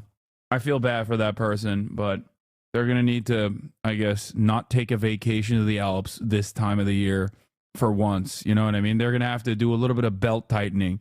The constant expectation that austerity can only be done to the working poor and never to the fucking wealthy is so frustrating. The belt tightening initiatives are never expected of the capital owning class. It's always the working class that must tighten up their belts, and they do it for survival. Any sort of fiscal belt tightening for the wealthy would not even be a matter of life or death. There's never, ever an argument for austerity for the wealthy. Never. Does that not strike you as odd? Simply by changing, by voting in an election, that everything is going to, all the problems are going to. Anyway, Polar says that once conservatives take power, supporters must remain engaged. Canada's climate-denying conservatives are explicitly making the case that generative AI's massive energy use is not only a good thing, but provides a big new market for oil and gas that they intend to exploit. I'm sorry, what? Generative AI? We're going to need data centers for AI and blockchain and countless other things that we can. He's just saying words. I hate these people. This is one of the worst aspects of the financialization of the global economy and what Silicon Valley has brought about to the rest of the planet. The idea that you can just like say buzzwords and people go, ooh, that's cool. I don't really fully understand it. Like, what do you mean blockchains and generative AI? What are you talking? Elaborate, please. What do you mean by that? The idea that like generative AI is going to ultimately displace the majority of the workforce. Like the generative AI is going to be doing the extraction of natural resources. So unimaginably stupid as it stands. Maybe down the line, but right now, and I repeat this over and over again, and people get very mad at me for saying this because there's a lot of AI truthers in here. Okay, as it stands, generative AI can only be used in instances where it's not supposed to be correct. Okay, you can use it for the lavender targeting structure when you are trying to create new viable targets like Israel does. You can use it for claims denial, like what Brian Thompson was doing at United Healthcare before his claim was denied. Okay, you can't, as it stands, utilize AI in an instance where you need it to be correct. Okay, you need it to be 100% accurate, or even, I guess, 99% accurate. You can use it as a way to displace certain aspects of the certain aspects of commodity production that don't have to be correct at all. You can use it in a way where you can displace workers that engage in basically the worst aspects of capitalism. But you can't actually use AI to displace people that are building cars or, extracting natural resources in the ground. For now, they're going to Photoshop generative AI, a Doge building and a house, and the boomers will be floored. We have the energy. Is your assumption it's already peaked or something? No, my assumption is not that it's already peaked. Also, he also said blockchain, which is, okay, so we're just going to have a universal ledger system. Like for what? For what exactly? Unless you're just simply saying blockchain because you know it's a buzzword, that doesn't fit into this argument at all. Energy for it takes tremendous amount of energy to power these data centers. Apparently, a Chat GPT inquiry is 10 times more energy intensive than a Google inquiry. But sure. But we could be powering these data centers with Canadian natural gas generators, with nuclear. We have the biggest supply of uranium. We invented the can. It's so funny. It's so funny to me that these guys, like people who are pro-capital, are basically so invested in the value creation aspect, like the eradication of the human component, the component of labor, okay, from the production process. They're so desperate that it's the one last part of the equation that they simply cannot make more efficient because, the most efficient form of it is just simply slavery. And because they can't do that, they're just desperately relying on technological improvements in this area, no matter how inefficient and how costly it is.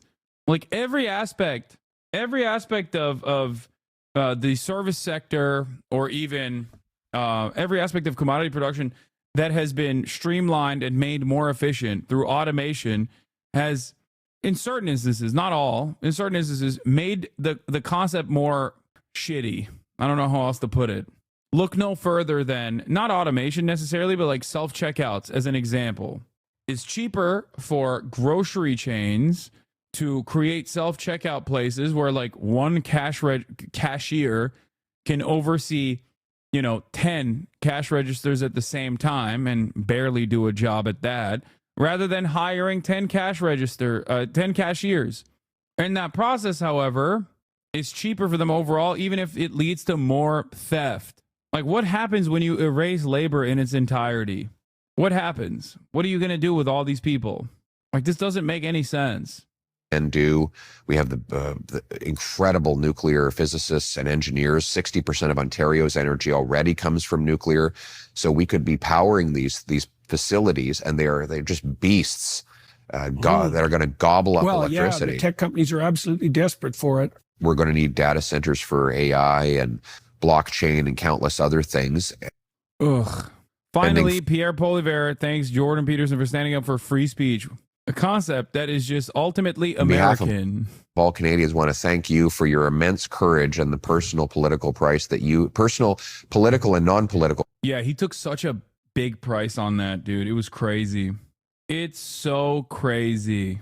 Price that you have paid for standing up for your convictions and defending freedom of speech, because I know you have paid a very big price for that, but you have never bent, you have never backed down, you've had a spine of steel, and there are countless other people who will have the freedom to express themselves because you paid the price for them. So thank you. Thank you, sir. Yeah. Because of Jordan Peterson, people are not going to prison for misgendering trans people because of wokeism. Except at the same time, Justin Trudeau has made wokeism the law of the land, and he has jailed every not trans person, every transphobe. It's been a privilege.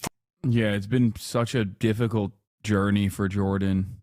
Anyway, so yeah, look alive, Canada. That's your next leader. All right, now let's move on to the other Commonwealth. Well, I guess the OG, England. Keir Starmer defends his record on grooming gangs following Musk's criticism. Now, how did this become a major story? It's because conservatives are so stupid that they forgot about the previous propaganda that they were engaging in. Here it is. Visegrad posts, only about 1% of the British population is Pakistani men, but according to the Cockbain report, they committed 80% of the gang rapes. Only 3.6% of gang rapes were committed by white men. I wonder if there is more to this data. Well, it doesn't matter, because guess what? Elon Musk has already highlighted it as though it is the case. First of all, he doesn't even know the name of the report. The Cockbain report not only doesn't endorse, but actually eviscerates the 84% claim, calling it shoddy pseudoscience. From what I understand, it's 8 total people that they did this report on, right? The Quilliam report is where the 84% originates from. And out of a ton of other problems, it's literally been caught inventing numbers out of thin air. Before I start with everything, though, the stupidity of this report might be hilarious. These are real, but there's a real tragedy behind it. These are real victims, young girls and sometimes boys whose lives and childhood innocence have been shattered by such heinous predators. And tragically for them, but should be for all of us, Elon is willing and happy, just for some political points, to give a free hand to such sexual predators who made their lives a living hell, as long as they don't belong to a particular race. On the August of 2017, Muda Adil of Quilliam wrote an op-ed for The Telegraph endorsing the targeting of British Pakistani immigrants. This is old school Islamophobia, I guess, at this point. Just, something to remind people of. It's giving me flashbacks to a different era. It's giving me flashbacks to the Sargon of Akkad era. Anyway, in this op-ed, contrary to all existing public research, she claimed that shockingly, 46% of child sexual exploitation crimes were committed by Asian immigrants. Her proof for the shocking claim, not to worry, it will come soon in an upcoming report. This statistic lent the article credibility, and what was soon a niche position found itself a home. The 46% figure was paraded around, and many used it to fears were not unfounded. It was genuinely, truly alarming. Why was an ethnic group making up 7% of the population responsible for nearly half of the child sexual exploitation crimes? The report came in December, but the proof never did. It's 69 pages, rather. They did not even bother mentioning which ethnic groups were responsible for CSE crimes. Nothing to contradict widely available evidence that it was not Asians, but whites in proportion to their population share. This is the other side of the story, by the way. It is actually still white people. At least this is the case in America, and certainly seemingly in the case of the UK as well. It is white people that are responsible for a higher share of per capita child sexual exploitation crimes than any other race. But don't stop that. Don't let that pesky little thing stop you from assuming the worst of brown people. In the report itself, though, we try to find where does the 84% figure come from. It turns out no one knows. The report claims the authors have conducted a comprehensive data analysis of 58 cases of grooming gangs identified in the UK since 2005. But what those cases are or where they come from are not mentioned. They're just news headlines or police reports or street interviews. No one has a clue. But they do leave a hint that these aren't police records. Due to the inaccessibility of official police records, this data cannot be treated as comprehensive. So if not from police records, what exactly was used for this figure? Anything other than another statistic born out of the author's imagination. At the end, though, their own claim to objectivity falls apart as they expose the bias by automatically linking without any data that the majority of arrested Asians must also be Pakistani/Muslim. The report recognizes that there are there to be a disproportionate representation of males with an Asian heritage who have been convicted in such cases, with Asian male perpetrator, white female victim dynamic serving as the prominent feature of these grooming gangs. Most of these men are of Pakistani Muslim origin, and the majority of their victims are young white girls. Their report suggests that the background of these men has influenced their actions. Following their usual pattern, absolutely no connection is made or evidence provided all throughout the report to suggest such. So what does the data actually say? The CSA Center Trends and Official Data from 2020 and 2021 lists the actual ethnic makeup of child sexual abuse offenses. White is leading at 89%, relative to 87% of the population, with the rest of the ethnic groups following their similar proportional population. So the readily available data not only disproves the made-up statistics that they love trafficking, but also ends up showing that if there's one group, if there's one population, I guess you could say Chinese as well, and mixed, but that's too small of a population percentage to get an accurate read on. If there's one group, however, that is responsible for more child sexual, it's less. I was wrong. I was looking at the wrong data. Chinese are responsible for less, mixed are responsible for less, black is the same, and Asian is the same. If the only group that is responsible for more of the crimes defendants proceeded against for child sexual abuse offenses is white. Chinese and other. Why is Chinese and other not considered Asian? I don't understand the British demographics. This was also another funny thing that I remember Sargon of Akkad and many others did, where they would be like, oh, the Asian designation in England, or Americans did this, where they were like, the Asian designation in England was created to hide the truth about Pakistani Muslims. They would just like, they would say that it's to make it seem like every Asian person is doing it when it's just the South Asians that are doing it. The chief prosecutor, I learned of grooming gangs from the Times in January 2011. I became chief prosecutor. I authorized charging Rockdale gang in June 2011. After convictions, Keir put me in charge of national response. Far-right thugs attacked my home. Thousands of rapists were brought to justice. There is no religious basis for the abuse in Rotherham. Nazir Afzal, the Crown Prosecution Service's lead on child sexual abuse, says it is about male power. Hold on. There was more to it that I wanted to cover. Why is this so important to debunk? The estimated number, 1 in 20 children in the UK have been sexually abused. Every single year, tens of thousands of girls are raped. It's an actual scary epidemic. The reason this is happening is because nothing is being done to stop this, and the horrors these young girls endure used only as a political football by people like Elon Musk, so we can direct all the anger over the issue towards halting immigration, but only for the UK. Immigration for the US is good, instead of protecting the actual victims. You can have various reasons for supporting or not supporting immigration. No, Elon wants to stop immigration into the US as well, just not H-1B visas. You can still support your anti-immigration argument without supporting Elon's lies. Wait, what? This guy. Trust me, you can still be anti-immigrant. Just stop saying they're rapists. This is so funny. This says defendants proceeded against. Isn't the general allegation that the alleged Asian Pakistani offenders were not investigated fully? That's so funny. Yeah, dude, the British government was letting the Pakistani rapists go. People believe that, though, unfortunately. Yeah, it's as stupid an idea as undocumented immigrants get more social safety nets than natural-born U.S. citizens. Anyway, let's hear what Keir Starmer had to say about Elon Musk. Season of peace and goodwill long gone. The PM... For also for the British racists, it's such a funny argument because it almost seems like they're saying, why won't they let us do the rapes, yeah? We want to be paedophiles too, yeah? Why are you letting just the South Asian migrants do it, innit? When my mate does a paedophilia, he goes to proper prison, yeah? But you let him go. You let the Pakistanis go, innit? It's just a little bit of nonsense. Why can the societal elites engage in it? Jimmy fucking Savile, yeah? He did it. It's a part of me culture. I'm sure they loved you in London.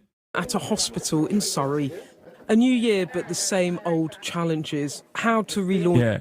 Back in the day, paedophiles could be elevated to the highest ranks of society, but wokeism killed it. We can't have these beautiful paedophiles like Jimmy Savile nowadays because woke killed it.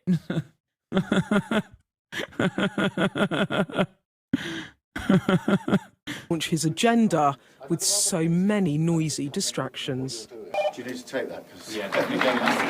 What today was meant to be about, his big plan to cut hospital waiting lists. More local hubs and more involvement from the private sector. I welcome a new agreement that will expand the relationship between the NHS and the private healthcare sector. Where's that chatter? Where's that chatter was like, remember when you said Boris was going to undermine the NHS and it would open up more opportunities for privatization, and that didn't happen? Meanwhile, you got the Labour government being like, yes, we need to expand the private-public partnership within the NHS. That's more beds, more operations, more care, available to the NHS, treating patients free at the point of use, targeted at where we need them most. But the PM's plans over... I do not believe that there is any room for public-private partnership in this regard. Take it over by force. Take it over by force. Make it public. Make it all public. Keep funding it. Shadowed by vicious attacks from the world's richest man. Elon Musk using his social media platform X to launch an onslaught against the PM, accusing him of being complicit in the rape of Britain for failing to tackle grooming gangs, while personally attacking one of Starmer's ministers. He called your safeguarding minister... He said it's a rape genocide. Elon Musk said what's going on in the UK is a rape genocide. Meanwhile, there is a literal rape genocide happening, but Elon is obviously in support of that, because it's happening in Gaza. He called your safeguarding minister, Jess Phillips, an evil witch, a rape genocide apologist who should be put in jail. Does that sort of abuse of a minister make you feel angry? And what is your response to that? Those that are spreading lies and misinformation as far and as wide as possible, they're not interested in victims. They're interested in themselves. Jess Phillips has done 1,000 times more than they've even dreamt about when it comes to protecting victims of sexual abuse. You believe in a private-public partnership for some industries? What an absolutely dog shit take. The worst I've ever heard from you, maybe Jesus Christ. How willfully regressive. What? What did I say? What? No, I was criticizing him, saying that the private industries need to open up more public beds. I was criticizing that take. Never mind, I'm tripping then, lol. Yeah, you misunderstood. I was saying the opposite of what you're saying. I especially don't agree with that. If there's supposed to be a public-private partnership, it should only exist in the currently full-blown private sectors, where the public, where the government funds initiatives to compete with the private marketplace in an effort to reduce prices. But there is no such space for that in a sector that is born out of inelastic demand, such as healthcare. abuse throughout her entire career. I'm prepared to call out this for what it is. Typically reserved, today the Prime Minister impassioned. What I won't tolerate is politicians jumping on the bandwagon simply to get attention when those politicians sat in government for 14 long years, tweeting, talking, but not doing anything about it. Now so desperate for attention that they're amplifying what the far right is saying. But the Conservatives doubling down and promising a push in the Commons for a national inquiry. Keir Starmer's claims this morning are absolutely disgraceful. It is not correct to brand as far right people who are raising legitimate concerns about the systemic, organised gang rape of vulnerable young girls. Dude, it's crazy that they brought back the old method. They brought back the old method that, like, the British government is secretly, because of woke, defending, like, what they suspect is brown people doing mass child grooming, and the government is, like, hiding the truth. This wasn't the start to the year that Number 10 expected, but far from being knocked off course. I'm told it was a deliberate choice by the Prime Minister to wade into this row, partly because he's angry about the safety risks it's posing for his MPs, but also because, in the words of one ally, he's authentically passionate about tackling child sexual exploitation and simply wasn't prepared to duck the issue. To that end, the government today announced plans to strengthen laws on child sexual abuse, but that's unlikely to calm a row that's as much about personality. Yeah, it's born out of nothing. Elon Musk says Farage doesn't have what it takes to lead reform. Oh my God, dude. He's ruining everyone else's as well. Jimmy the Giant posted this, by the way. Low key. Welcome to Dr. Ella Cockbain talk about the grooming gang convo, which we can dive into in a little bit. Political romance is over. Before Christmas, Nigel Farage posed with Elon Musk at Donald Trump's Florida estate, along with Reform UK's treasurer Nick Candy, in front of a portrait of America's next president. There were rumours the world's richest man might bankroll reform. But Nigel Farage's mistake, it seems, was not backing... Oh, USA! USA! Dark MAGA! Dark MAGA! Oh! Dude, if I was a European politician, I would be banning every American social media platform, but especially Twitter. I think start with Twitter, you know what I mean? And then the rest will fall in line. Many of them already comply with EU restrictions anyway. What? Keith Woods, YouTube, biggest Elon Glazer? Isn't this guy a white nationalist as well? Keith Woods. Nigel Farage is England's last hope. Support this man. Nigel Farage should be in charge of the UK right now, to be honest. The Reform Party needs a new leader. Farage doesn't have what it takes. Spineless and self-serving. Nigel Farage isn't the leader Britain needs. Let them fight. Elon Musk all the way after his incendiary attacks on the government over... Dude, why aren't you covering real news like chopped chin and I bought property in Egypt? Please, Hassan, sabe us? What? Historic child grooming scandals. The owner of X suggested Keir Starmer failed to pursue rapists when chief Crown prosecutor and promoted a video of jailed far-right campaigner Tommy Robinson. Nigel Farage said about Elon Musk... The fact that he supports me politically and supports reform doesn't mean I have to agree with every single statement he makes on X. I think I've made it perfectly clear that I don't agree with everything he stands for, but I do believe in free speech. I think he's a hero. But it seems that wasn't enough for Elon Musk. When he woke up stateside, he turned on Nigel Farage, saying the Reform Party needs a new leader. Farage doesn't have what it takes. Elon Musk's new favourite seems to be Tommy Robinson, who used to head the English Defence League, whom he says was put in prison for telling the truth about Britain. He was actually jailed for contempt of court. We make Britain great again! Nigel Farage, who's in the middle of a series of rallies, has said Elon Musk's broadside is a surprise. He's a remarkable individual, he said, but Tommy Robinson is not right for reform. Never mind that he says he's never asked to join the party, although some of its members are supporters of his. The government too is having to deal with Elon Musk's current obsession with British politics, specifically his criticism of the records of the Prime Minister and Jess Phillips and his call for a public inquiry into child sexual exploitation. We've had an independent inquiry on child sexual exploitation. Not a single one of those recommendations was implemented by the last government. We are determined to implement those recommendations. And when it comes to the Prime Minister, our Victims Minister Jess Phillips, these are people who in their professional lives outside politics have put more rapists, wife beaters and paedophiles behind bars than their critics could ever do. The previous Conservative government also declined to lead an investigation into grooming in Oldham, but the party is now calling for a national inquiry. What is clear to everybody, apart from the Labour government, is that we do need a proper public inquiry to get to the bottom of the truth behind this, so lessons can be learned and those people who are guilty of covering this up can be brought to justice.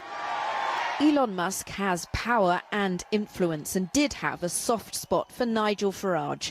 But in the end, his intervention in UK politics put pressure on the relationship, and it could be the end of the affair. Jane Deeth reporting. Well, earlier I spoke to Mark Owen Jones, who's an Associate Professor of Media Analytics at Northwestern University in Qatar and an expert on disinformation. I began by asking, with Musk turning his fire on Nigel Farage after days of attacking Keir Starmer, what's going on? Well, you might argue it's the snake eating its tail. I think Elon Musk is slightly upset, perhaps, that Farage didn't completely endorse Musk's support for Tommy Robinson, who, as everyone knows, is a far-right anti-Islam activist. And Elon Musk seems to support Tommy Robinson quite a lot. And Farage has been sort of more reluctant to embrace Tommy Robinson. And it seems that Musk really wants to sort of encourage the kind of far-right politics in Europe that is very potently, not just anti-migrant and anti-immigrant, but anti-Muslim. And I think Tommy Robinson embodies that. And so whilst Farage is probably seething deep down, I'm sure he knows that if he engages in a feud with Musk, that might sort of burn bridges with Musk, might prevent the possibility. Bro admits it.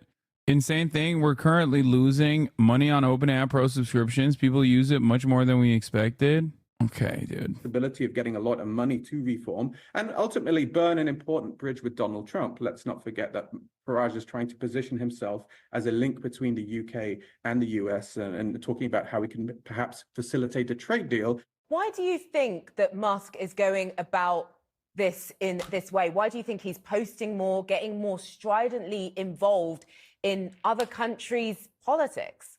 I think there's a number of things at play. I think one, Musk is himself an ambitious person, not just in terms of his commercial and economic projects, but I think his taste of notoriety, especially through social media, and then his subsequent buying of X has given him a taste for political power.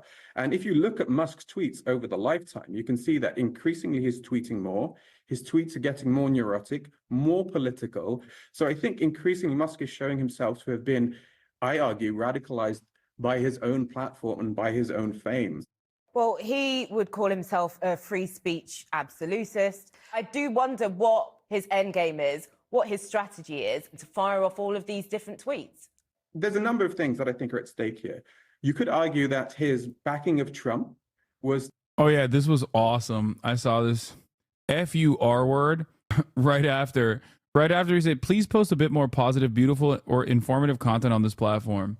Now, what's funny about that is a lot of people were mad at Elon for saying it, but I will bravely say what others are afraid, which is that he has the pass. Okay? I mean, come on. He is incredibly disabled. It's his word, dude. Like, what are we talking about? Are we just going to police? Are we doing that now? Like, we're just... It's like the gayest man you know saying the F word on the timeline. Isn't it your word too, technically? Yeah, okay, let's chill out. I'm like a day walker, okay? To the uninitiated, okay? I'm like a super white passing, like quarter black person. You know what I mean? Like if a person like that drops the M word, a lot of other people are gonna be like, whoa, what the fuck did you say? You know what I mean? It's kind of like that, where if I drop the R word, everyone's going to be like, chill. Wait, what is this? FUR word came Musk's response, containing a slur used against people who have mental disabilities. He then replied, saying yes to another person who said, we could have avoided a lot of disasters by simply telling leftist R words to shut the fuck up.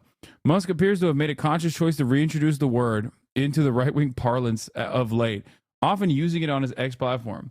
I think what's really funny, an analysis of his X post and replies show that he has used the term, or a variant of it, 15 times since December 20th, having never used it before. So I think one of the funniest parts about this is that Elon Musk is like, what, 53 years old?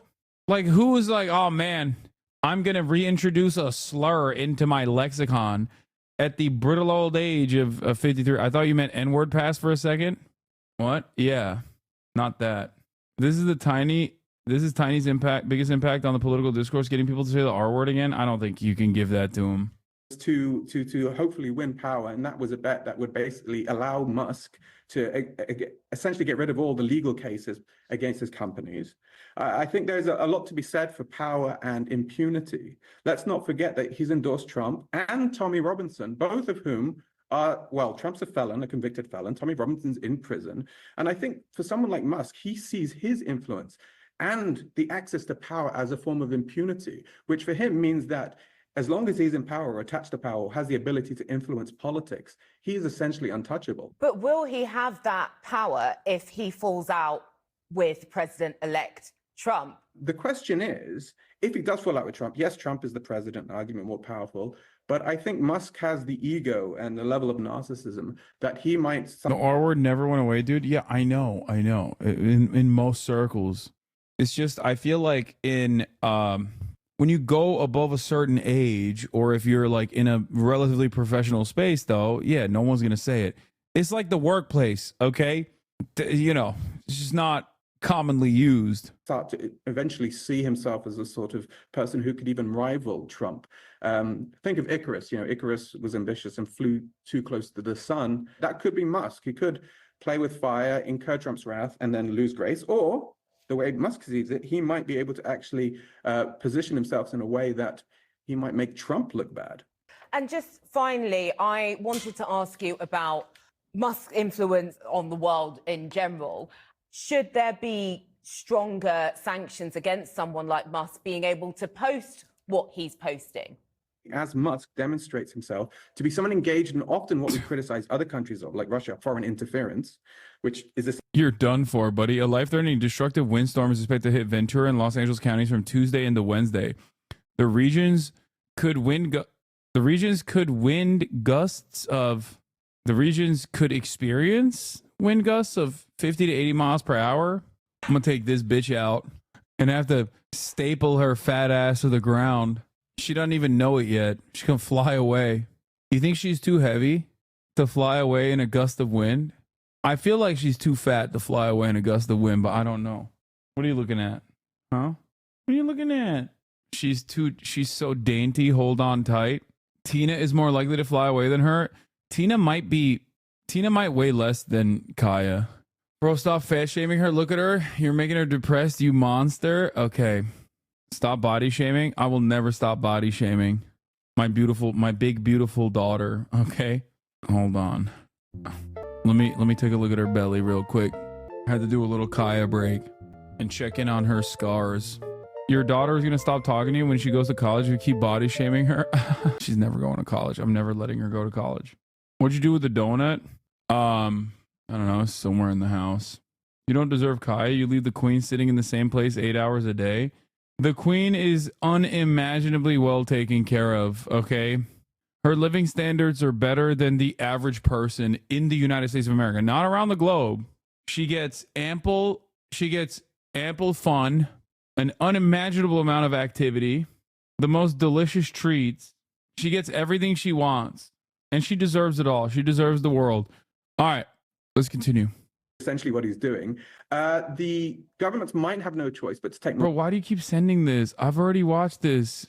You think this video with 400,000 views from a Hasanabi head is not a video that we watched way back in the day? Why do you keep linking it? He just keeps spamming it too. He's like, please watch this. Please. Don't be mean to chatters. I wasn't being mean. More punitive measures. You have to take the platform from under him. And I also think as a society, yes, we can. The wind is probably going to mess with streaming tomorrow. It's likely to take out power lines. That's true. I didn't really think about that. If it goes out, maybe we'll use the new bag, you know? Hey, government needs to take measures. But we have to wonder now, as news organizations and politicians, to what extent now should we be using X or endorsing X if that's a platform? All right, let's watch why Tommy Robinson is in prison, also known as Stephen Yaxley Lennon. Can you get me a sister? Wait, what's tomorrow? Wind gusts up to 50 to 80 miles per hour in California, in Los Angeles. Yes. Can you get me a sister? Arrested for broadcasting on Facebook Live outside a court in the UK. Sentenced to 13 months in prison the same day. For Tommy Robinson supporters, it's an outrage. For them, he's out on the street telling the truth. Yeah, they put him in jail for being the ugliest son of a bitch in the UK, which is like a very competitive field, you know what I mean? Truth about Muslim immigration and Islam. A thorn in the side of the establishment, a defender of free speech. Thousands have marched on Downing Street in Leeds and Manchester. More protests are planned. More than 500,000 have signed a petition. They want Tommy Robinson. Who is this guy? This guy's one of the most notorious Islamophobic terrorists in the UK. F you? Wait, why? Oh, this is from 6 years ago. I thought this was new. All right, let's look at the biggest moments from the 2025 Golden Globes. Filled with fierce fashions and emotional wins from Demi to Zoe. Lara, gonna share it all with us? It was a great night. It was really. Oh, before we do that, sorry. Here's senior politicians in Labor. The Tories and Reform have privately urged Donald Trump's allies to rethink his relationship with Elon Musk after the weekend. They're all questioning if the Trump-Musk alliance will last following the Nigel Farage blow-up.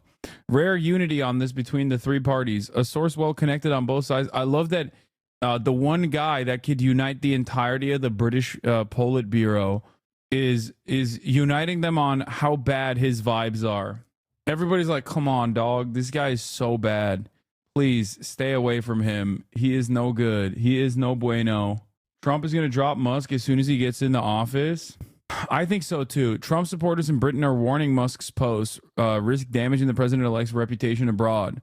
Another UK politician close to Trump world says they're worried Musk has got above his station and now poses a threat to president-elect. But a Trump spokesman insists he is standing by Musk despite the row with Farage. Elon Musk and President Trump are great friends and brilliant leaders working together to make America great again. I mean, I don't think he cares. I don't think the reputation angle is the right angle. These guys don't know anything. The real way to undermine Musk and draw a rift between the current Musk-Trump allegiance, the real way to do that is by consistently saying President Musk. Just keep saying President Musk. Just keep saying he's outshining you. Not overstepping his station. Just say that Trump is actually doing the bidding of Elon Musk. You do that and you hurt Trump's ego. He is a very simple man to manipulate. Like, on the one hand, he loves the money that Elon brings.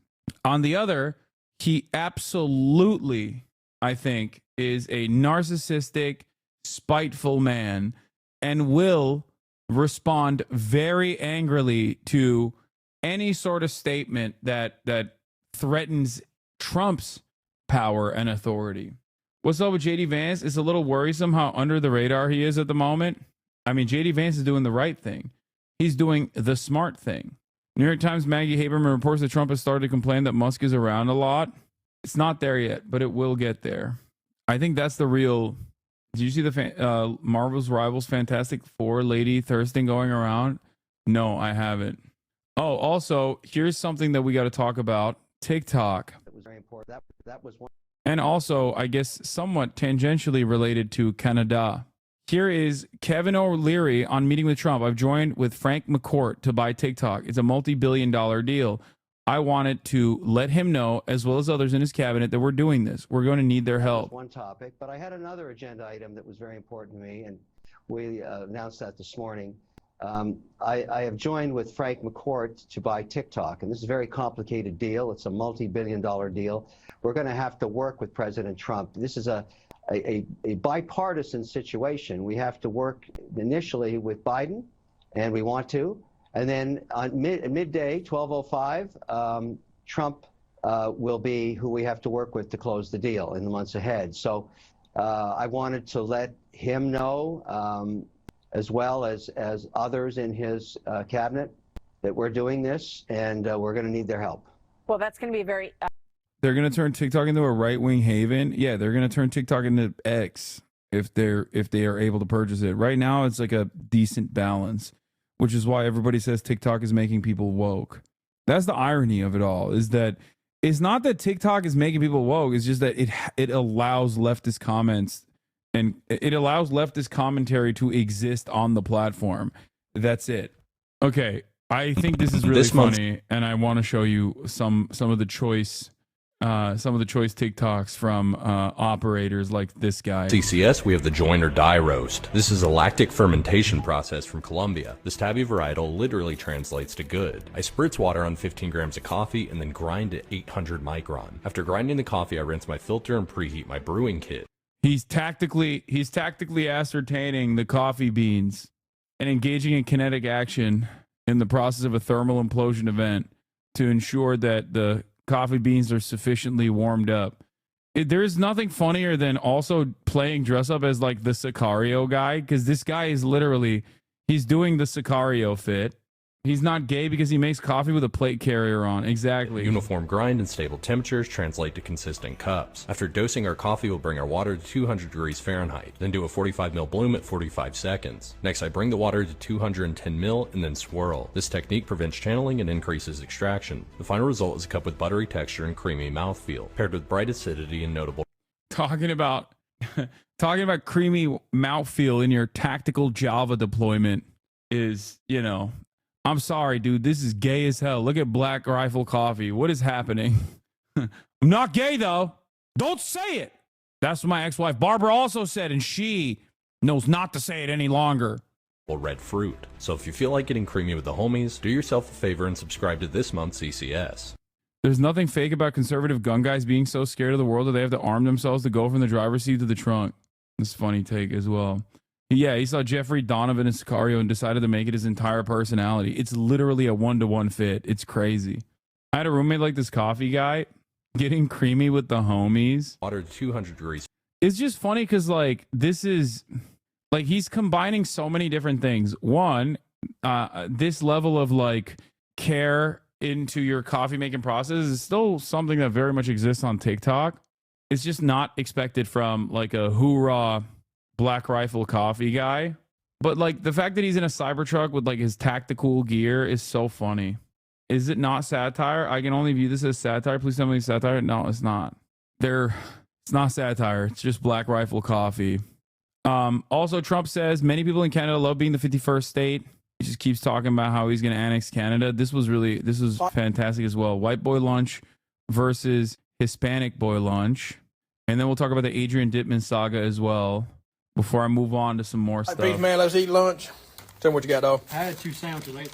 We got some cheese nabs, no peanut butter nabs. Cheesy poos. Cheese poos, Nutri-Grain. You know what time it is. Bro, it's crazy to me that dudes that work in back-breaking labor eat so poorly. Like, you need way more protein, dude. What the hell?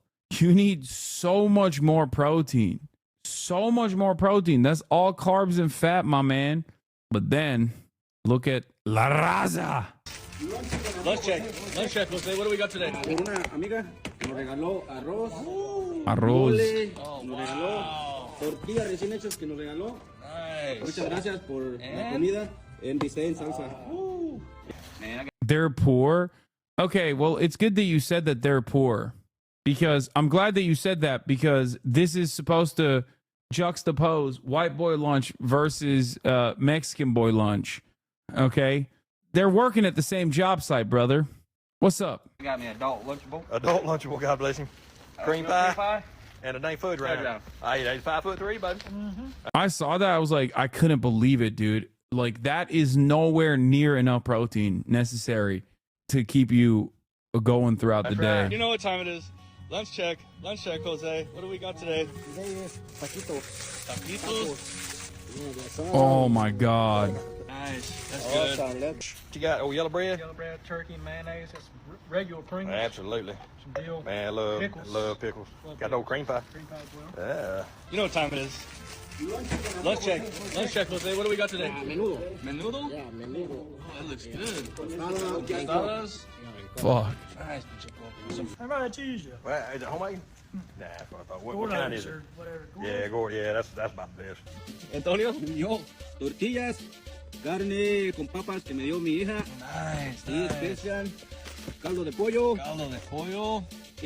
It look like they eat normal food, gang. They do. Yeah.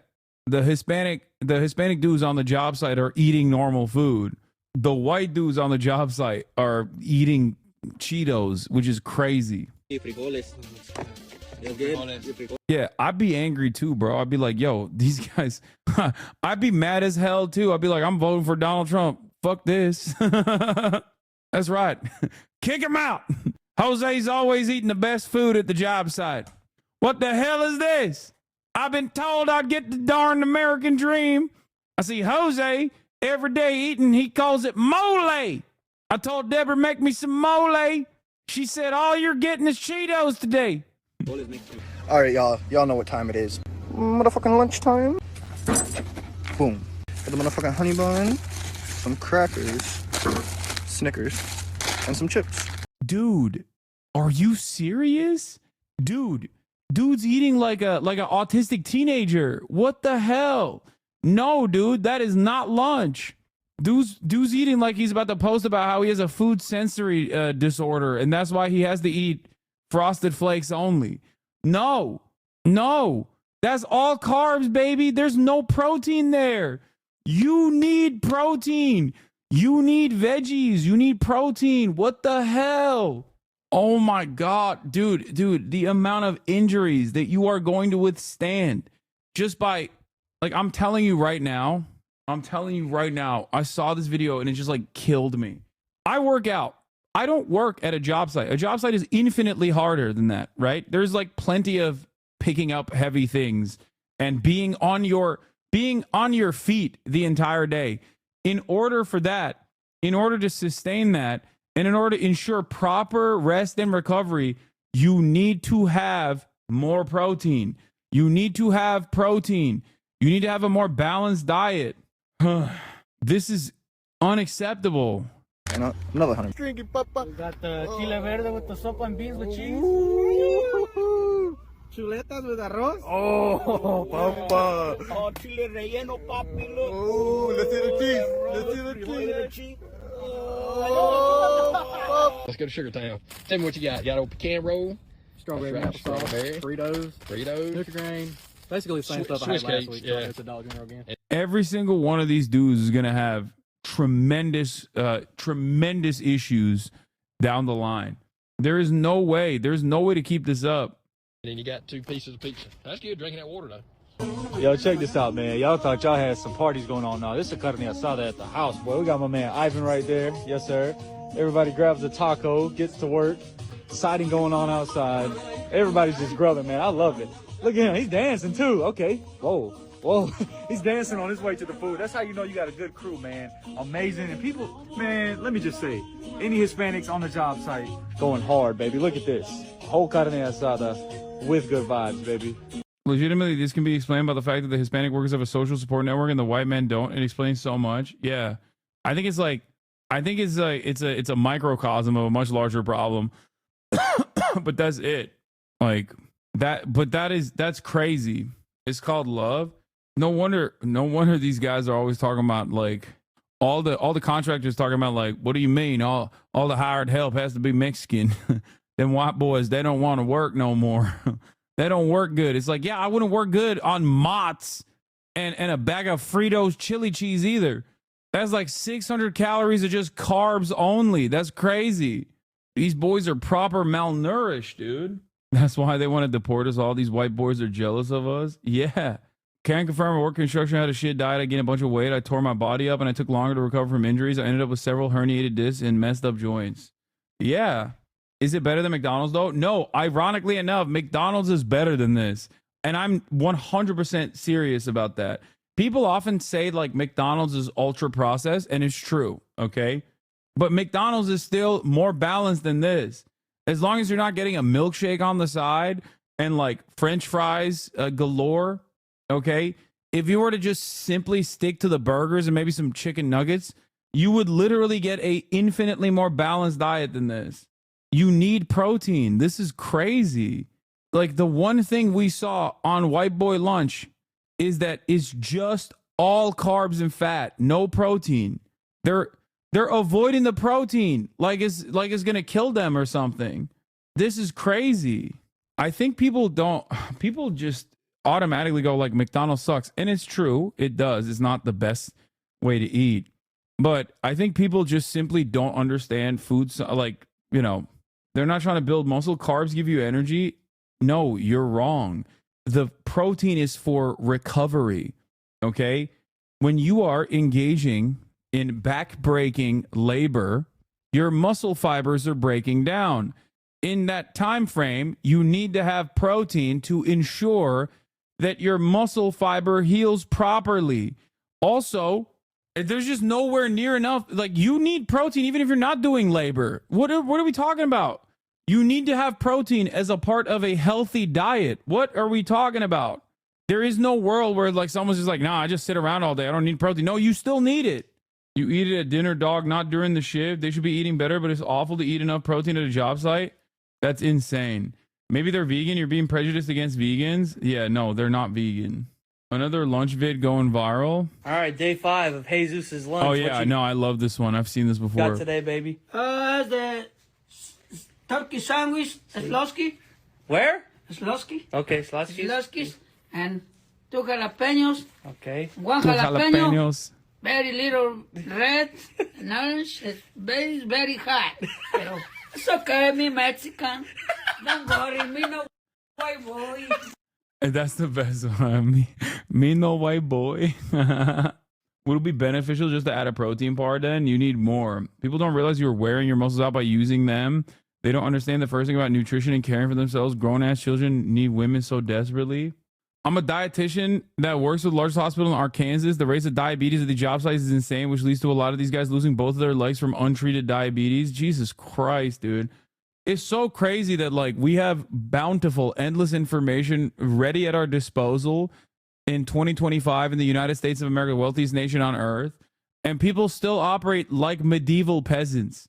They just take on all of the worst aspects of commodity production that's streamlined, that made it so easy to have all of the treats readily at our readily available at our disposal, and yet they don't take advantage of any of the information, the nutritional information that's out there.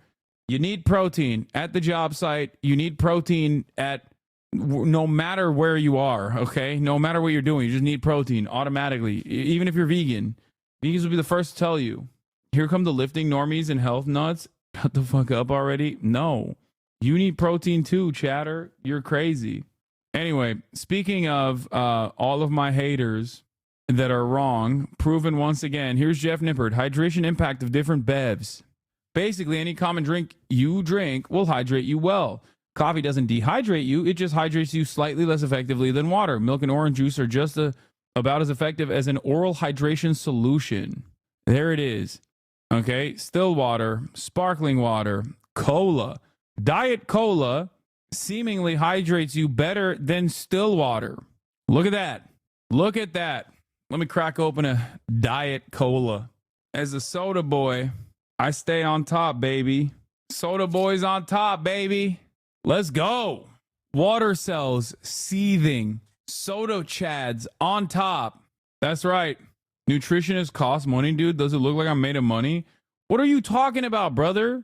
What do you mean? I'm not a nutritionist. I've never gone to a nutritionist. What are you talking about? That's why I said we have information readily available, accessible at our fingertips. Like, I'm not one of those guys that's just like, oh my God, like, oh my God, you have the internet. You can do your Sigma grind set. Like, I understand why many people don't have access to this information, or rather don't know where to look. But you are currently here, and I'm telling you these things myself. What's the matter, cola boy? Afraid you might taste something? Yeah. You do eat the same every day, though, so you don't realize how poor some of us are? Brother, okay, you're broke. Does that mean you're also incapable of hearing the words that are coming out of my mouth? I am so confused. I'm in the process of telling you what is good, okay? I'm in the process of telling you what is good in terms of nutritional information. I'm giving you valid nutritional information, and you're like, nah, I'm too broke to hear you. Like, what is happening? Also, even at my brokest, okay, and holy moly, I was very broke. There were many different tricks that I would engage in to ensure that I had enough protein, but that requires you to cook, okay? Yeah, like day-old rotisserie chicken, for example, manager specials. White people, I'm poor, I can't eat as good as Hispanics. Yeah, the Hispanic guys at the job site are just simply infinitely wealthier than the white guys at the job site. Yeah, Jose at the job site is living La Vida Loca. Okay, you don't understand. By the way, bro, lectures us on the importance of a healthy, nutritious diet and then drinks corn syrup. First of all, I'm not doing that. I'm drinking a diet bev. You will never catch me drinking a full-strength soda. You will never catch me drinking a full-strength soda. I'm a diet soda boy. How dare you? How dare you say such things? I wanted to talk about South Korea as well, but I didn't realize that white boy lunch versus Hispanic boy lunch was going to cause so much of a fissure in this community. Also, new median voter just dropped. Okay, watch this. Let me see what you got in your truck. My truck? Yes. Stop the genocide. 2 big Palestine flags. Okay. Redneck support Palestine. Okay. Because I'm from Texas. All right. Okay, over here. Uh-huh. We got stop free Gaza. Uh-huh. Nice. On the doors we have from the river to the sea, Palestine will be free. Yes, Hell sir. yeah, brother. Hell yeah, brother. Stop the violence. We have Stop the Violence, Rise Up Against the Genocide, Mashallah. Mashallah. And then we have the kafir that says Palestine. Palestine will be On free. the mirrors in the hood, on top of the windshield that says All Eyes on Rafah. Watch out. Watch out. ADL's coming for the decals. ADL's coming for the decals, my man. Watch out. They're going to be like, you got to take this down. This is the most anti-Semitic truck I've ever seen. Why can't you get a cool, not anti-Semitic truck, like the same lifted truck, but instead it has a Blue Lives Matter sticker next to a Israel sticker next to a swastika? That is the perfectly appropriate amount of non-anti-Semitism coming from the overwhelming majority of lifted trucks in the state of Texas, you know? Why can't you be a normal redneck and be a part of like a neo-Nazi militia that's also weirdly pro-Israel? ADL labeling this the most anti-Semitic truck known to man. Those Australian cops are calling a state of emergency after seeing this truck. They're gonna cry. The Australian cops that stopped that one protester, and they were like, they had a watermelon. They immediately perish. It makes the post January 6th suicides look tame in comparison. They're gonna see this and immediately have big news on diet soda is more hydrated than water. I know, I just covered it. Fox Sports lawsuit explained hairstylist suing Fox, Skip Bayless, and Joy Taylor. Former Fox hairstylist is suing Fox, Fox Sports, Fox Sports 1, Fox Sports 2, Damn, there's that many Fox Sports? I didn't even know. Charlie Dixon, who is the head of content for Fox Sports 1, Skip Bayless, and Fox Sports 1 host Joy Taylor. And child, I'm not a lawyer, but I read all 42 pages of this lawsuit, so let me give you the recap. Let me start off by saying that this is a 2-part lawsuit. Nushin Faraji, who is the woman that's suing, has filed a class action lawsuit on behalf of her and other hourly employees. And then she's also filed an individual lawsuit on behalf of herself, claiming battery, hostile work environment based on gender, race, and disability. She's claiming retaliation, wrongful termination. What did they do to this woman? Oh my God. And some other stuff. Here we go. So I'm going to call her Faraji because I don't know if I'm pronouncing her first name right, so just go with it. So Faraji says that she started working with Fox in 2012 and then was hired full-time in 2016. Starting off with defendant Joy Taylor, Faraji says she meets Joy Taylor in 2016, and at that time, Joy was working on an as-needed basis for Fox. She was married but had recently relocated from Miami to Los Angeles, but her husband was still in Miami where she came from. Faraji says that in May of 2016, she goes to meet Joy for drinks, and when she gets there, a man named Charlie Dixon, who is a defendant and, like I said, is the head of content for Fox Sports 1, is also there. Faraji didn't know who he was, but he was buying drinks and food. After that first night, Faraji says anytime she would go to meet Joy for anything, Charlie Dixon would either come with Joy or he would come later and leave with Joy. The lawsuit says, quote, Faraji suspected that the pair were sleeping with each other, and although this concerned Miss Faraji as she knew Miss Taylor was recently married, Miss Faraji kept her opinions to herself. Keeping your opinions to yourself and then filing this lawsuit with this information in. Is Skip the guy that accidentally started Instagram live of him clapping cheeks? Absolutely not. Okay. That's Unk. And secondly, it'd be really funny if it was Skip Bayless that actually had an Instagram live of him clapping cheeks. Mama Shell. Mama Shell. Mama Shell. And it doesn't all the way feel like keeping your opinions to yourself. The suit goes on to say that Faraji continued to be friends with Miss Taylor, but tried to distance herself as she considered the situation dangerous as well as morally wrong, as Miss Taylor and Mr. Dixon were both married. In July of 2016, the lawsuit says people around the office start hearing about a new show that's going to be launching called Undisputed. The show was going to co-star Skip Bayless, Shannon Sharpe, and execs wanted a woman with significant TV experience to also star on the show. So Faraji says it was a surprise when Fox announced that Joy Taylor was the woman who got the job, considering that Joy previously was, quote, a bartender and Miami radio host with very little TV experience. Faraji is giving shade, ain't she? Now, Faraji says that Skip Bayless told her at one point that he didn't even want Joy Taylor on the show, but Charlie Dixon was adamant about it and eventually asked him to just do it as a favor to him. A few months after all of this, Faraji says she goes to dinner with Joy, Joy's husband, Charlie Dixon, and Charlie's wife. And during that dinner, quote, Miss Taylor's husband became suspicious that Miss Taylor and Mr. Dixon were having a relationship. Soon after the dinner, Miss Taylor's husband found evidence of the inappropriate relationship and decided to divorce Miss Taylor. Fast forward a bit to January of 2017, Faraji says that she was at a rooftop restaurant celebrating Joy Taylor's birthday when Mr. Charlie Dixon approaches her. The lawsuit says that he asked the bartender for a drink and then he places his arm on Faraji's lower back. He asked her how she was doing, if she was having fun, and if she wanted a tequila shot. He then, according to the lawsuit, lowered his hand and started rubbing her body and grabbing her behind. Faraji says that she told Joy Taylor about what happened, but to her surprise, Joy's response was, quote, get over it, and that Dixon could make both of them lose their jobs. So from there, Faraji decides to tell another coworker. And the lawsuit says while that coworker agreed that Charlie Dixon was disgusting, the person also said that the behavior wasn't shocking given Fox's culture and that Faraji should just keep quiet if she wants to keep her job. The lawsuit says a few years into working at Fox, Faraji went to lunch with another one of her coworkers, and at that lunch, the woman tells her that she's no longer going to be working with Fox because Charlie Dixon told her in order to renew her contract, she needed to engage with him. The woman declined, and according to her, she was now parting ways with the company. Following that, I mean, I believe a lot of this tracks with corporate America. I feel like that is not culture, is predatory. I mean, it fits Fox's culture. Most Fox properties have been hit with similar suits. I mean, think about Fox News. You don't remember? This happened within Fox News as well.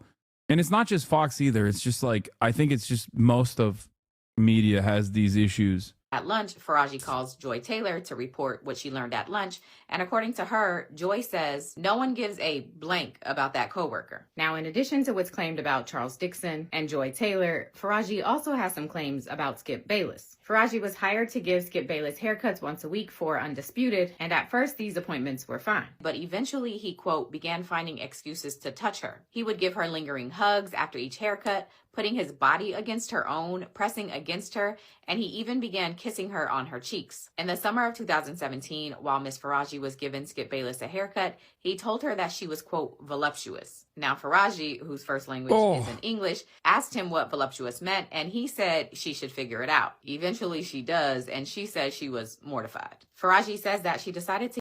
She made him go consult a dictionary for sexual harassment? It's like a timed sexual harassment bomb. Like, she had to go home and pull up a dictionary and then get hit with the impact after the blast. That's crazy.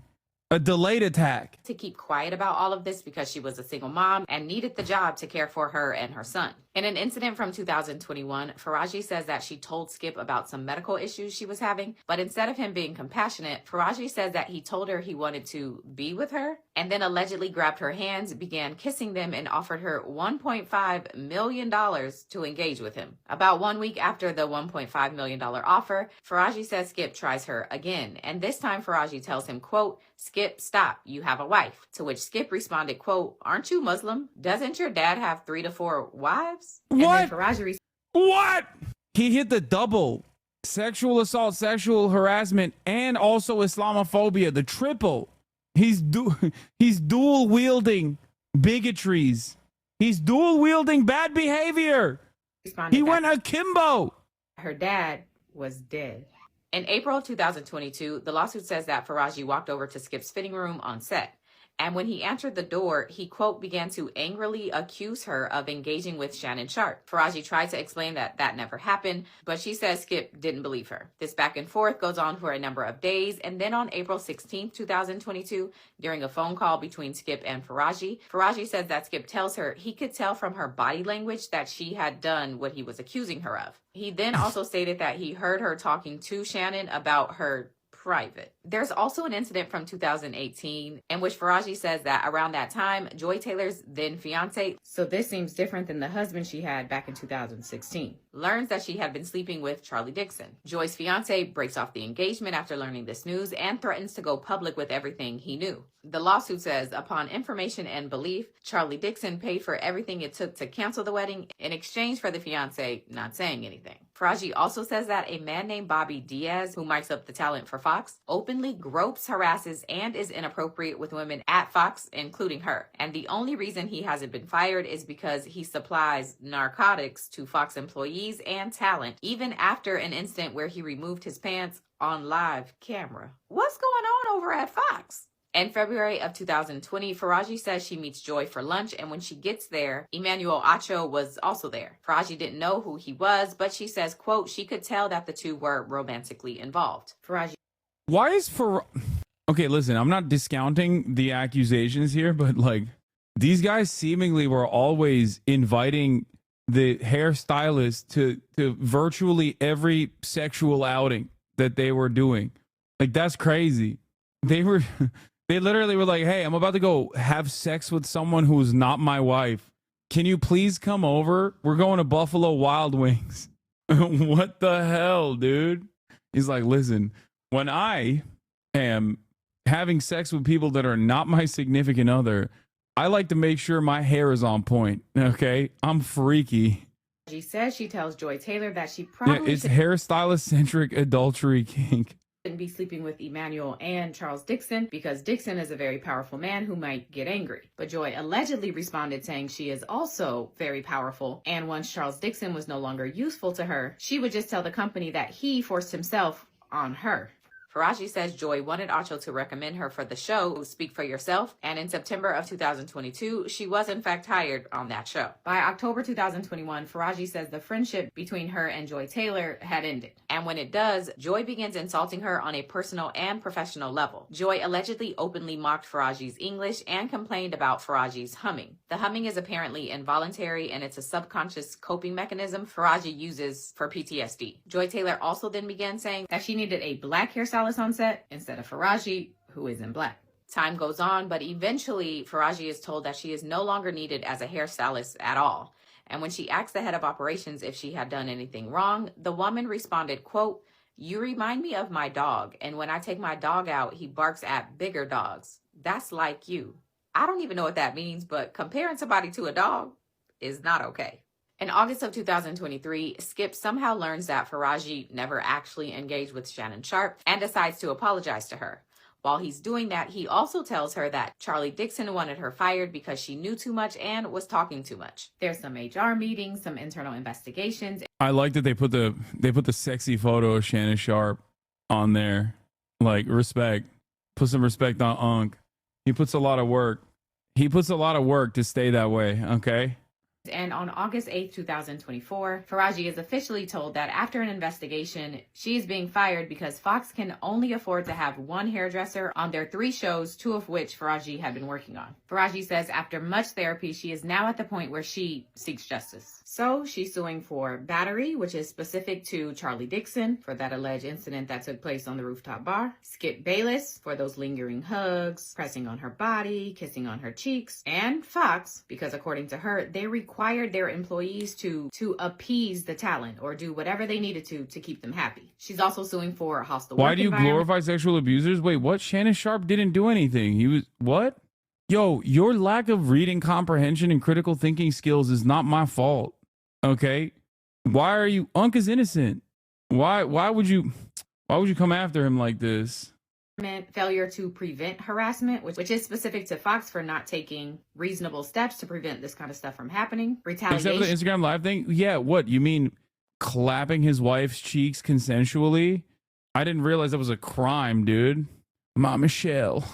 Because she says in one of those HR meetings, she confirmed that Joy Taylor was sleeping with Emmanuel and Charlie Dixon. And shortly after, she said she was fired. So according to her, those 2 things are related. And then she's also suing for wrongful termination. Now, like I said, there's also the class action part of this lawsuit. And Faraji does go into details of that. Whatever. But it's essentially that Not his she and wife. other Doesn't non-exempt matter. employees were not properly Partner. paid, even though they were required by Fox to work. So we just gonna start off 2025 hot, huh? Because I'm tired already. Unc not married. People think he's gay. Yeah, that's why people were claiming that Shannon actually leaked it because he wanted to go against the he's gay allegations. That's the conspiracy around his quote unquote Instagram live leak, considering how difficult it is to like actually go live on Instagram. But I guess what did my favorite commentator say? Jason Whitlock. I know what I'm capable of. And that big rack of hers that she showed off constantly. That's great. You know, Jason Whitlock, somehow not involved in this, still comes out to be a villain. Cool. Straight up. It's like always expect Jason Whitlock to come out as an enemy in every story, even if he is not involved in the story. Thanks, Jason. It's just, and that peanut butter skin with that big rack. Oh my God. Oh my God. Oh my God. Oh my God. Lobotomy. Oh my God. Fearless with Jason Whitlock. Should feel fear. Also on the Blaze Network, by the way, just so you understand where this incredible, rousing commentary is coming from. Like, Jay, keep your distance. He is, oh God, he is so bad. What is this? She used to work at Fox Sports. One time, Jason shit his pants in the studio and had to run to the bathroom during a commercial break. I'm in a tough spot. I know all involved parties. The story speaks the narratives that I discuss regularly. Corruption in TV and the media. The injection of women as hosts in male discussions. I'll figure out what I'm comfortable sharing and saying. And then he did. This was what he was comfortable sharing and saying. I know what I'm capable of. And that big rack of hers that she showed off constantly. It's just, and that peanut butter skin with that big rack. Like, Jay, keep your distance. I'm glad that he found comfort. He found the appropriate strength to muster up this take, okay? What I can say for sure is Shannon Sharp got revenge on the people he viewed as doing him wrong at FS1, Fox Sports 1. Another prominent personality benefited as well. It's a dirty game. You'll enjoy this very, very funny, unrelated interaction with... You, this historian, and analyze the game. Can you tell us when the last time a Triple Crown winner in the system merger hadn't made the playoffs? Your brother? I can't either. I can't either. That was 30 plus years ago. And you asked me the last time it happened, 1992. 1992. He didn't have a deal. Why are you showing me anti-Shannon Sharp propaganda? It's disrespectful. He seems to be vindicated. Emmanuel Acho was posting about Joy Tyler like bro was geeking about sleeping with her. Someone said he was also like very religious. Happy birthday to my brilliant co-host, my homie, my friend. Joy Taylor Talks. It's a pleasure and honor to work with you daily. Y'all go show her some love. Yeah, right there. Bro was in her crib, toes out. No. Oh, no. Posting a highlight reel for your coworker is insane. Yeah, I mean, we now know why he was posting it. So maybe not so insane. Done with rehearsal What? for the new show Speak, and I got to take a moment to shout out my co-host Joy Taylor. A woman, a black woman, daily show, sports. Do you all realize how hard it is to get into the position that she is in? So often there's misogyny and sexism running rampant in sports, and we don't even care what women have to say in sports. But Joy is not only in the position on television as a woman, as a black woman, but as an opinionist. So not just asking men what they think, but providing her own unique and distinct insight. It's hard to do, and Joy, you have done it. So congratulations. Looking forward to working with you, and hope y'all tune in 4:30 to 6 Eastern every day. That's crazy. Oh my God. Bro, the eye roll, that's too much. The eye roll is too much. What? No socks in the crib? Man was diving head first in it. What he's hiding there is shame. You might think he's cold. Okay? He's not cold. Wait. Oh my God. This is literally right after. Oh my God. Can you blame, bro? She's fine as hell. Yeah. This was awesome. Yeah. He wrote a book about tackling anti-Semitism. Our next guests are all about confronting difficult with Noah Tishby. Brothers and sisters' hearts so that I can empathize with them and fight alongside them. And you saw Noah online. I did. After October 7th, and you reached out to her. I reached out to her 2 years before October 7th. Oh, to have this conversation. Yes, this project was not a project based upon October 7th. It was a project based upon anti-Semitism. Noah just continued to speak and continued to lead and continued to be a galvanizer in the community.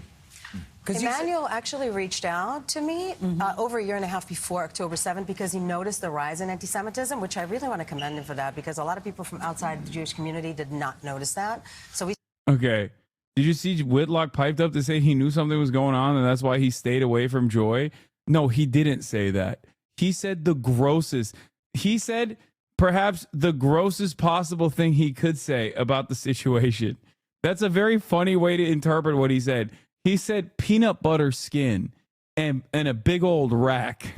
He said he had to exercise self-control. God, Jason Whitlock is disgusting. That's crazy. Those are a crazy sequence of words to put together, okay? But when your co-host does the face, it's okay. Yes. Anyway, what else do we got? Oh, updates on South Korea, by the way, before I forget. South Korea's president, with a warrant out for his arrest, barricaded himself in his house with the help of their version of the Secret Service, and they're prepared to go down shooting. So they gave up. The police gave up.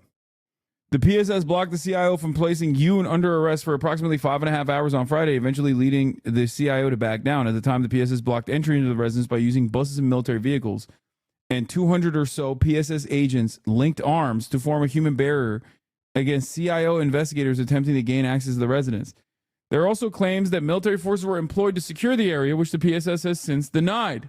After successfully thwarting the effort to arrest the president, the PSS spent the following weekend setting up more vehicle barriers on the road leading to the presidential residence, while also installing military-grade barbed wire around the residence. I didn't realize Yoon had motion like that. My mistake. I didn't realize that the Yoon cells, the goon squad, the Yooners, the Yoon gooners, the Yoonies were out and about like that. My mistake. I was not familiar with the motion that the goon squad had. Opposition parties suspect the PSS of issuing guidelines to his agents to be prepared for the possibility of using live ammo. During a press briefing on this day, the Democratic Party's Committee for Investigating the Alleged Insurrection said that during this process of carrying out the CIO's arrest warrant, PSS Chief Park Chung-jun gave his men the order to use blanks if they were pushed back in a scuffle, and to use live ammunition if that doesn't work. However, the PSS denied the claim, stating, "We would like to make it clear that Park never gave the order to fire upon CIO employees, nor did he ever even consider such an order." The police booked Park on charges of special obstruction of public duty and ordered him to appear for questioning on Saturday, January 4th. In response, the PSS said, "The head of the Presidential Security Service cannot leave his post, even for a moment," and Park did not appear. The police summoned Park again, demanding his appearance on Tuesday, but Park has not responded. Gotta imagine the plan is to wait out the siege until January 20th and then hope the Trump admin pulls some strings. The tiny number of counter protesters supporting Yoon are waving American flags and English signs saying stop the steal. But the flip side is that Yoon is Biden and Blinken's guy. They've all but stood by him the past month. Blinken himself is in Seoul right now and hasn't said a damn thing about it. Even Korean opposition parties are on board with Biden and Blinken's anti-China stances. The main reason the U.S. is so strongly behind Yoon is because Yoon has been willing to circumvent South Korean law to funnel large amounts of artillery shells to Ukraine.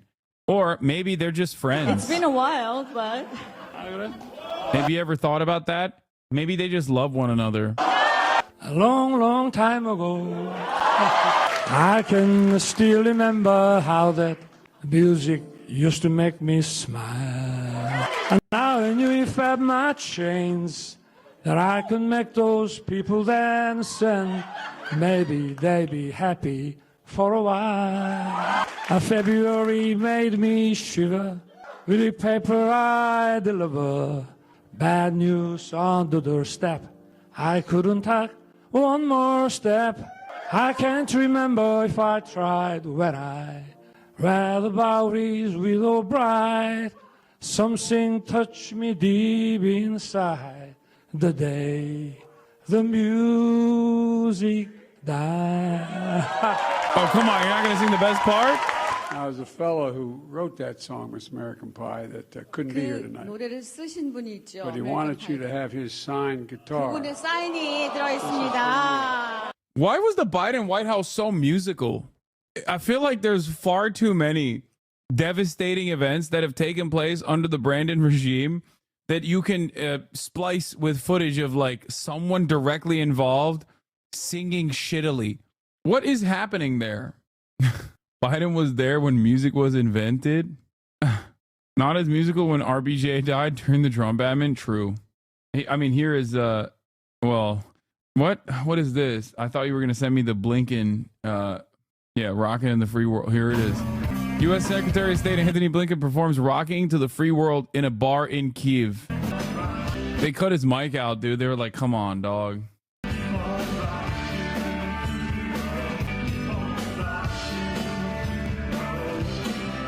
I mean, this is better, though. This is the best one. When he sang Hoochie Coochie Man. Bro, can you please stop sending me this video on anti-North Korean propaganda? Please, please, please. I beg of you. Please. I don't know why. You just like have valuable input in between. And then you go back to this video, this amazing video on the falsities of the West propaganda on North Korea. I am not going to watch the loyal citizens of Pyongyang, okay? From the YouTube channel, the DPRK Newsroom. I'm not going to watch it right now. A woman told my mother before I was born, gonna be a man-child coming, gonna be son of a gun, gonna make pretty women's jump and shout, and the world will know what it's all about. You know I'm here, everybody knows I'm here. It's amazing. I don't know what's going on. I'm an NMP viewer. This is Secretary of State Anthony Blinken, who oversaw probably one of the more destructive American foreign policy regimes around the globe. Just a sequence of L after L after L, which led to a lot of death and devastation globally. Poorly singing Hoochie Coochie Man. Are you not worried about being banned from Twitch for showing this shit? No. This is Black Scent, by the way. That's my favorite. Okay, that is the best comment of the day today. Canceling Anthony Blinken for Black Scent. This is up there with Hitler's age gap relationship in terms of probably the canceling notoriously horrific war criminals for minor offenses in comparison to the awful things that they've done. Oh, that's amazing. Oh. Like, this man is getting sued by all jokes aside, I think he's like being personally sued by the victims of the genocide that he's overseen. And you're like, I'll have you know, he's doing AAVE here. kind of problematic. Like, he's a war criminal, man. What are you talking about? Throw him in jail. Where is this lady going? Are you going somewhere? Are you going somewhere? Is there somewhere you need to be? What's that? What's happening? Oh, never mind. It's just I would like some pets, please. My time. Hoochie man. All right, let's look at the biggest moments from the 2025 Golden Globes. Really fun to watch, everybody. The Globes, they're usually a great time for the nominees, mixing TV and movies with a splash of champagne, and that usually means it's a fun show to watch for us at home. The Bear, Shogun, Wicked, Emilia Perez, the best in the business were celebrated. It also means the race to the Oscars is now on. Popular, you're gonna be popular. I'll teach you some Catholic prayers. Oh, sorry, what? Wait, this sucks? It was a wickedly entertaining night at the Golden Globes. Zendaya is here. Zendaya, you were incredible in Dune. Oh my God, I woke up for all of your scenes. You were so good. First-time host Nikki Glazer kicking things off with a raucous monologue. Hi, Timothy. You were great as Timothy. You need to know all of fucking Mexico hates Emilia Perez. Yeah, I wonder why. Like, isn't that a musical about, I don't even know what it is, but just from context clues, like, it sounds like a French director made a movie about Mexico without looking into Mexico at all, where the main like anti-hero, I guess, is a trans, like, Mexican cartel boss that's trans, that becomes a trans woman. I don't understand. There's a lot of hatred towards Emilia Perez for having a trans character. It's a musical featuring a trans character without consulting any actual trans people, and it features narcos. Yeah, it's a cartel boss that turns trans, right? And it doesn't have like any Mexican characters in it either, Mexican actors in it.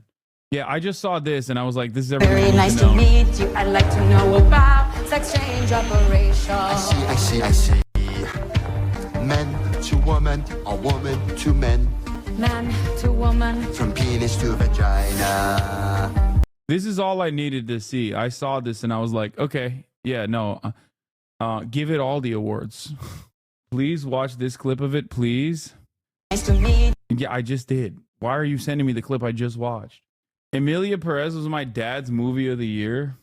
Your dad is too woke. Okay? Too woke. There's no shot this is real. This won multiple awards, not one award, multiple. Everything wrong with Emilia Perez, a thread. The French director, who was not fluent in either English or Spanish, stated that he did not need to learn about Mexican culture because he already knew enough, which explains why this film is full of offensive stereotypes and misrepresentation. The casting director declared that the cast was supposed to be Mexican, but there were not enough talented Mexican actors. All the actors were Europeans and foreigners with Latin origins, like Selena Gomez, born and raised in the USA. She also said that they adjusted the characters' origins in the script to fit the accents of the actors they chose. Selena's character was originally Mexican, but they changed it after casting her because her Spanish was not good. The only Mexican in the film, Adriana Paz, plays a secondary role just like Selena and Zoe, but she was not chosen by the directors as a bet in the Best Supporting Actress categories. What? Do you think it's a satire movie that bait awards into a reverse Uno card thing? Mexican actor Eugenio Derbez criticized Selena's Spanish not only for its lack of... Why is this... Bro, this is why I hate fucking Hollywood drama shit, okay? I'm sorry, but like, why? It's just like lasering in on like a person that you probably don't like. Immediately, it feels like this is just more so about shitting on Selena Gomez, okay? Like, why? Everything about Hollywood turns into this. This is why I hate covering Hollywood stuff. It literally just... Like, third tweet in, I'm like, okay, this is obviously a stan account that just doesn't like Selena Gomez. Like, stick to the movie critique, man.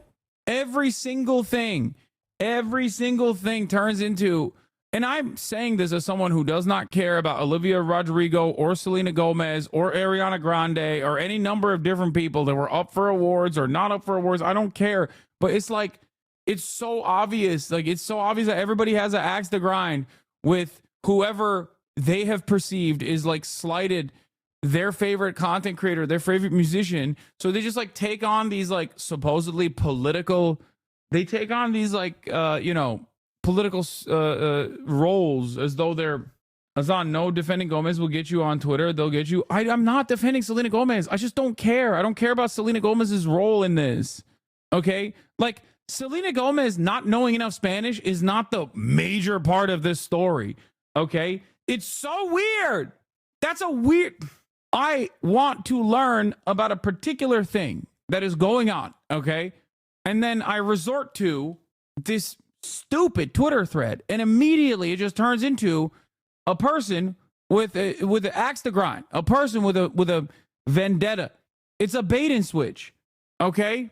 Oh my God. Click on the account and read the first post. Yeah, look, well, I called it. I still can't believe Emilia Perez won Best Musical over this masterpiece. There it is. Axe grinded. This is what I mean. It's like, dude, what are you doing? What are you doing? This is a standalone, okay? This 16-second clip from the movie showed me so much more than what that Twitter thread was doing. And no, before people jump to this, like, no, you don't understand. It's actually important to talk about. It's actually important to talk about Selena Gomez here. It's like, yeah, it's important for one of the multi-thread, okay? You can bring it up once. You bring it up 8 times, and it turns into, yeah, you just hate Selena Gomez, I think. Hello, very nice to meet you. I'd like to know about sex change operation. I see. Men to woman, or woman to men. Man to woman. From penis to vagina. Amazing. Just say that Wicked was robbed and move on, brother. Trust me. Sure, Wicked was robbed. This sucks. But my point is not that. I'm talking about something entirely different here. Okay? Penis to vagina. It's stuck in my head now. This is a banger, actually. I take it back. Banger. Hello, very nice to meet you. I'd like to know about sex change operation. I see. Men to woman, or woman to men. Man to woman. From penis. I think it's cool that doctors are rocking gear like this. Like, I feel like the doctor robes are too boring. I like that these guys are rocking this gear. I don't know what's going on here. It's like a doctor, but an admiral. This guy's a general of doing sex change operations. In my mind. Yeah. He's the final boss. He's the final boss of transing people. To vagina. Hello, very nice to meet you. I'd like to know about sex change operation. I see. Men This goes woman, hard. Or woman to men. Man to woman. This is how it's done. This is what the wokes have created, okay? This is what the wokes have created. You just go up to the doctor, and if you sing, you can just get a sex change operation. As long as you repeat what your doctor is saying in a sing-song voice, that's how easy it is. A penis to vagina. I watch one Disney movie, and now you got me doing sing-song dances. Like, this reads so silly. I feel like this could have been a Daily Wire production to belittle trans existence. Like, it reads, dude, it feels like something that Ben Shapiro wrote after he heard that Kamala Harris wanted to give bottom surgery to transgender, transnational, illegal criminals or something. Like, cartel boss. The fact that it's a musical theater piece also makes it more Ben Shapiro coded. Okay. What? Bro, you can't be crying about being clipped out of context. I'm glad you can see the satire. Finally, you are so boomer coded. What do you mean? You can't be crying at getting clipped out of context. Are you telling me that I'm clipping a movie out of context? We need to put a ban on French directors until we figure out what the hell is going on. Oh, this is the full. Oh. Oh, this is the full. Ladies and gentlemen, this is your captain speaking. According to our flight plan. Let's watch the full one. Hello, very nice to meet you. I'd like to know about sex change operation. I see. Men to woman, or woman to men. Man to woman. From penis to vagina. Is it for you? For me?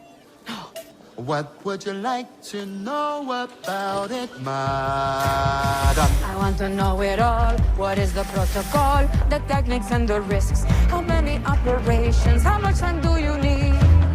Mammoplasty. Yes. Vaginoplasty. Yes. Rhinoplasty. Yes. Laryngoplasty. Yes. Mammoplasty. Yes. Vaginoplasty. Yes. Rhinoplasty. Yes. Dude, this is so crazy. Vaginoplasty. Yes. Oh my God. Okay, I'm back on it. I'm back on it. This movie's amazing. I'm going to watch this movie now. Yo, I'm going to watch the shit out of this movie. What the hell? Someone spent money making a movie where the lines vaginoplasty, yes, actually is in the movie? What? What the hell, dude? Also, thank you for watching the full context. Yeah, I wouldn't have. I think it would have been inappropriate of me to clip this movie out of context. Now that I've seen the full context where the doctor goes, vaginoplasty, yes, I'm beginning to recognize that this was so much stupider than I previously thought it was.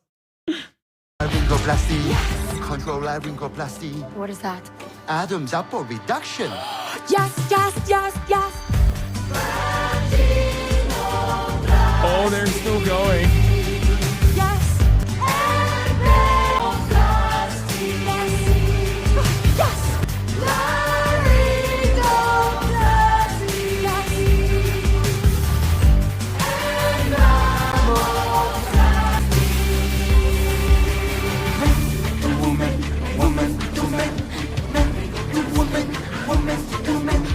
Last bumpy just for the bath. How much will it be? For you, $4,500. Is she the cartel boss that is trans? Is that what it is too? No,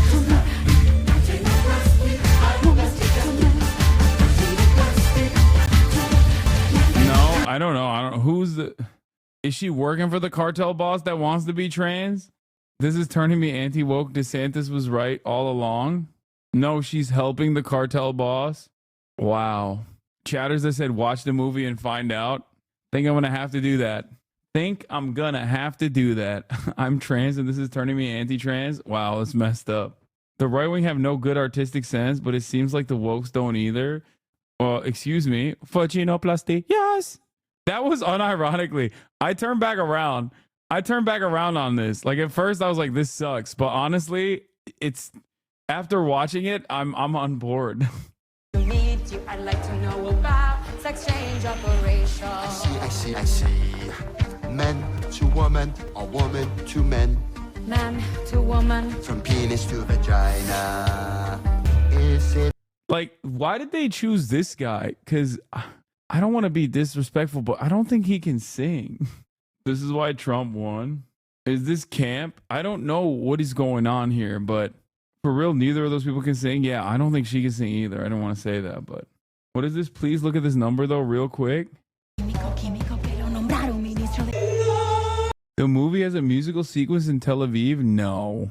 Kind of random. Why wasn't the surgery at Mexico? Why in Israel? Emilia Perez from Mexican cartel leader to Tel Aviv's operating table. Emilia Perez. Oh, dude, Israel likes the movie. Okay. It just, I thought that it couldn't get worse. Turns out there is an endless well of depravity here. Okay. The vaginoplasty, I already saw it. Is literally the previous clip that we watched. It for you. For me. What would you like to know about it, madam? I want to know it all. What is the protocol, the techniques and the risks? How many operations? How much time do you need? Mammoplasty. Yes. Vaginoplasty. Yes. Rhinoplasty. Yes. Laryngoplasty. Yes. Mammoplasty. Yes. Vaginoplasty. Yes. Rhinoplasty. Yes. Laryngoplasty. Yes. Control laryngoplasty. What is that? Adam's apple reduction. Yes, yes, yes, yes. Yes.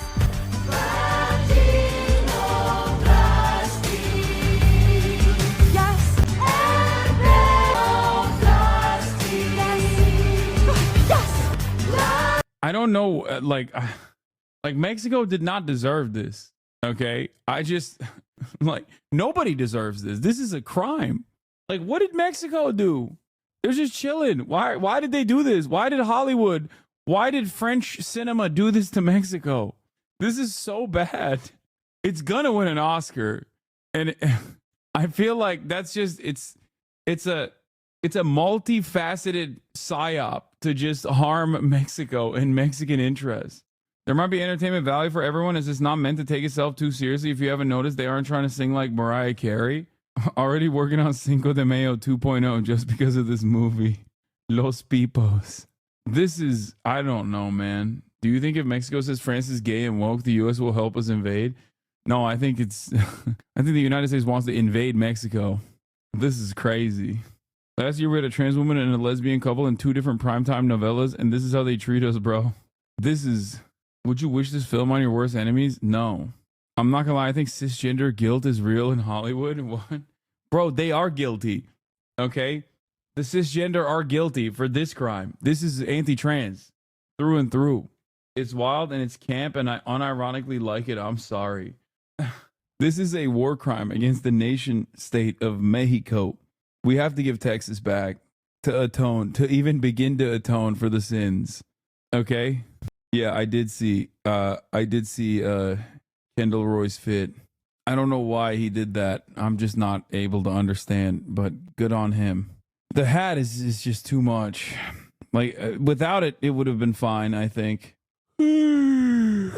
Has anyone seen the TikToks about Operation Olive Branch reporting people to the FBI and people wondering where the funds are going? Just came across videos and trying to figure out. I have not. But this is why I keep random decentralized, fundraising initiatives like that at an arm's distance.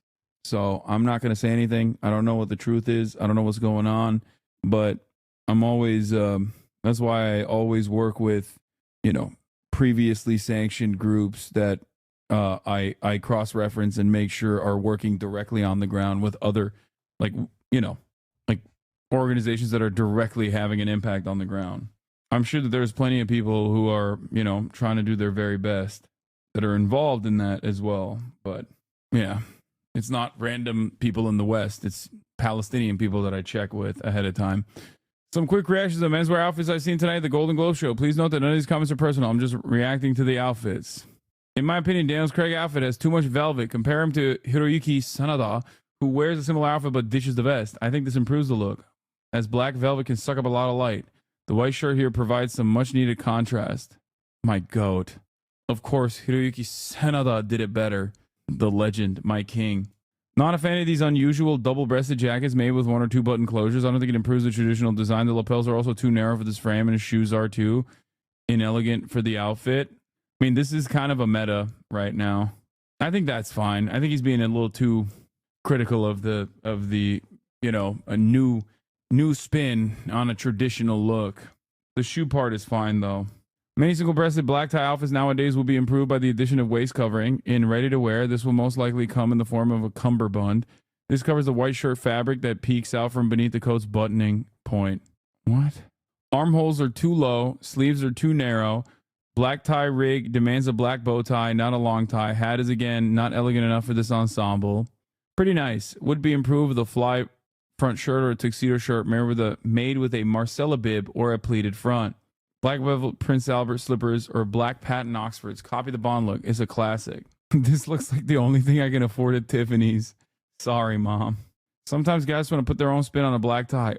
Oh, those shoes. Oh, the shoes end up being a distraction, drawing your eye downward. Long black tie with a black suit looks funeral-esque. Needs a bow tie. Damn, so many misses. And then, of course, perfect example of how to do the opposite of what's above. Nothing here's a distraction. In fact, the centerpiece is the bow, keeping your eye up at Domingo's face and making him the center of attention. Everything in this outfit works in concert. Outfit still communicates elegance. I mean, yeah, of course. And this is, in my opinion, one of his weaker fits, too. And it still is an absolute banger.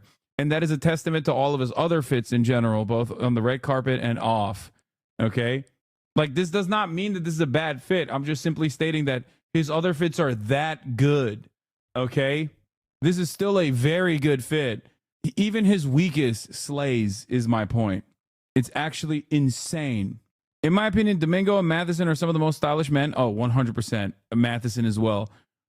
Partly for one reason. Their clothes never outshine them. Their outfits are unique and expressive, but they wear the clothes, not the other way around. Cool, funky Western theme here with a bolo tie. And he didn't just do the thing that I do always, which is like rip a bolo. It's the bolo is complementary to the rest of the outfit. Matty Matheson is amazing. His outfits are always on point. To me, that's why there's always room for a classic black tie. People think these are boring, but it takes a lot of attention to detail and quality tailoring to get these looks right. Not everyone looks great in a crazy outfit. Clothes have to support you. Pretty great. Nothing really pulls or puckers, which is difficult to achieve on this type of build. The lapels are the right width for this frame. I like the sleaziness of the open silk shirt, necklace, and brooch. Add useful visual interest in place of a tie. Yeah, he kind of killed this. Makes him look a little short, though. I don't know if the proportions are a little off. It's good. I like seeing big boys, big brolic boys show up and show off, specifically because it's difficult for us big boys. Will look better with a slightly lower buttoning point, which would allow the tailor to give him more waist suppression, achieving a more V-shaped silhouette and elongate the lapels, which as is look a little stubby. Nice, but would be improved with more elegant shoes. These look like work boots. Give him some black velvet Prince Albert slippers. I don't know. I kind of like the boots with the three-piece. I think it's nice to change it a little bit. Not sure if I like this outfit, but if I could change one thing, it would be at least to take up the sleeves. Since there's an embroidery detail at the cuff, this operation would have to be done from the sleeve head. A slightly harder job, so it would require a skilled tailor. I think that's also deliberate. Lots of tonal outfits tonight. Not sure if I like the first two, largely because there's no contrast anywhere. In my opinion, this sort of thing is more successful when you vary at least by sheen, shade, hue, or texture. Personally, like the last two better. Yeah, that's crazy. That is, ooh, look at the slit in the bottom too. Okay. See, this is deliberately oversized, and I like it. I like it a lot. Mashallah to my Muslim brother. Mashallah to my Muslim brother, Andrew Garfield. He is one of the ummah in our hearts. This, not so much. I didn't really like this that much, but I mean, it's cool. He's doing the, I wonder what brand this is. This seems like a kimono style, clearly, but I don't think it's a good fit. It's also very difficult to pull this off in general. Someone said cock shame. Yeah, this would have been better if he was wearing, the shoes are amazing. I think they're Louboutins, but I think this would have been better and more understandable if he was, if there was something else inside instead of a t-shirt, and that he didn't have like such tight fitting pants. I think that if he had opened them up, similar to the Garfield fit that we were just looking at, it would have been better. Trousers are bad and the lapel detail is awful. No, that's fine. I mean, dude, you got to give creative liberties to people on the red carpet. Yes, I heard about Capital getting bought. Maybe they'll finally make some clothes my size. Okay, yeah, they deserve it.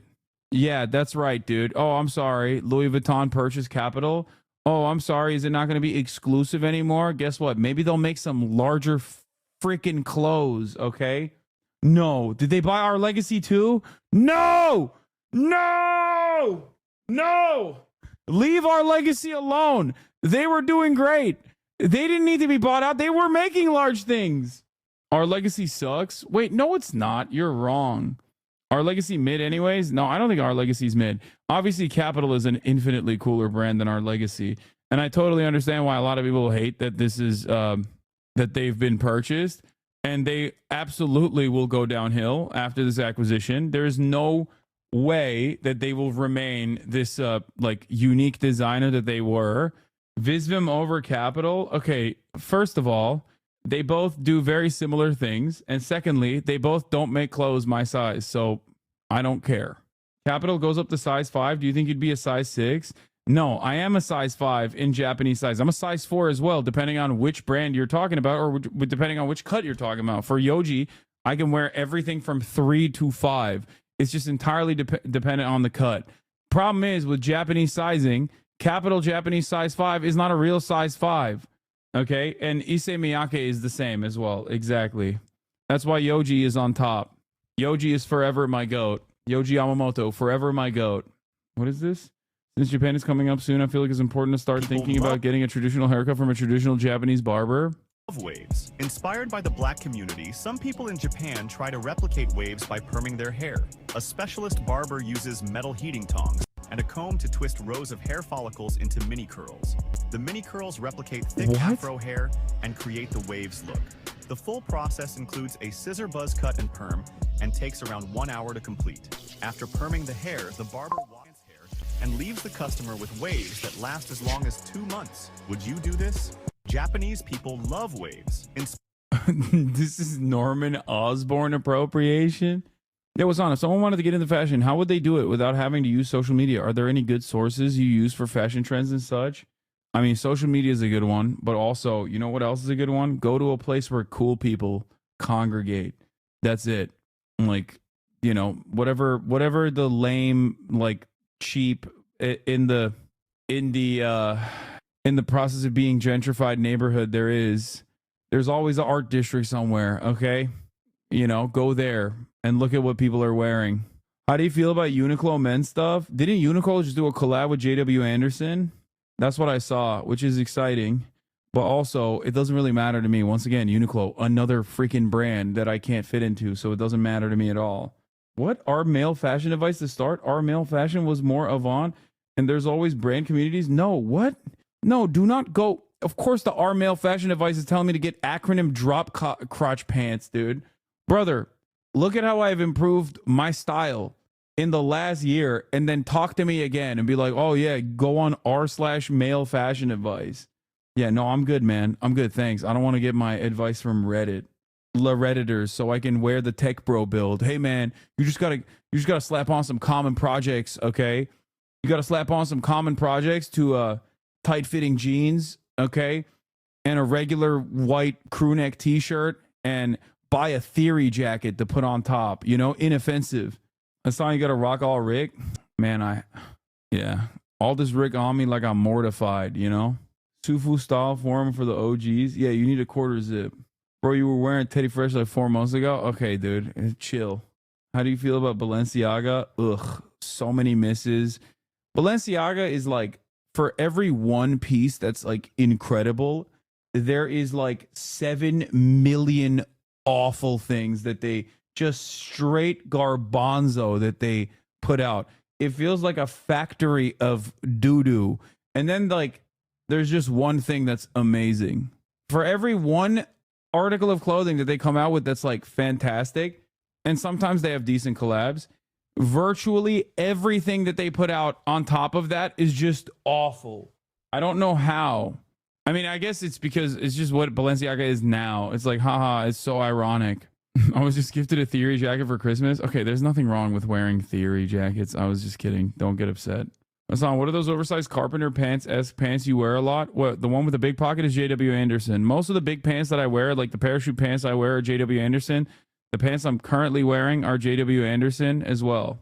Hassan, search up the meaning of Balenciaga and you will see why I don't like it. What? Is it because it's satanic? Is that why? Is it because they're pedophilic satanic vampires? Is that the meaning of Balenciaga? I'm too broke to understand any of this convo. I mean, dude, we cover a lot of stuff on here that it doesn't have to be in your price point for you to know about it and appreciate it. I knew about these brands when I was broke as hell. Balenciaga has the demon ball right there in the name, man. That's what I'm saying. The tip for copying Japanese brands in big sizes to go shopping in South Korea. South Koreans stock larger sizes sometimes because they're taller. Also, I need your opinion on Aura Lee. I think Aura Lee has a lot of hits and a lot of misses, a lot more misses. I don't know about Aura Lee that much. I like La Mer. Aura Lee's fine. I like Our Legacy a lot. Again, Margiela is the same. Margiela is a little bit different than Balenciaga. Margiela is like art you can wear, but it's just entirely dependent. I do not like Maharishi because I am not a rapper from the 2000s. Even though I was listening to the Ball song yesterday. Acme's good too. I mean, Margiela is great. It's just that, you know, there's a lot of weird stuff that they make as well. If you're a real one, pronounce Loewe. Maison Kitsune. Isn't that also the they also make like Maharishi style big ass like the lugs and the weird shoes. Vetements is also in the almost in the Balenciaga camp.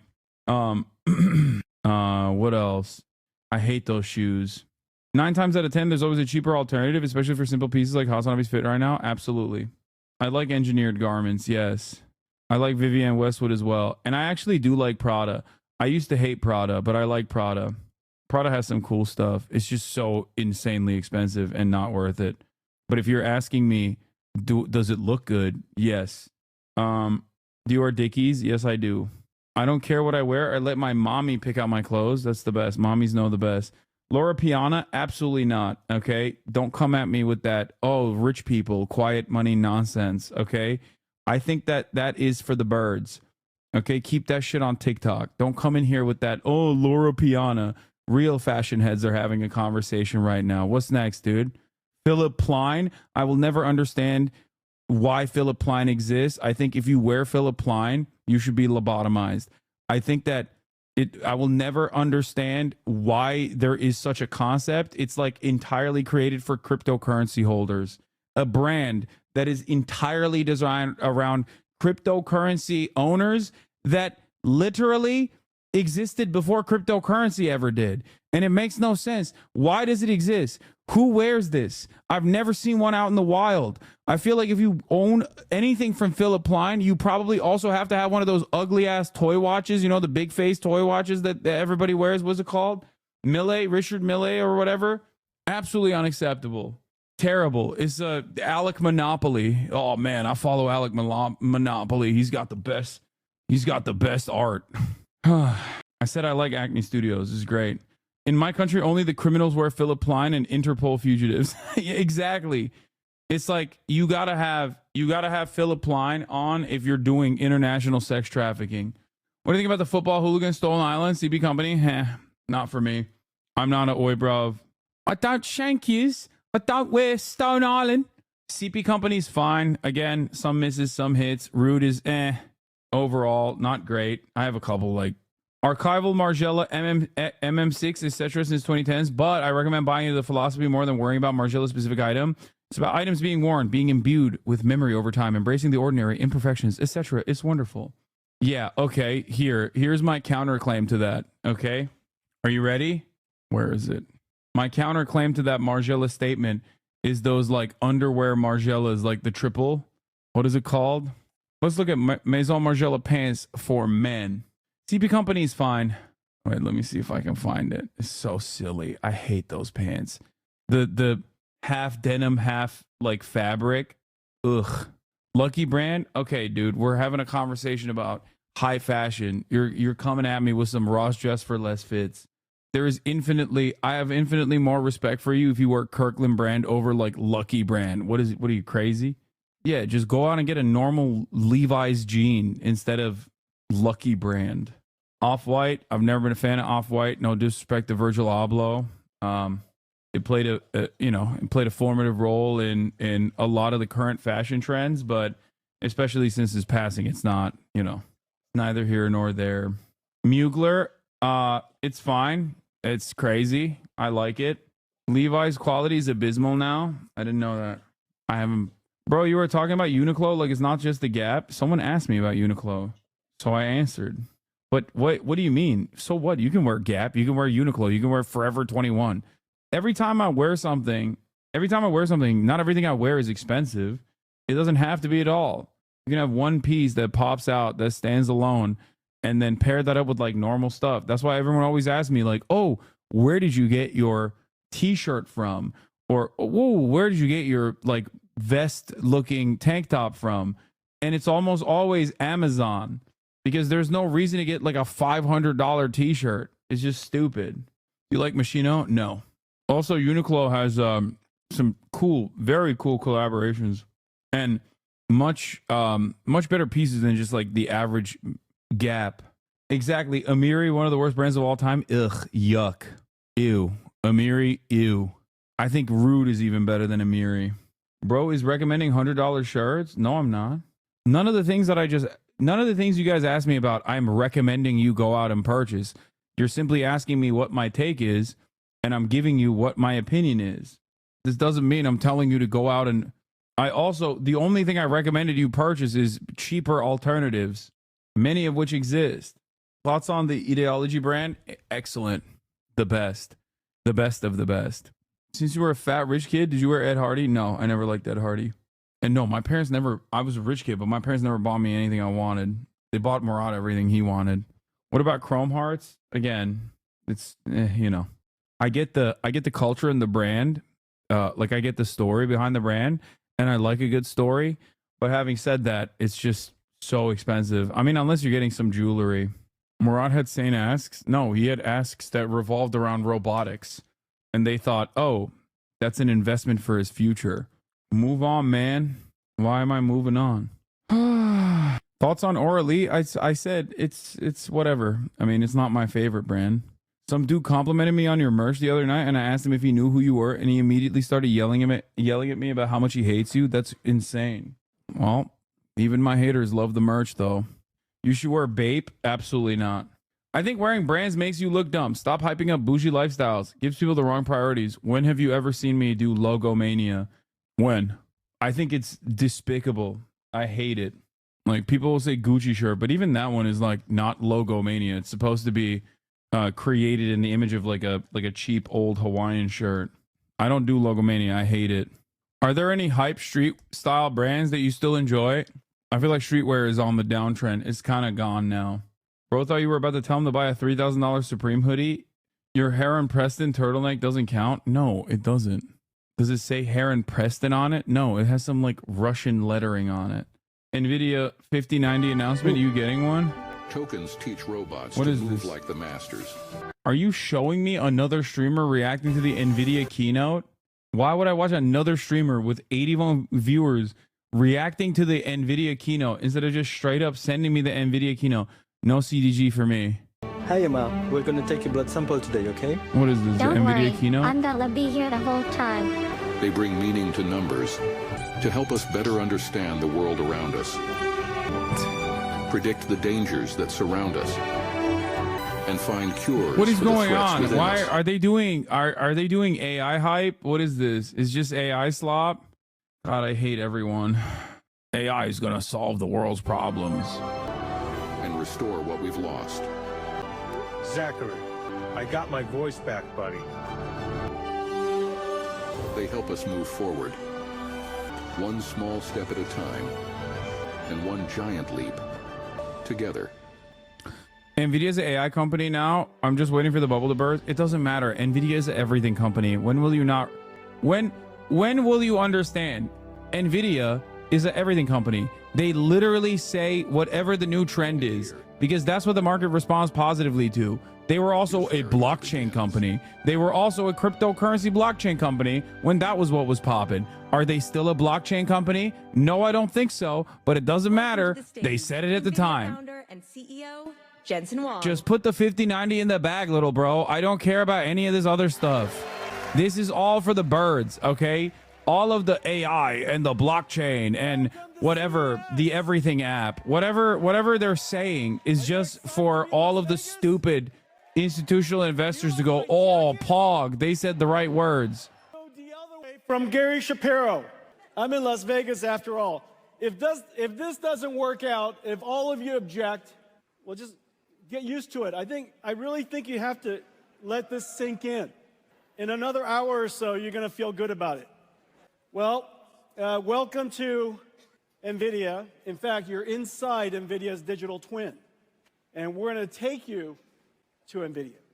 Ladies and gentlemen, welcome to NVIDIA. You're inside our digital twin. Everything here is generated by AI. It has been an extraordinary journey, extraordinary year, and it started in 1993. Ready, go! With NV1, we wanted to build computers that can do things that normal computers couldn't. And NV1 made it possible to have a game console. Toss on in the your jacket PC. is ass. Our programming architecture was called UDA, missing the letter C until a little while later, but UDA, Unified Device Architecture. And the first developer for UDA And the first application that ever worked on UDA was Sega's Virtual Fighter. Someone said it might be Philip years Line. later. Oh my God, is he an international sex trafficker? 1999, programmable GPU. Or maybe he's a cryptocurrency bro. I guess that's why. 20 Bitcoin years, mining. 20 plus years of incredible advance in this incredible processor called the GPU. It made modern computer graphics possible. And now, 30 years later, Sega's Virtual Fighter is completely cinematic. This is the new Virtual Fighter project that's coming. I just can't wait. Bro made it seem like this is what it would look like in 1999. Come on, After dog. that, 6 years after 1999, we invented CUDA so that we could explain or express the programmability of our GPUs to a rich set of algorithms that could benefit from it. CUDA initially was difficult to explain, and it took years, in fact. It took approximately 6 years. Somehow, 6 years later or so, 2012. Bro, the 4090 is Alex so Krzyzewski, big, it just ruins. Like, there's no. It eliminates half the slots in my motherboard. To process AlexNet and the rest of By it that is standard, the 5090 is just AI gonna has need been an entirely new advancing at an one. incredible pace since. Started with 5090 is perception AI. bigger? We Stop! now can understand images and words and sounds. To generative AI, we can generate images and text. It's gonna be and like sounds. this big. It's gonna be. And now, gonna need its agentic own AI. power supply. AIs that can perceive, reason, plan, and act. And then the next phase, some of which we'll talk about tonight, physical AI, 2012. Now, magically, 2018, something happened that was pretty incredible. Google's Transformer was released as BERT, and the world of AI really took off. Transformers, as you know, completely changed the landscape for artificial intelligence. In fact, it completely changed the landscape for computing altogether. We recognized properly that AI was not just a new application with a new business opportunity, but Yeah, right. AI, more importantly, machine learning, Yeah, enabled right. by transformers, was going to fundamentally change how computing works. And today, computing is revolutionized in every single layer, from hand coding instructions that run on CPUs to create software tools that humans use. We now have machine learning that creates and optimizes neural networks that processes on GPUs and creates artificial intelligence. Every single layer of the technology stack has been completely changed. An incredible transformation. You're being a hater, contrarian of the Reddit kind. I hate AI so much. I hate it. I hate it. I hate it. I hate it. I hate it. Just about any modality. Surely you've seen text and images and sounds and things like that. But not only can we understand those, we can understand amino acids. We can understand physics. We understand them, we can translate them, and generate them. The applications are just completely endless. In fact, almost any AI application that you see out there, what modality is the input that it learned from? What modality of information did it translate to?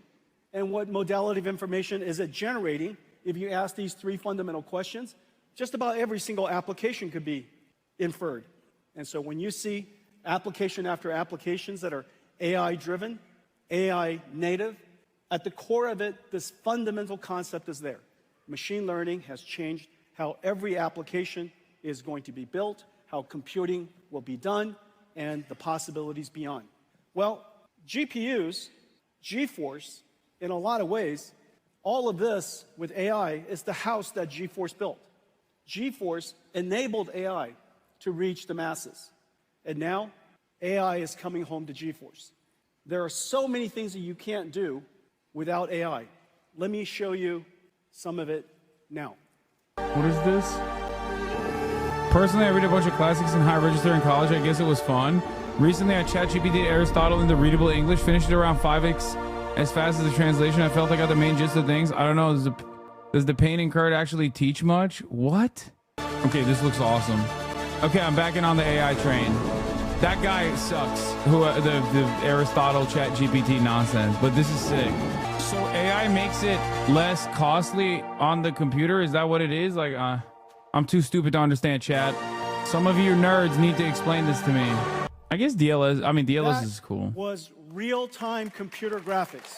No computer graphics researcher, no computer scientist would have told you that it is possible for us to ray trace every single pixel at this point. Ray tracing is a simulation of light. The amount of geometry that you saw was absolutely insane. It would have been impossible without artificial intelligence. There are two fundamental things that we did. We used, of course, programmable shading and ray traced acceleration to produce incredibly beautiful pixels.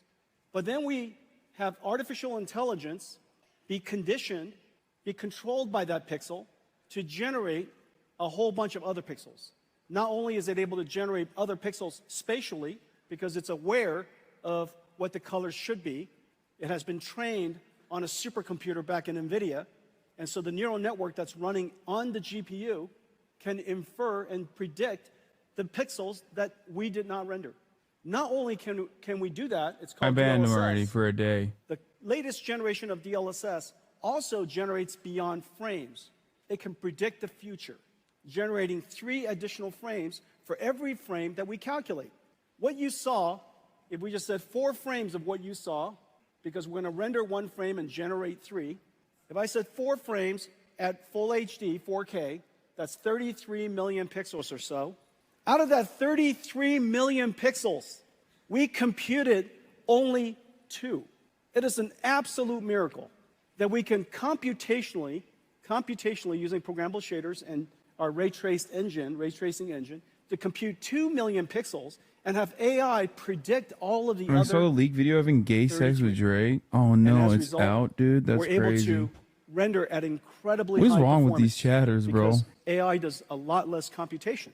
It takes, of course, an enormous amount of training to produce that, but once you train it, the generation is extremely efficient. So this is one of the incredible capabilities of artificial intelligence, and that's why there's so many amazing things that are happening. We used GeForce to enable artificial intelligence, and now artificial intelligence is revolutionizing GeForce. Everyone, today we're announcing our next generation, the RTX Blackwell family. Let's take a look. Isn't the AI predictor still like off though? Like how can it be 100% accurate if it's like filling the gaps? Chatters are also complaining that it's going to make games less optimized because a lot of big developers will pay programmers less, hoping that NVIDIA picks up the slack with its AI. Here it is, our brand new GeForce Wait, how RTX that looks 50 series. That looks smaller than the Blackwell 4090. What the architecture. hell? The GPU is just a beast.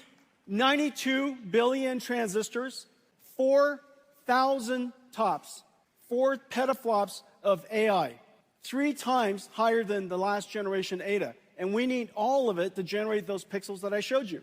380 ray tracing teraflops so that we could, for the pixels that we have to compute the most beautiful image you possibly can. 92 billion and of course, magoos. 125 shader teraflops. There's actually a concurrent shader teraflops as well as an integer unit of equal performance. So 2 dual shaders. One is for floating point, one is for integer. G7 memory from Micron, 1.8 terabytes per second, twice the performance of our last generation. And we now have the ability to intermix AI workloads with computer graphics workloads.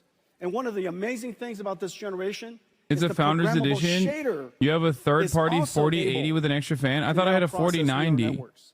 So the shader is able to carry these neural networks. I have a And 4080. as a result, we invented neural texture compression and neural material Oh, I have a shading. 4090. As a result of that, you get these amazingly beautiful images that are only possible because we use AIs to learn the texture, learn the compression algorithm, and as a result, get extraordinary results. Okay, so this is the brand new RTX Blackwell 5090. Now, even the mechanical design is a miracle. Look at this, it's got 2 fans. This whole graphics card is just one giant fan. You know, so the question is, where's the graphics card? Is it literally this big? The voltage regulated design That's is state-of-the-art, insane. incredible design. The engineering team did a great job. So here it is. Thank you. Okay, so those are the speeds and feeds, so how does it compare? Well, this is RTX 4090. I know many of you have one. I know it. Look, it's $1,599. Uh-oh. It is one of the best investments you could possibly make. For $3K. $1,599, you bring it home 3 to racks. $10,000 3 racks. 3 racks. 3 racks. PC Entertainment Command Center. Isn't that right? Don't tell me that's not true. Don't be ashamed. It's liquid cooled, fancy lights all over it. You lock it when you leave. It's the modern home theater. It makes perfect sense. And now for $1,500 and $1,599, you get to upgrade that and turbocharge the living daylights out of it. Well, now with the Blackwell family, RTX 5070, 4090 performance at $549. Wait, what? Wait, what? Impossible without artificial intelligence. Impossible without the 4 teraops of AI tensor cores. Impossible without the G7 memories.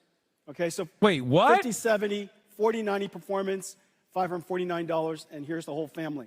Starting from 5070 all the way up to 5090. 5090, twice the performance of a 4090. Starting, of course, we're producing at very large scale, availability starting January. Well, it is incredible, what? But we managed to put these Are they saying because of AI they can make it for much cheaper? Like, I'm confused. Into a laptop. This is a 5070 laptop for $1,299. This 5070 laptop has a 4090 performance. I think there's one here somewhere. Let me show you Scam this. 4090L. I mean, I don't really care. This is look at this thing. Here, there's only so many pockets. Ladies and gentlemen, Janine Paul. So can you imagine? You got this incredible graphics card here, Blackwell. We're going to shrink it and put it in there. Does that make any sense?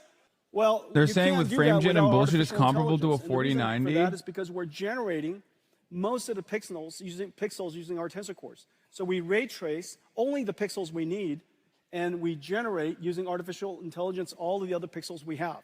As a result, the energy efficiency is just off the charts. The future of computer graphics is neural rendering, the fusion of artificial intelligence and computer graphics. And what's really amazing is, oh, here we go. Thank you. This is a surprisingly kinetic keynote.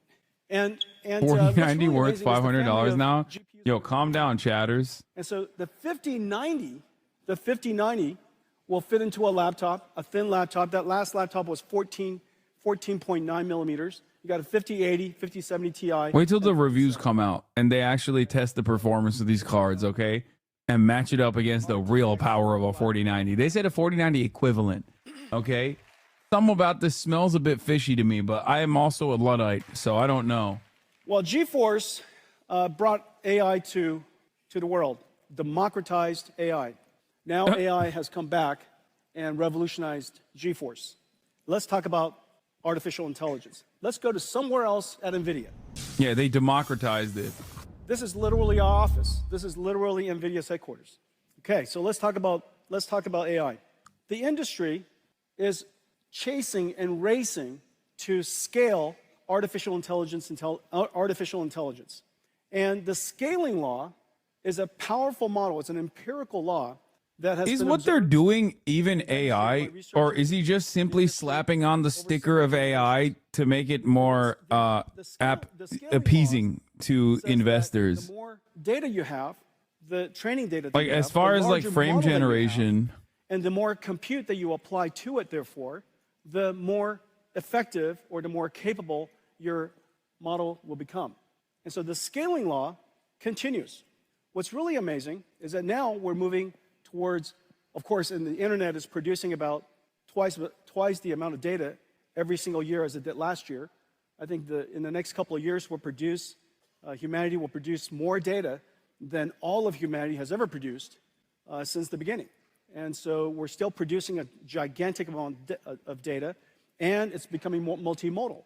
Video and images and sound, all of that data could be used to train the fundamental knowledge, the foundational knowledge of an AI. But there are, in fact, 2 other scaling laws that has now emerged. And it's somewhat intuitive. The second scaling law is post-training scaling law. Post-training scaling law uses techniques like reinforcement learning, human feedback. Basically, the AI produces and generates answers based on a human query. The human then, of course, gives a feedback.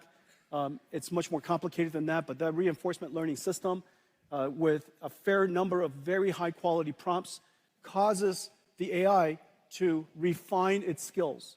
It could fine-tune its skills for particular domains. It could be better at solving math problems, better at reasoning, so on and so forth. And so it's essentially like having a mentor or having a coach give you feedback after you're done going to school. And so you get tests, you get feedback, you improve yourself. We also have reinforcement learning AI feedback, and we have synthetic data generation. These techniques are rather akin to, if you will, self-practice. You know the answer to a particular problem, and you continue to try it until you get it right. And so an AI could be presented with a very complicated and a difficult problem that is verifiable functionally, and it has an answer that we understand, maybe proving a theorem, maybe solving a geometry problem. And so these problems would cause the AI to produce answers, and using reinforcement learning, it would learn how to improve itself. That's called post-training. Post-training requires an enormous amount of computation, but the end result produces incredible models. We now have a third scaling law, and this third scaling law has to do with what's called test time scaling. Test time scaling is basically when you're being used. When you're using the AI has the ability to now apply a different resource allocation. Instead of improving its parameters, now it's focused on deciding how much computation. Bro, I ain't got no idea what the hell he's talking about. It wants to produce. Reasoning is a way of thinking about this. This is some crazy nerd shit, man. Instead of are the Marvel Rivals cinematics gonna look sexy or not? Okay, explain to me that, Mr. Crocodile Jacket Man. Your AI system would evaluate which one of the ideas that you generated was the best one. Maybe it solves the problem step by step, so on and so forth. And so now test time scaling has proven to be incredibly effective. You're watching this sequence of technology and all of these scaling laws emerge as we see incredible achievements from ChatGPT to O1 to O3. And now Gemini Pro. Put the 5090 in the bag, bro. Are going through this journey step by step by step, pre-training to post-training to test time scaling. Well, the amount of computation that we need, of course, is incredible. Yeah, I need to know what level of computation is needed to upscale, okay, the new Fantastic Four ladies' bosom. That's what I need my artificial intelligence It's the most valuable for. asset that we have, and it can be applied to solve a lot of very challenging problems. That is the most significant computational problem. I need to know what Psylocke looks like. NVIDIA computing is driving an enormous demand for this incredible chip we call Blackwell. Let's take a look at Blackwell. Well, Blackwell is in full production. It is incredible what it looks like. So What first the of all, hell? there's some every single cloud service The hell am I provider now looking has at? systems up and running. We have systems here from about 15 computer makers. It's being made about 200 different SKUs, 200 different configurations. They're liquid-cooled, air-cooled, x86, NVIDIA Grace CPU versions, NVLink 36 by 2, NVLink 72 by 1, whole bunch of different types of systems so that we can accommodate just about every single data center in the world. Well, these systems are being currently manufactured in some 45 factories. It tells you how pervasive artificial intelligence is and how much the industry is jumping onto artificial intelligence in this new computing model. Well, the reason why we're driving it so hard is because we need a lot more computation. And it's very clear that Janine, it's hard to tell. You don't ever want to reach your hands into a dark place. Hang on a second, is this a good idea? All right. Why are they clapping? Dude, nerds are so funny. What is happening? Wait for it. Wait for it. He's explaining the I thought process I of was AI worthy. training and how to get better performance out of your AI through training and how to do all the training. There are orders of magnitudes of more GPUs needed to do all the Apparently, pre and post Yonir training. didn't think I was worthy. So you need to buy All right. NVIDIA stock. This is my show and tell. This is a show and tell. So this NVLink system, this right here, this NVLink system, this is GB200 NVLink 72. Bro, not gonna lie, we need to bully nerds more, I think. 600,000 parts. It's gotten out of control. I'm on the Approximately- opposite of the Vivek train, where I think like we need a society that venerates the jocks and bullies the nerds more. Kilowatts. It has a spine behind it that connects all of these GPU together. 2 miles of copper cable, 5,000 cables. This is being manufactured in 45 factories around the world. We build them, we liquid cool them. You'd be we bullied. test them, Who's gonna we bully me? disassemble them, Thor ship them in parts Bjornsson? to the data centers because it's. I one love and a when half- chatters are like, "You'd be bullied too, bitch." I'm 6'4", 230. The manufacturing is insane. But the goal of all of this is because the scaling laws are There's a limited number of people on the planet that can do that to Blackwell me. over our last generation improves the performance per watt by a factor of 4. Okay, I don't know what you're talking about. If you don't like it and don't understand it, why watch it? Shut up. Performance per dollar I'm enjoying by it. a factor of 3. That basically says that in one generation, we reduce the cost of training these models by a factor of 3.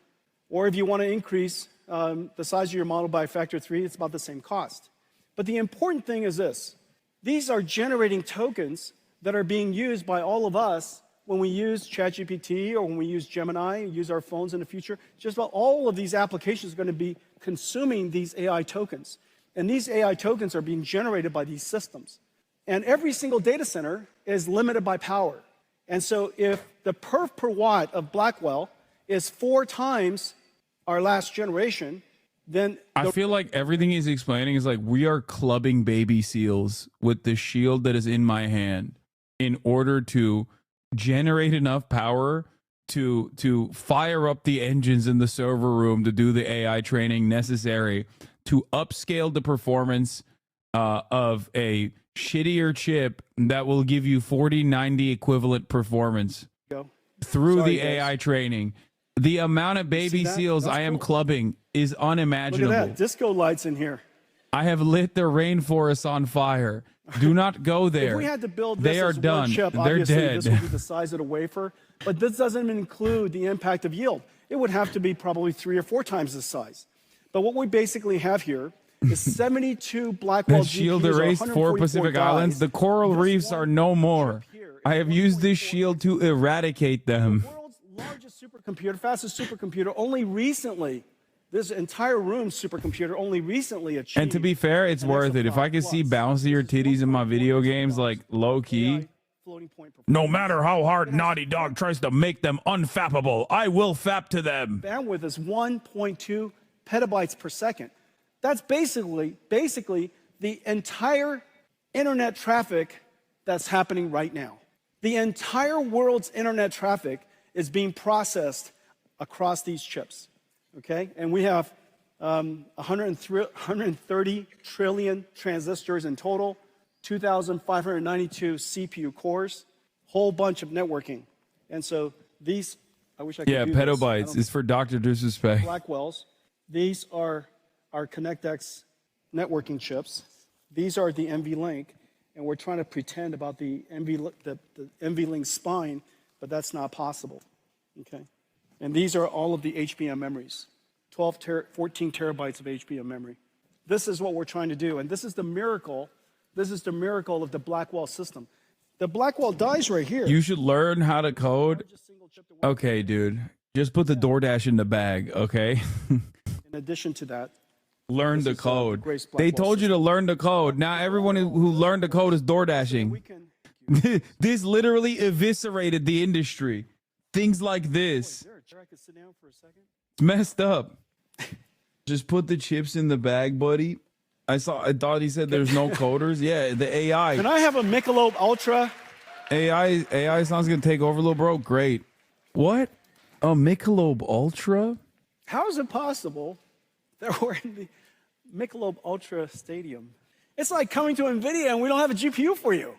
So we need an enormous amount of computation because we want to train larger and larger models. And these inferences used to be one inference, but in the future, the AI is going to be talking to itself. It's going to be thinking. It's going to be internally reflecting, processing. So today, the person giving him the water is a former coder who now has to work at the Michelob Ultra Stadium fetching his water because the AI displaced their job. GPT-01, with the new Gemini Pro and the new the 01, 03 models, they're talking to themselves, reflecting, they're thinking. And so, as you can imagine, the rate at which the tokens could be ingested is incredibly high. And so we need the token rates, the token generation rates, to go way up. And we also have to drive the cost way down simultaneously so that the quality of service can be extraordinary, the cost to customers can continue to be low, and AI will continue to scale. And so that's the fundamental purpose, the reason why we created NVLink. Well, one of the most important things that's happening in the world of enterprise is agentic AI. Agentic AI basically is a perfect example of test time scaling. AI is a system of models. Some of it is understanding, interacting with the customer, interacting with the user. Some of it is maybe retrieving information from storage, a semantic AI system like a RAG. Maybe it's going on to the internet. Maybe it's studying a PDF file. And so it might be using tools. It might be using a calculator. Studying Dr. And it might be using a generative AI to generate charts and such. And it's taking the problem you gave it, breaking it down step by step, and it's iterating through all these different models.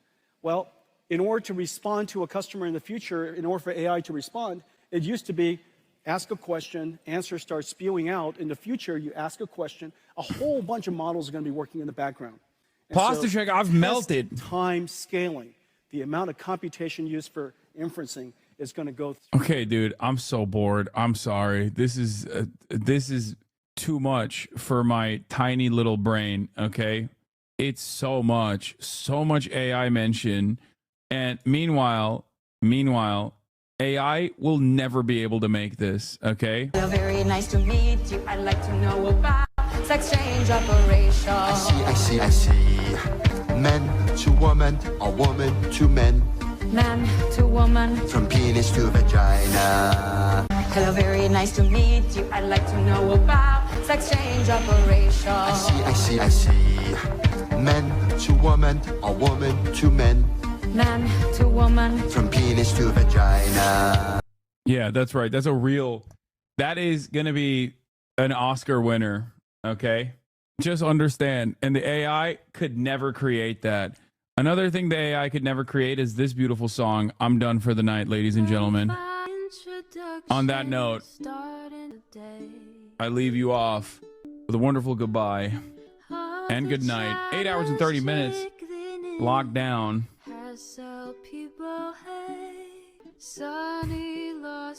Peace. I will see you tomorrow. The starlight to the starlight to the topic just begun.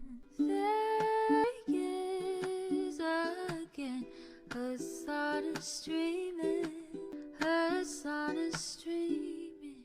There is again a sun is streaming, a sun is streaming.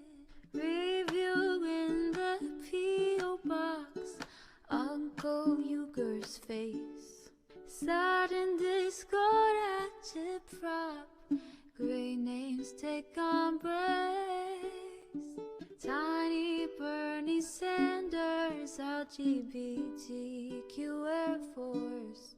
The whole left at your fingertips, Ane at your door. H3 crowded debate, the Young Turks online show. 3 full fucking years of this, plenty more to go. 90-day fiance, talks of champagne bourgeoisie. A Trump rally live reaction, a mass riot at DC. There is again a sun is streaming. the sun is streaming. There it is again. The sun is streaming. The sun is streaming. Reading a live stream, fair comments, Austin show chat advice, and all the ways the right-wing pipeline can suck you in online. JCS react, Lord frame gets broken, cover blown. A full-blown mass pandemic, monster streaming at your home. Total radicalization coming out to find. The system you were taught to trust in was broken the whole time. All these daily streams, whether big or whether small, have helped me and so many find the meaning through it all. There he is again, her sun is streaming, her sun is streaming.